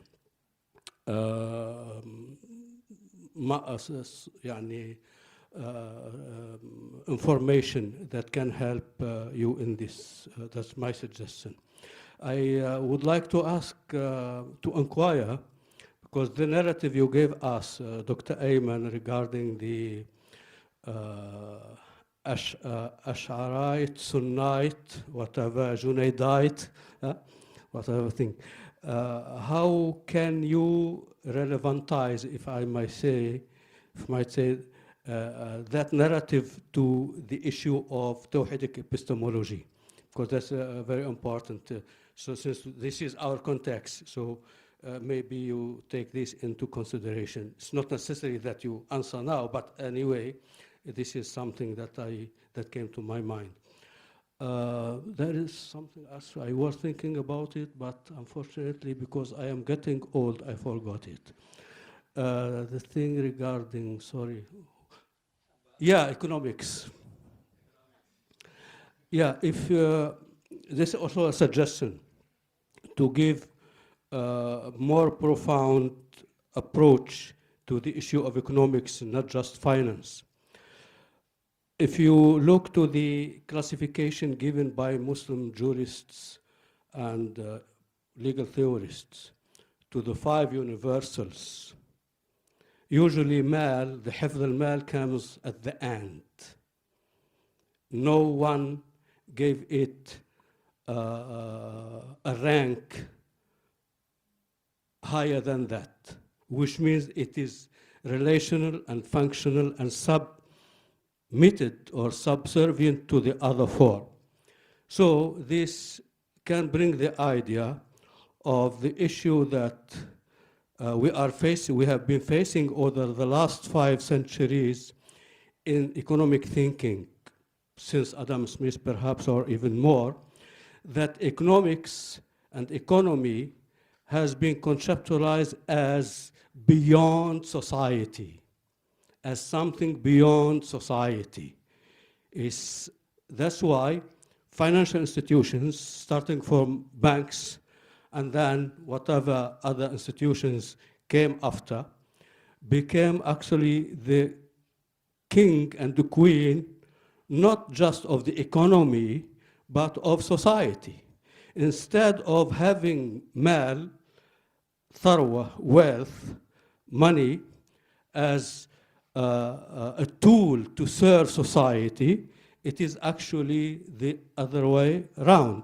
I am not the only one thinking in this line. I have discovered it with others, but because I'm from my background as studying economics at certain stage and reading what Muslim scholars have been saying about that and others, some people say, like the very famous economist, and this actually represents a line of what have been termed as the ethical economists, people who are proposing that economics should be ethical. We should submit economics to ethicality, to norms and values, not just the market. So the market has become the master. Now the master, actually it is those who control the market that are actually the... So this Karl Polanyi, he is an Austrian economist, has come up with a very important idea. And he represents this line, as I have said, and I don't know whether it is a coincidence or he has read what Muslim scholars have stated about economy, is that we should reverse the order, we should review the logic that has governed economic thinking over the last 5 centuries. Perhaps it's not necessary that you do it in this, but since you are interested in economics, I think we should try to think out of the box, because capitalism and its theories have actually imposed a box, and most of the people are not able to think out of the box. It is high time that we liberate ourselves from so many boxes. Thank you. Thank you, Prof, and all our professors and doctors for our comments, our questions, and the responses. Now we go to the second session. We have only 2 papers, I can say, and it's going to be fast. So after the remaining 2 presentations, we ask for comment, questions, and we close, inshallah. So the next paper is Maqasid Sharia Framework for Cultural and Socioeconomic Justice and Reform. And that will be presented by Dr. Saeed Abdullahi Busairi, and Professor Dr. Hazizan Muhammad Noor. So myself, I'll be presenting, and 20 minutes as well. Inshallah, I will manage myself, because I told the HOD that maybe I should skip moderating, and he said I should just go ahead. Then I also asked Dr. Ruby, she said I should go ahead. Looking at my topic, I've tried to organize myself in the past few years to make sure that all my writings is about social economy, the society and the economy, particularly because of the importance of economy in the society today. Because I'm co-authoring with Professor Zan, he preferred we should add cultural. So I will not be doing much presentations or adding more values to cultural because Prof is not here, but I will try my best. Today, when we look at our society, in a particular society, when people live together, on one side is a market, and on the other side, another market. Why one market is flourishing? It has facilities, it has what they need. The other market is not flourishing, and they don't have necessary needs to make the market grow. In such a situation, there will be tension, there will be a request, and there will be a call for change. So let's have a picture of this basic society we just mentioned, like a market, where people can have access to what they need as facilities in the marketplace. And another market, they do not have access to what they need.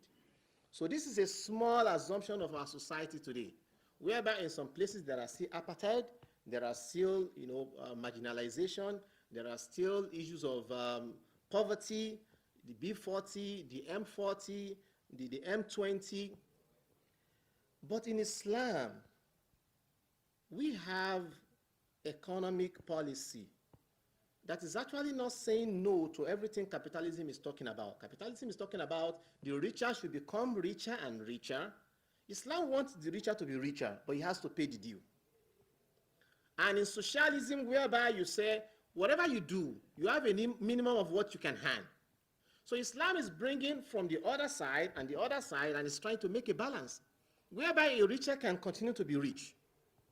But we have to give consideration to the poor, because many of them are poor not because by their laziness, but it's by circumstances. I get educated not because I was smart, but because I was lucky. Many of us, we have opportunities for scholarship. Some people do not have the opportunity. So that is the essence of creating a balance. So here we are talking about how to reform the irregularity in our society that is related to the economy. The economy is the backbone of every society. Just imagine today, if banks can close, if schools can close, we can survive. We go to our houses, we allow our children to do online, we can do self-training. If markets are, but if economy is closed, the banks is closed, all transactions, you can't send money, I can't send money, then the society will crumble. So just to show the importance of economy, that is why in many of my researches I try to focus on social economy issues, challenges in the society.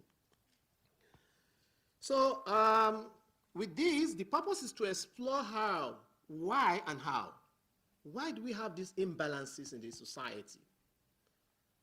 Relating to the economy, how people live, how they enjoy facility, how they enjoy basic needs, and why and how to use Maqasid principles to trigger and formulate a change, a reform, in order for people to live well. So this is the purpose of the research actually. So looking at the rationale, the Taoidic epistemology rests on the Quranic principles of unity. That is, everything should return back to what Allah subhanahu wa ta'ala wants us to achieve, why we are created, our purpose on this earth, what we need to achieve, and the hierarchy of those knowledge. We look at sources from the Quran, some Sunnah, Ijma, wal Qiyas. We look for knowledge from scholars, that are acceptable with common reasoning. So through this lens, Maqasid Sharia provide a value-based alternative to secular reforms by addressing inequality, governance, and sustainability. By safeguarding life, intellect, wealth, dignity, faith, it ensures fair distributions and systems that uplift the vulnerables in the society, people that have challenges, not because they are lazy, not because they don't want to work, just because of the challenges. One of the rationale behind why this needs to be done in every society, why there are tensions, where we need to address those tensions, where there are inequalities, where we need to take care of other people. Our hands are not equal. So you must be thinking about other people. And much of this rests with leaders. كلكم راعي وكلكم مسؤول عن رعيته. Even as parents, when you have children, children are not equal. Some are very smart, some are very hardworking, some, they have different natures. So as parents, you need to take care of all. So as leaders, you need to also look at everybody with their different characteristics and needs and see how to address them. So one of the rationale behind socioeconomic reform is purification of souls and wealth. Allah wants us to redistribute our wealth properly. Allah wants us to give to others, share with others. خُذْ مِنْ أَمْوَالِهِمْ صَدَقَةً تُطَهِّرُهُمْ وَتُزَكِّيهِمْ بِهَا. Allah wants us to take wealth from the rich in a proportion that is just and distribute with the needy, with the less privileged. Take knowledge from the known, from those that are knowledgeable, and let it spread across. So you can see some of the rationale behind why there must be socioeconomic justice and what Islam says about that. Also, it benefits, it relieves benefits. There's an hadith of the Prophet ﷺ that says that whoever relieves a believer, man nafasa an mu'minin kurbatan min kurabi dunya, nafasa Allahu anhu kurbatan min kurabi yawm al-qiyamah. Allah subhanahu wa ta'ala will alleviate some of your burdens if you take care of others. So socioeconomic reforms, justice, balance is so necessary so that, Yawm al-Qiyamah, there are challenges. No matter how smart you are, there are challenges of hisab, mizan. You have to measure your scale. There's no how perfect you are. We have the sirat. You have to pass through the sirat. They told us that sirat is so tiny, just like my hair. Oh, there's no hair here. Somebody that has a hair, the Malay, you have long hair. Look at one of the hair. Just touch it. You see how tiny, or the tip of a razor. So that is how sirat is on the day of judgment. So you have to pass through the sirat in order for you to get to Jannah. And there is hellfire underneath. So no matter how smart you are, so there are challenges that Allah subhanahu wa ta'ala will help a believer, a mu'min, to get through all the challenges of Yawm al-Qiyamah.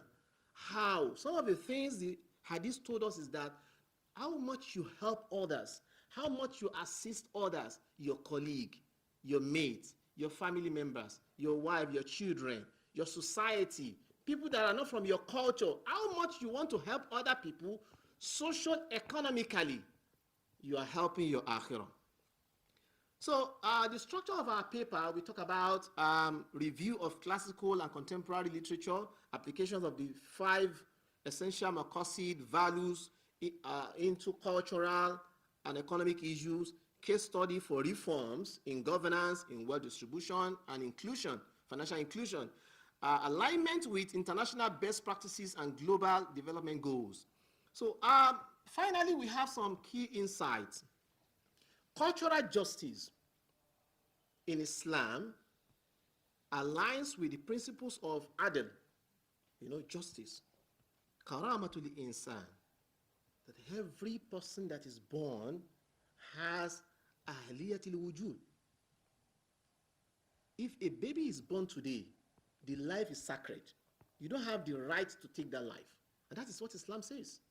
So for the fact that the person is not a Muslim, for the past that he is not a white, for the fact that he is not an Arab, for the fact that he is a black, in as much as he's a human being, he has a right to live. He has a right to survive. He should have a right to education, a right to survival.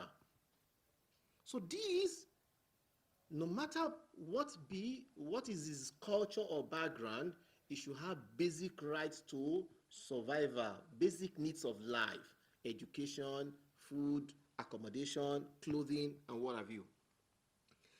Maqasid safeguard dignity, identity, inclusivity, and against marginalization. It promotes cultural plurality within the boundaries of Sharia's higher objectives. What are the strategic reforms? Basically here, we're talking about to promote culture that are in line with Sharia, also to reform harmful practices that are against Islamic values, such as discriminatory rituals, excessive consumerism. There is a crazy buying. They ask you in the market, buy 3, pay 2, but actually needed 1. This is called consumerism today. We need to teach our children to buy what you need. And in the essence of trying to make profit, they want you to buy more.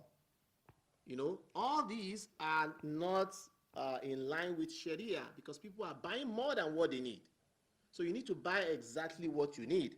So all these gender exploitation, because she's a female, she's a girl, she should not go to school, she should not have access to basic needs, all these are against Islam.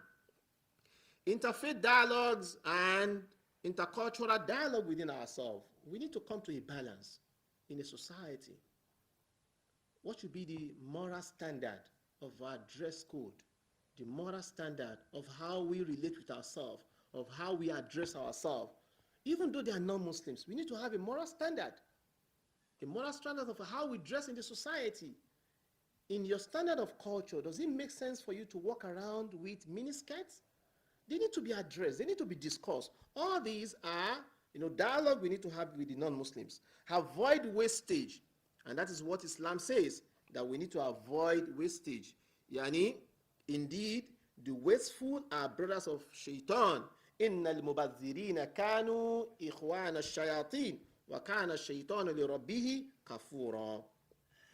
So let me go to insight from socio-economic justice. From the Maqasid perspective, socio-economic justice ensures fair distributions of wealth. One of the ways, the basic objective, Maqasidul Mal, Rawajul Mal, Hifzul Mal, to circulate wealth is one of the objectives of wealth. So that is why I was discussing with somebody. I said, when I go to the market, I prefer to buy fruit from that man, a Bikal, that is just standing beside the road, rather than buying in Giants, a very big mall. They are rich already, super rich. But that man that is struggling, a small sale, the retailer or whatever, he needs my 1 ringgit even than the big industry that is just making money, and he has more than what I have to offer. So one of the objectives of wealth is to make it get distributed. Wealth, whatever wealth Allah gives us, it should be distributed. Money, health, knowledge. Don't hide your knowledge. If you have the knowledge, show it, spread it, give it to others. So here in socio-economic justice is to distribute, maybe through other means like zakat. We have it in Islam, which is compulsory. The waqf, we have it. The ethical trading, buying and selling, avoiding riba. Riba is using money to create money. Somebody said, why is it haram? It's haram because the money itself doesn't have the value except as a means of exchange. The ringgit in my pocket cannot make me satisfied. I can't put it together to sew a cloth. I can't put it together to make a shoe. I can't put it together in the plate and I'm okay. As much as I will eat my nasi guri and I will be okay. It shows that it does not have that value per se, except that it's a means to exchange. So therefore, you cannot use money to exchange money in a higher order. It's haram. So this is why it is essential as ethical trading. Allah permits trading. Halallahu al-bay'a wa harrama al-riba. So also prohibitions of riba, with the purpose of preserving the five essentials to protect our religion, to protect ourselves, to protect our intellect, our progeny, and our wealth. So what are the strategic reforms here we're looking at? Redistributive policy, maybe through tax, through subsidy, through social safety net. So Allah says, so that it will not be a perpetual distribution among only the rich. لِكَيْ لَا يَكُونَ دُولَةً بَيْنَ الْأَغْنِيَاءِ مِنْكُمْ. You know, if wealth is not distributed, it became to the hands of the few rich, and the society will never be balanced. Just imagine if only my child is the one that can go to school. Then other people's children cannot go to school. Then those children that cannot go to school will make life miserable for the one that can go to school. They disturb him because they don't understand. It's just like somebody who is educated, who has a certificate, and marries a wife that is not educated. One day the wife was cleaning the house. You know, I normally tell my students in class, family management. One day, the wife was cleaning the house, cleaning the shelf, making everything look nice, and suddenly found the certificate of the husband. Oh, this is a rough and dirty paper. She cleaned it, roughed it, threw it into the garbage, and the husband came back and was looking for the certificate. Oh, you need it? That is my life. Oh, it's in the garbage. Subhanallah. That is the consequence of when you get married to a wife that is not educated. She doesn't understand the value. So everybody needs to be educated. Redistribute the wealth to all. Inclusive economic growth, supporting SME, cooperatives, job creations. Allah says, He produced you from the heart and set you therein. Huwa ansha'akum min al-ardi. Wasta'amarakum fiha. Allah created you from this heart, and Allah give you sustenance. Allah give you what you need, empowerment. So whatever we do to empower humanity, to empower the Muslims, you are following the objective of Allah. This is the objective of Allah, that we created you from this heart, and we make the heart, accommodative for you. Yani, huwa alladhi ja'ala lakum al-arda dhalula. The heart is accommodative. The moon is not accommodative. The Jupiter is not accommodative, as much as the planet heart. Even the planet heart can accommodate our iniquities, our mistakes, our atrocities. So Allah said, we have created this heart for you. So empowering people on the surface of the heart is one of the objectives of Sharia. And whoever does that will have a great reward. Also, Islamic social financing for poverty alleviation. That is, we have zakat, we have sadaqah, we have waqf, just like we have in zakat. Zakat expenditures are only for the poor, the needy, for those who employ to collect it. إنما الصدقات للفقراء والمساكين والعاملين عليها والمؤلفة قلوبهم وفي الرقاب والغارمين وفي السبيل وابن السبيل. All these 8 categories are recipients of zakat. When we look at the objectives, we find out that they are in need. And Islam has a way of redistribution. They need to be taken care of. One way or the other, somebody can fall into the category. I could remember those days, students' life, no matter how rich students it cannot be as somebody that is working. Even if you have scholarship, it cannot be as much as somebody who is a worker. Sometimes considerations, we give them free food, we organize, taking care of students, taking care of the needy, taking care of the poor, taking care of the travelers, taking care of those that their heart is coming towards Islam. Those vulnerable society members, they need to be taken care of socio-economically. It's only when we take care of our economic needs that we can have a balanced society where there will be safety and there will be free movement all around. Regulatory reforms, anti-monopoly policy. And those who hoard gold and silver and spend it not in the way of Allah, الَّذِينَ يَكْنِزُونَ الذَّهَبَ وَالْفِضَّةَ وَلَا يُنْفِقُونَهَا فِي سَبِيلِ اللَّهِ فَبَشِّرْهُمْ بِعَذَابٍ عَلِيمٍ. So Allah wants us to, they hoard. Real wealth is gold and silver. They hoard them. They do not want to pay zakat. They do not want to give sadaqah. They are hoarding wealth. Wealth is meant to be redistributed, reinvested. That's why when you have money and the money stays with you for 1 year, you are supposed to pay zakat. Why? It's an excess.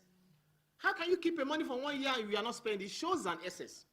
So you need to pay zakat to Allah subhanahu wa ta'ala that gave you the opportunity to be able to keep the money without spending it. The last, how many minutes? 1 minute. Okay, finally, the last insight, governance and sustainability in our institutions.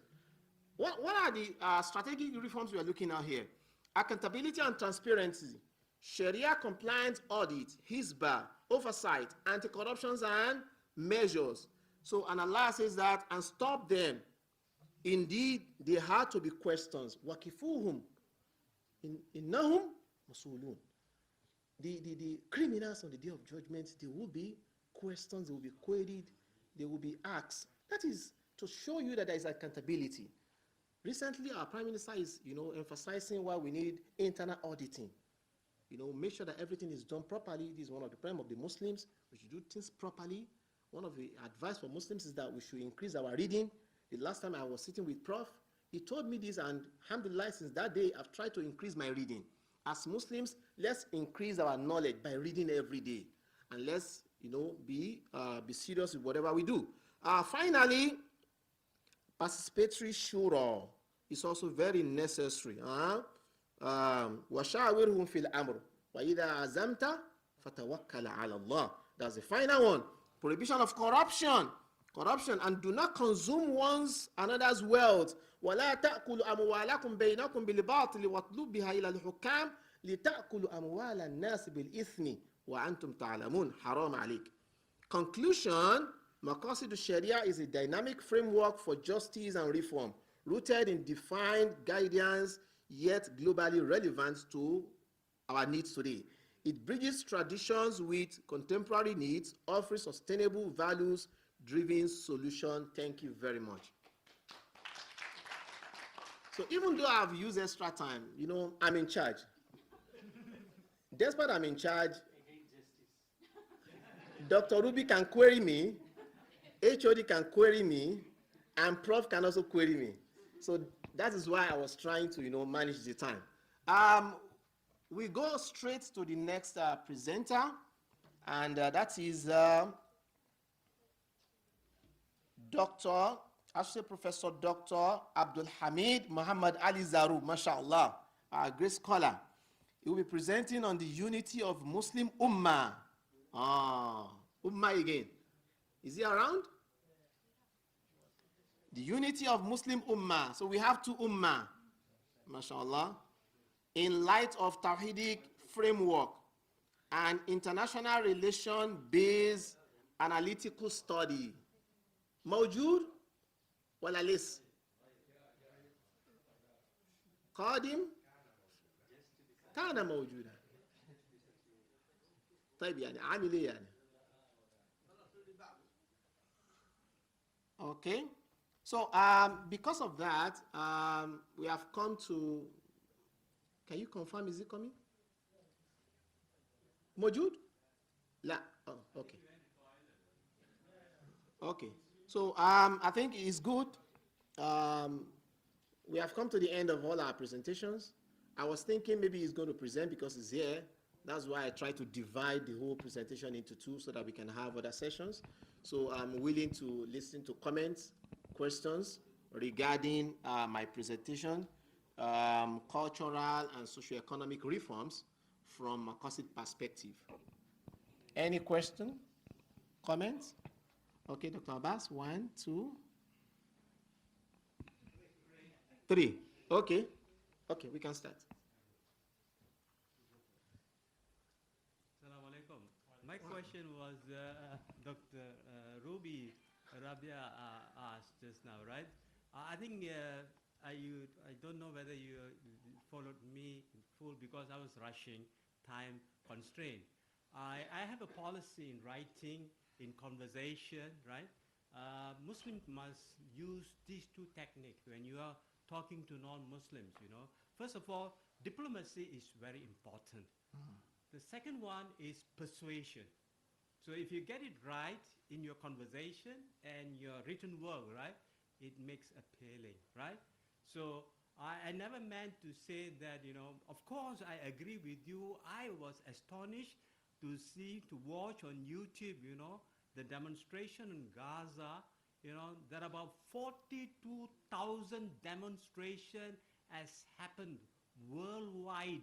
And the Western world, the non-Muslims, they show more enthusiasm, They were out there crying, crying and showing sympathy and all that. At the same time, I saw certain part of the Middle East, I said that why these people are not helping them, why they are restricting this, blocking, people really in need, right? That I question a lot, right? Having said that, this discussion, at the academic level, in the academia, right, it is always like that, You see, if they really want to bring back God, in their writing and all that, it's not a very popular idea. Once you bring back God, what happens, the whole edifice of Western civilization and science and understanding mindset will fall apart, crumbled, because you cannot bring Darwinism. Once you cannot bring God. Once you bring God, Darwinism has no value, it will fall. So that is the reason they are very shy to go back to God. Now they are, inventing new definition, of spirituality and all that. That was just my reading, right? So if you heard me not so clearly, I'm very sorry, right? Okay, thank you. Right? Thank you. That was it, right? Yeah. Assalamu alaikum. Walaikum salam. The second? Okay, because of time, we'll invite, I say, Professor Dr. Abdulhamid Zaroom Ali. I will deduct from his time. Instead of 20 minutes, 15 minutes. And I know it will make it shorter and shorter and more interesting. Yeah, he's an expert in that. Yeah. I think we don't need a slide. Just like Dr. Huh? Yeah. A lot from khutbah, khutbah Juma, so you can just. Same like Dr. Hassan, huh? Dr. Hassan, same like you on no slides. Should I share with you or and then you share with him? Okay, can send to me.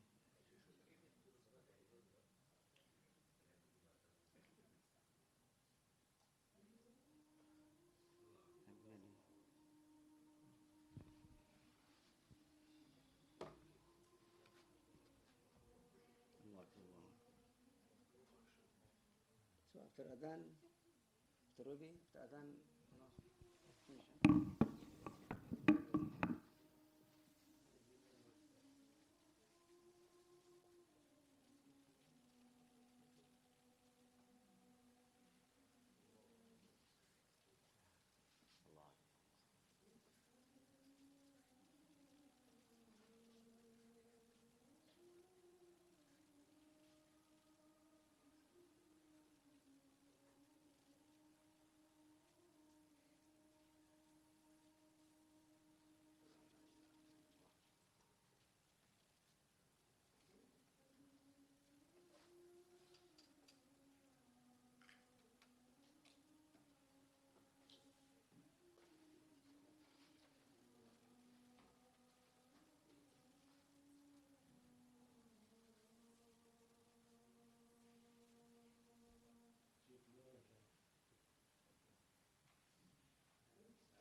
بسم الله الرحمن الرحيم الحمد لله وبعد I would like to make it inshallah very short since it's already adhan. So when you hear the adhan, as a scholar said, لا بارك الله في عمل أضعت من أجله الصلاة. Whatever it might be, if you miss salah because of anything, Allah has no barakah on it.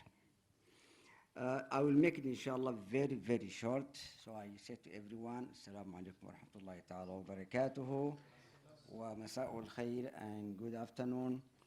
Actually, this topic is about the unity of the Muslim Ummah in light of the Tawhidic epistemology or Tawhidic framework and Maqasidi international relation-based analytical study. Okay, now we have many concepts like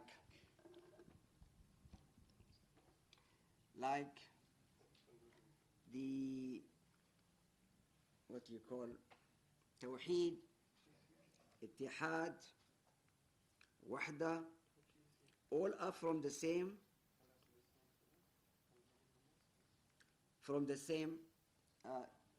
root. So we need the Muslim Ummah, and then we need the humanity to be together. That is a Tawheed. Based on a Tawheed, we want to bring everyone together. To have international peace and security is not that easy. So if the Ummah is divided into 27 different states, independent countries, so how we talk about the Ummatic unity, Ummatic feeling. In UAE we have Ummatic week, where we come to dance, eat Sadab Makan, delicious food, traditional dancing. So we have Ummatic dancing, Ummatic food, but no Ummatic feeling, isn't it? So we want to have that Ummatic feeling. How the Ummah will be united if we are not united in reality? So Tawheed is the essence of our unity, because Allah is Wahid. Allah, the one, the unique, the singular, who created everyone and sustains everyone till the day of judgment. So Allah is Wahid, but the Ummah is not Wahida. Now, this is about the examples of certain groups today. In Africa, in Europe, in Asia, we have Al-Ittihad Al-Ifriqi. It used to be called Munazzamat Al-Wahda Al-Ifriqiyya, Organization of African Unity. But now it's changed to Al-Ittihad Al-Ifriqi, African Union, AU. Al-Ittihad Al-Urabi, European Union. But when it comes to the Arabs, it is called Jami'at Ad-Duwal Al-Arabiyya. Why Jami'a? Jami'a is translated into university, isn't it? Al-Jami'a Al-Islamiyya Al-Alamiyya. But it is called Jami'at Ad-Duwal Al-Arabiyya because it brings all the Arab states. But it does not bring them in reality. That is why the word Jami'a is suitable to them. We came from different countries, different cultural backgrounds, but UIA brings us together. So it is Jami'a, it is not a united organization. We have Munazzamat Al-Ta'awun Al-Islami. It used to be called OIC, but until now is OIC. Organization of Islamic Conference, now changed to Ta'awun, cooperation. Organization of Islamic Cooperation. So Al-Ta'awun is much, much better and stronger than Al-Mu'tamar. But before we had the Islamic Commonwealth, promoted by Malik bin Nabi, Al-Commonwealth Al-Islami. And before him, Sultan Abdul Hamid Al-Thani, not me, Sultan Abdul Hamid Al-Thani and Jamaluddin Al-Afghani, rahimahumullahu jami'an, they said Al-Jami'a Al-Islamiyya, which was translated into OIC after many years. So Al-Jami'a Al-Islamiyya, perhaps the Arabs took Al-Jami'a from there.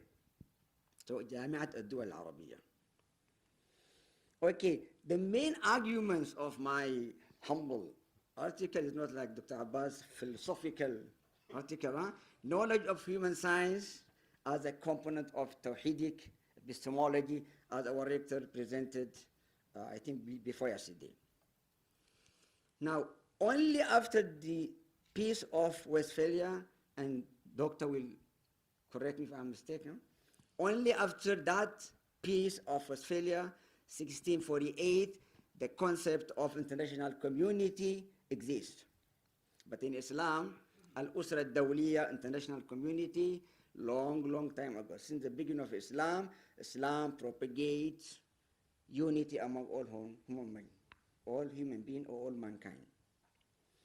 So human family or international community is not new to us. But the world, after devastating wars, First World War, Second World War, they came to the conclusion that only through peace and cooperation, international peace and security can't exist. Ali radiallahu anhu says, الناس صنفان. Dr. Hussam, الناس صنفان إما أخ لك في الخلق يعني نظيرك في الخلق, your brother in humanity or your brother in Islam. This is how you look at humanity in Islam, how you look into international relations in Islam. Everyone, either he is your brother in Islam or your brother in humanity. Now, international relations has many theories, including al-waqi'iyya, realism, al-liberaliyya, liberalism, and the last one, because I took only these three, the constructivism, al-bina'iyya. Most of what we see today, okay, in international arena is the literal translation of Samuel Phillips Huntington's theory of clash of civilization. How you talk about Tawheed al-Ummah, Tawheed al-Bashariyah, while you promote and propagate clash of civilizations. And after the collapse of the Soviet Union, now the only enemy for humanity is Islam, so we have to destroy Islam. So they created that enemy long time ago. George W. Bush, the son, called for holy war, the war on terror. But his father was the one who initiated the New World Order.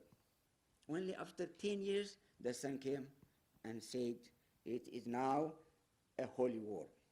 Crusaders are coming again.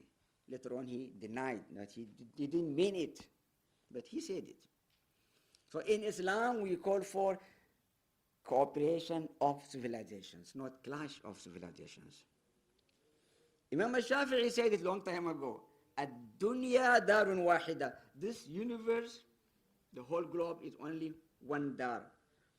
So when our fuqaha classified the world into Daru Islam, Daru Harb, Daru Ahad, it was only a historical divisions, not a legal division, not Islamic division. Why? Because it happened for certain reasons, for certain circumstances.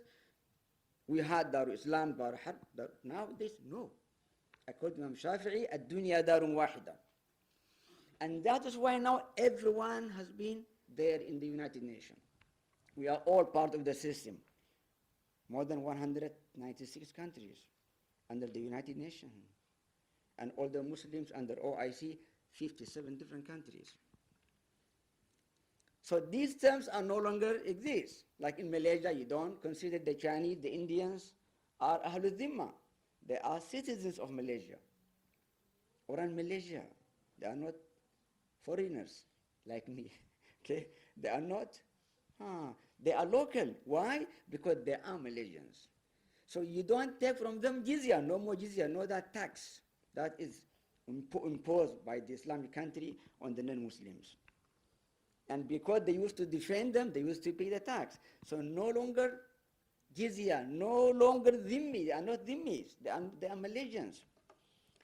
The Coptics in Egypt, they are citizens. The Christians in Iraq, in Syria, they are citizens. So these terms are no longer exist. They were terms used upon that time, upon a time, once upon a time, no longer. But they might come again, we don't know. Okay, so these are the summaries of my paper. Because Dr. Sahih said only 5 minutes otherwise. No. Barakallah fikum. Be short, isn't it? Yeah. Very, very short for an imam. Alhamdulillah. So thank you very much. I'll say Professor Dr. Abdul Hamid for that short presentation full of information. We have come to the end of our presentations. We just want to say thank you for coming. We will not be able to take more questions, I guess. Is it possible 1 minute? Okay, let me just give you. I think it's the only one, so it's easy. Okay. Okay, Alhamdulillah. Barakallah fikum, yeah, for giving me chance. Umar Min, again. Sorry. Just comments, yes. Related to Maqasid Sharia. So far in these few days, yeah, I have heard 2 or 3 papers, yeah, talking about Maqasid Sharia, yes. But to my understanding, Maqasid Sharia, we are still referred to, Maqasid Sharia developed in the Middle Age. In the Middle Age, 500 years before. We have no, which means the scholars who lived 500, 700 years before still controlling the modern Muslim mind. Okay, my suggestion now, Maqasid Sharia, okay, 5 objectives, right? Okay, 4 of this, protect the aql, right? Right? Yes, aql. Okay, under this aql, we should put development of science and technology. If we don't put that one inside Maqasid Sharia, we will never have hope to fight against Israel, to anticipate Palestinians from their control. Am I right? Yes. Sister mentioned the Iranian. I'm telling you, if without support of China, then Iran finished already. Just like Iraq. Iranian president just like Saddam Hussein. Wallahi, I'm sure, No, because China challenges the U.S. power, U.S., Okay. refrain. No, they're afraid. Yeah, they're prepared for challenge from the China. That's why they did not go to Iran. Thank you. It's a reality, yes. Thank you very much. So thank you, Doctor. So thank you for the comments. We are sorry we will not be able to take more questions. We have run out of time, half minute. A very short one. A very short one, really. No, no, just now we were talking about the latest development. Dr. Ruby was talking about the latest development in knowledge. Now, there are too many latest development in the field of sciences, especially in physics, and especially in theoretical physics, especially after Heisenberg, 1942, and the present development in, they call it subatomic physics, which are very, very close to religion, very close to universe, the way how we believe it. That's why I was suggesting that our university must work together with other departments and other faculties like physics, so that we can, like, kind of not rewriting, re-understand the meaning of being and creation and those kind of things. Because now it's normal, like Einstein anymore. It's after Einstein already.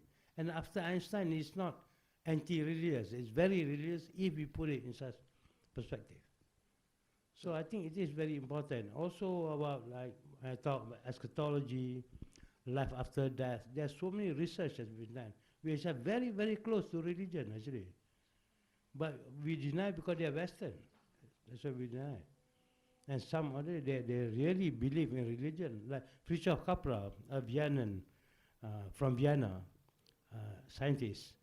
When he talked about creation, he said, how can creation be matter and non-matter? Because from his point of view, creation is non-matter, non-matter, non-matter, matter. So it's ripe. The present world is ripe, actually. If you look from it's very close. It is ripe and exists, both, at the same time. It depends on how you evaluate. Yeah, how you evaluate. So that's why I talking about not that we are certain or not certainty or no certainty. We cannot be certain unless we have knowledge. The knowledge of certainty is still knowledge. So we have to go through matter, knowledge, putting knowledge together. That certainty can be achieved. If not, yeah, thank you so So much. thank you very much for that beautiful contribution. So we thank you all for coming. So applause. So now we've come to the end of all our presentations and this session for today. So we invite our HOD for the final comments. Then after that, Dr. Ruby will just give us a final because of tomorrow. You're welcome, Prof. Assalamu alaikum wa rahmatullahi wa barakatuh. Bismillahir Rahmanir Rahim. Alhamdulillahi Rabbil Alameen. Allahumma salli wa sallim wa barik ala rasulika Sayyidina Muhammadin wa ala ali Sayyidina wa Maulana Muhammad. First of all, congratulations to all presenters and participants. It was a very enlightening session, alhamdulillah. Before I conclude, I just want to say, there was a call from Dr. Abbas to find out something similar to Siki Siki Lama Lama Jadibuki, right? We have in Urdu, Qatra Qatra, Darya Banti hai, drop becomes the river. So that is an answer number one. Second thing, Dr. Abbas say one, you are the focus today. So is it your quotation? I mean, book in hand is worth of 1,000 in pen drive. Is it your quotation? So can we give a and we should use it in our classrooms, in an articles, and put in citation Dr. Abbas, right? MashaAllah. Actually, but the point is very correct, right? Now we download a lot of PDFs.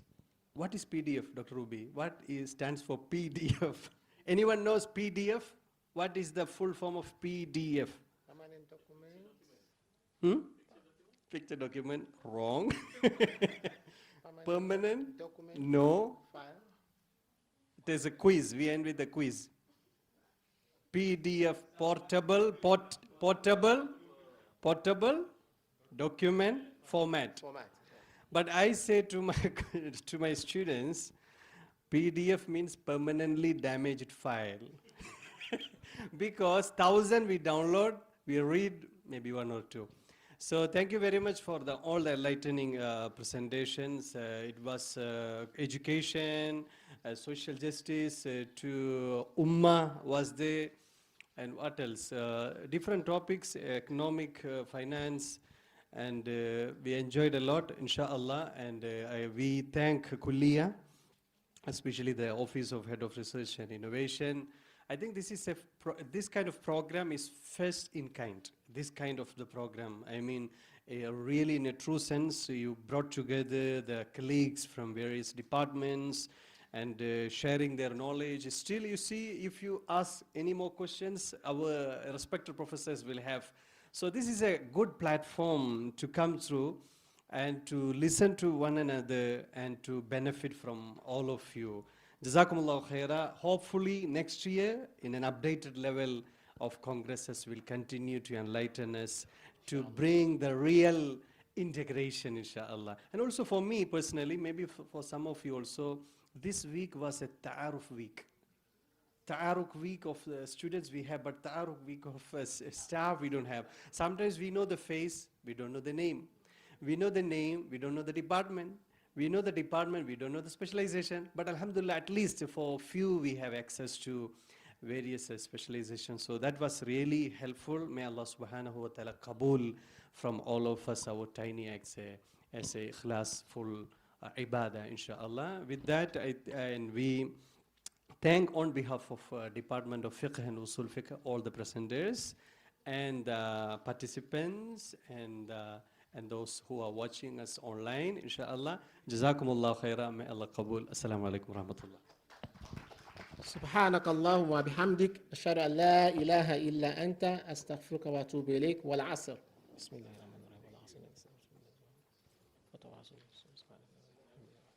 Jazakumullahu khairan. Thanks for coming.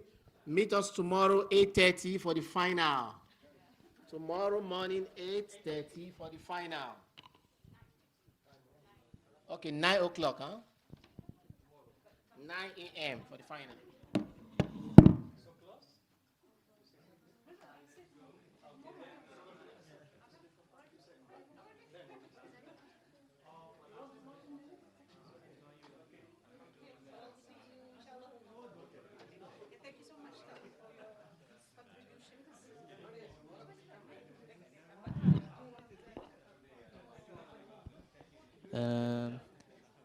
Assalamualaikum.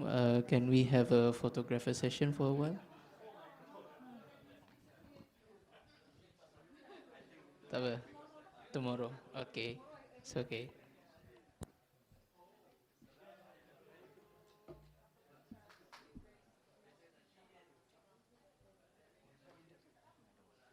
ماذا؟